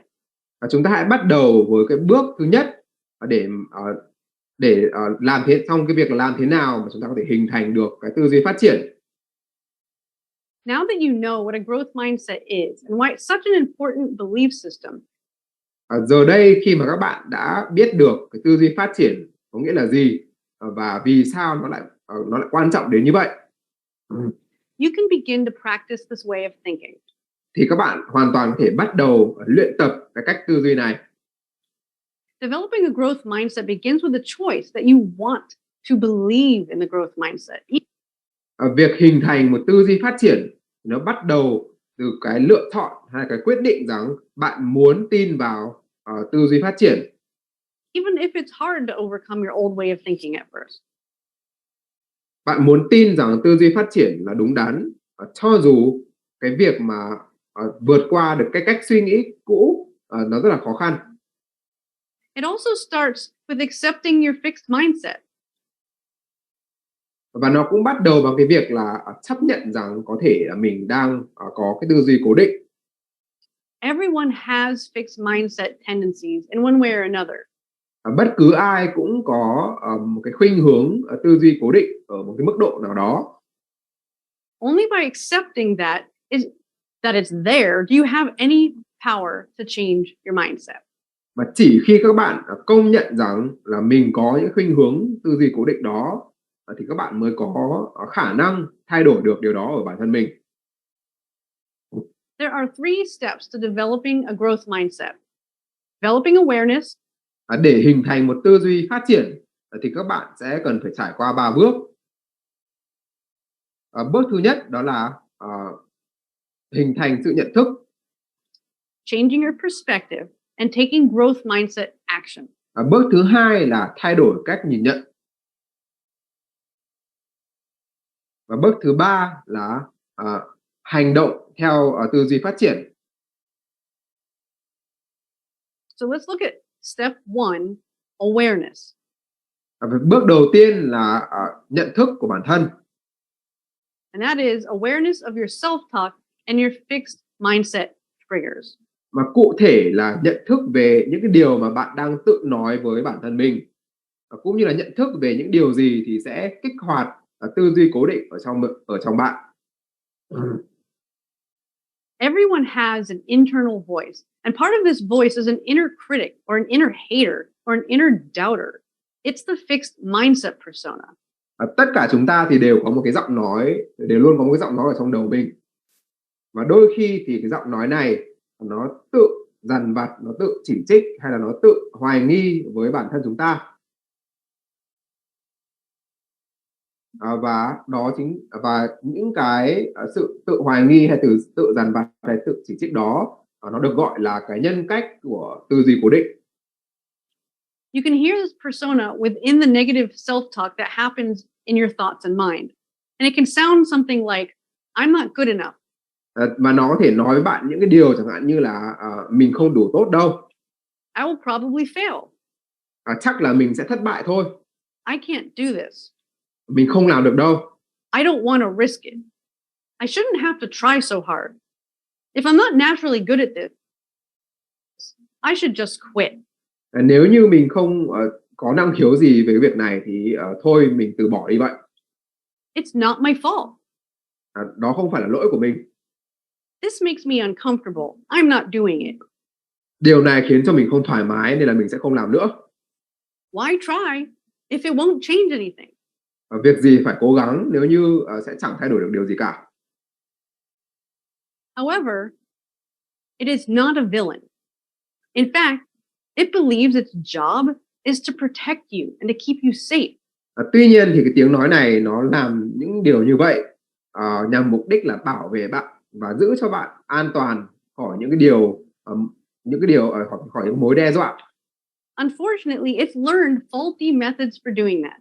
Và chỉ đơn giản là cách làm của nó chưa đúng mà thôi. Its beliefs are limited and they hold you back. But the good news is that by becoming aware of how this persona acts and thinks, tuy nhiên thì bằng cách là nhận thức được cái nhân cách này, bằng cách nhận thức được về cái tiếng nói này, as well as the impact that it has on your life because of it, cũng như là nhận thức được những cái tác động của nó lên cuộc sống của bạn, you can take away its power and retrain it. Thì các bạn hoàn toàn có thể tước đi cái quyền năng của nó và đào tạo lại cái giọng nói này. You can teach it the growth mindset. Hay nói cách khác là các bạn có thể dạy cho nó cái tư duy phát triển. First, give your fixed mindset persona a name. Name it.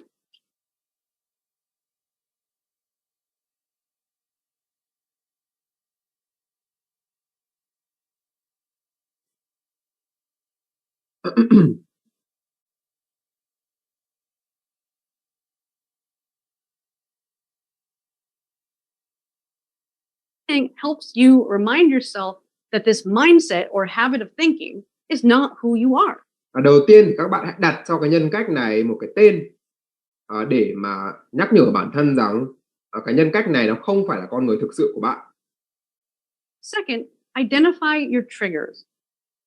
Bước thứ hai đó là hãy xác định xem những điều gì thì kích hoạt cái nhân cách này hay những điều gì kích hoạt cái tư duy cố định ở trong bạn. What situations tend to trigger your fixed mindset persona? For each one, ask yourself, what does your fixed mindset persona tell you when you're in the situation? Và đối với từng cái điều kích hoạt đó thì hãy xem là trong những tình huống này cái nhân cách hay là cái tiếng nói của tư duy cố định sẽ nói những gì với bạn. So here they are. When you're thinking about taking on a big challenge, chẳng hạn như là khi bạn chuẩn bị đối mặt với một cái thử thách lớn, or learning something new, hay là khi bạn đang học một cái kiến thức mới, when you're thinking about making a change, hay là khi bạn đang suy nghĩ về việc tạo ra một sự thay đổi, when someone criticizes you, when you fail at something, when something goes wrong, khi mà ai đó chỉ trích bạn, khi mà bạn gặp phải thất bại hay là khi có một việc gì đó nó không như ý muốn, Do you beat yourself up or blame someone else? thì trong những trường hợp như vậy, các bạn có thường tự chỉ trích bản thân hay là đổ lỗi cho người khác hay không? When someone else makes a mistake, do you judge them, criticize them? When you're under pressure or on a deadline? When you procrastinate or are feeling lazy? When you have a conflict with someone? When your reputation sinks? And then the next step is awareness of your reaction. Và bước tiếp theo thì các bạn phải nhận thức được cái phản ứng của bản thân mình với những tình huống như vậy. When a situation, challenge, or criticism happens that makes you feel judged, unworthy, or threatened, become aware of your reaction and your self-talk in the moment. Các bạn hãy nhận thức được trong những tình huống như vậy thì phản ứng của bạn là gì và mình đang nói những điều gì với bản thân. Ask yourself, how am I rationalizing or judging the situation? How am I beating myself up or blaming others? Hãy tự hỏi rằng là mình có đang tự dằn vặt mình hay là có đang đổ lỗi cho người khác hay không? What is the fixed mindset persona telling me? So for example, imagine you were looking for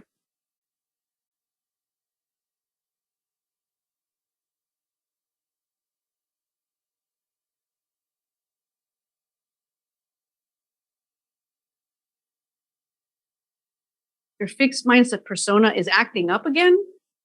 Và một khi các bạn nhận ra được rằng cái nhân cách của tư duy cố định lại đang cất lên tiếng nói trong đầu mình, You can practice a new way of thinking, which is what we're going to get into next. thì các bạn có thể luyện tập một cách suy nghĩ hay cách tư duy mới mà chúng ta sẽ tìm hiểu trong video tiếp theo.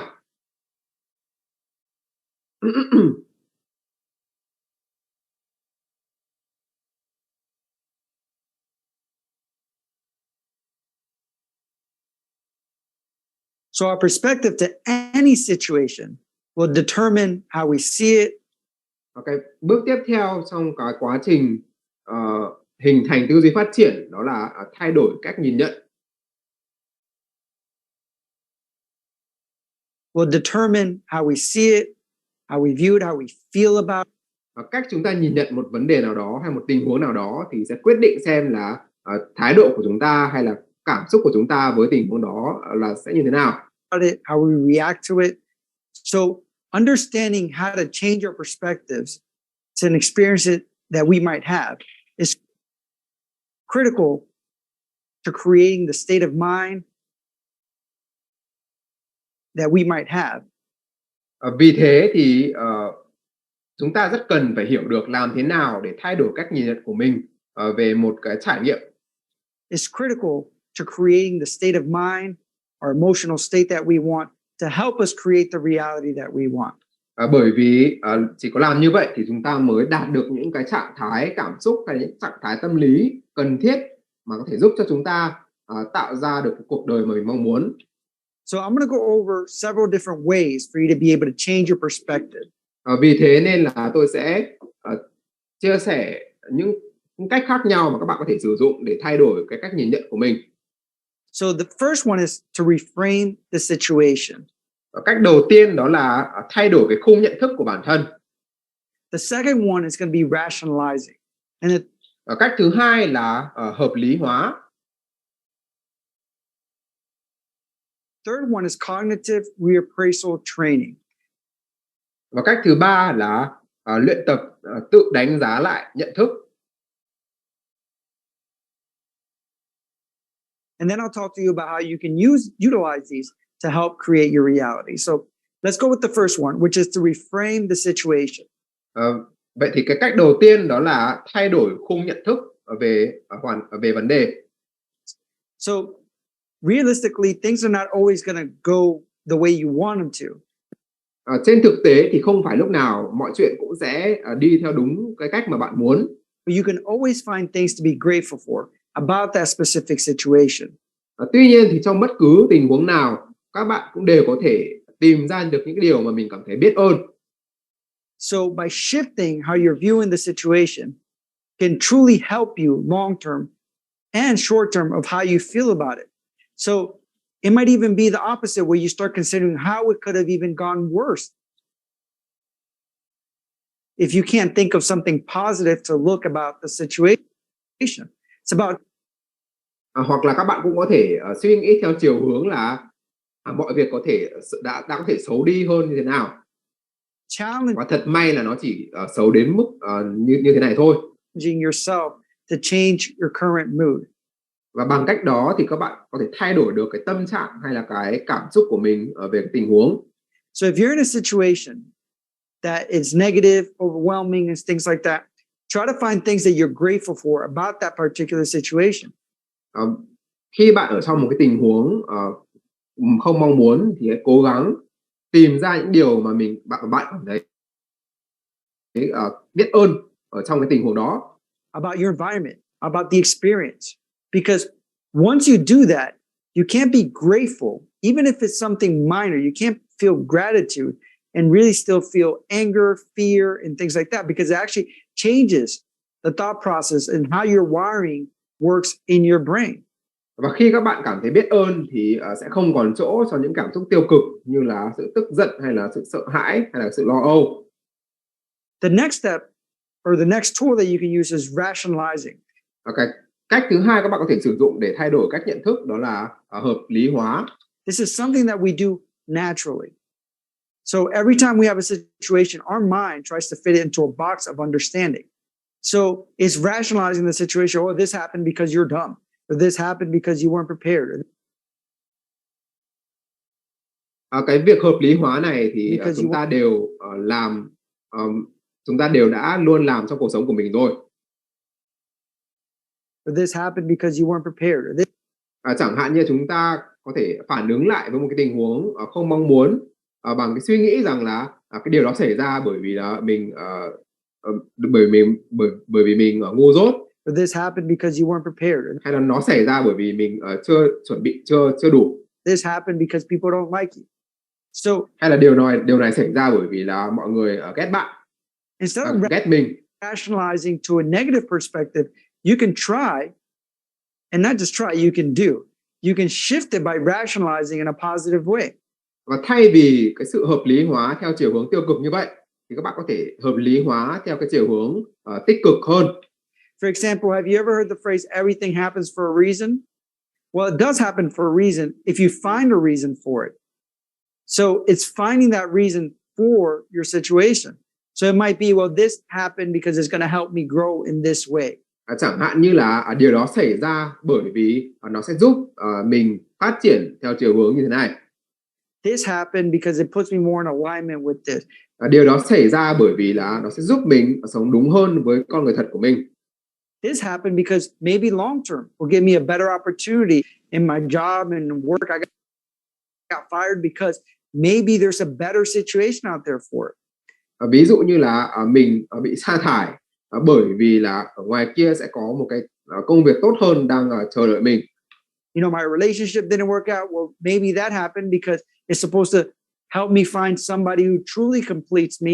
Hay là một mối quan hệ tình cảm thì nó bị tan vỡ bởi vì ở ngoài kia cái người mà thực sự là nửa kia của mình vẫn còn chờ đợi.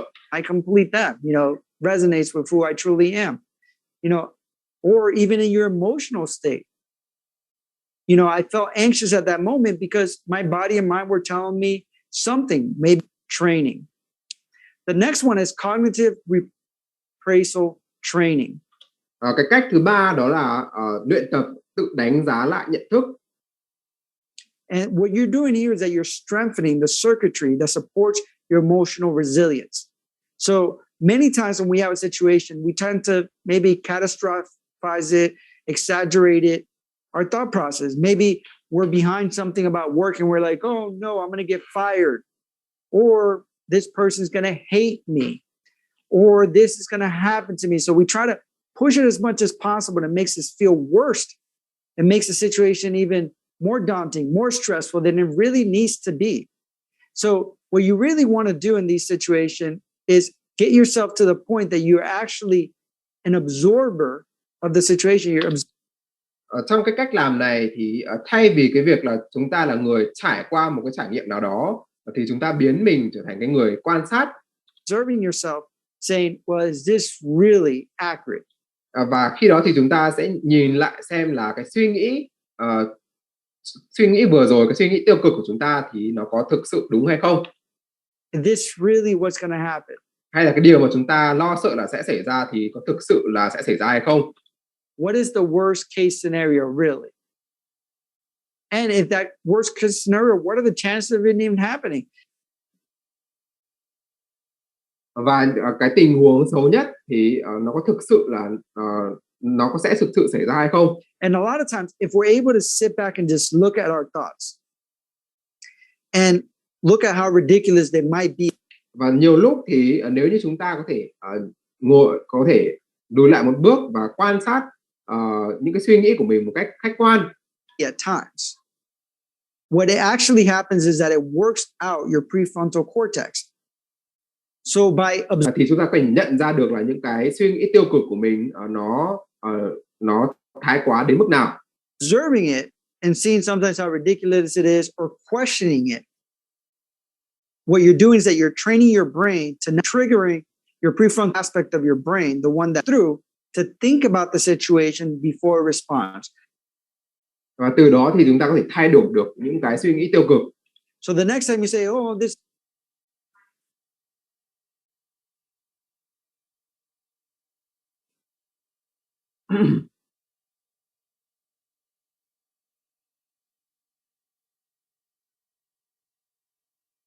Now let's look at the third step of developing a growth mindset.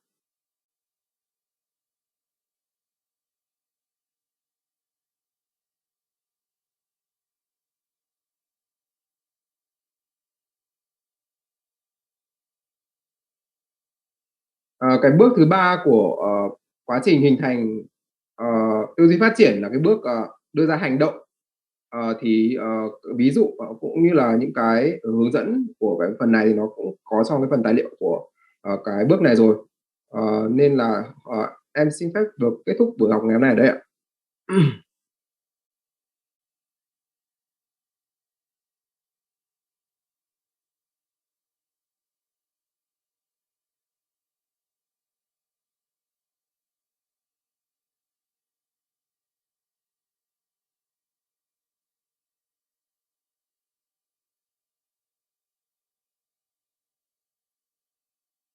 Ngày mai thì chúng ta vẫn sẽ bắt đầu buổi học vào lúc 9 giờ sáng ạ. Hẹn gặp lại mọi người.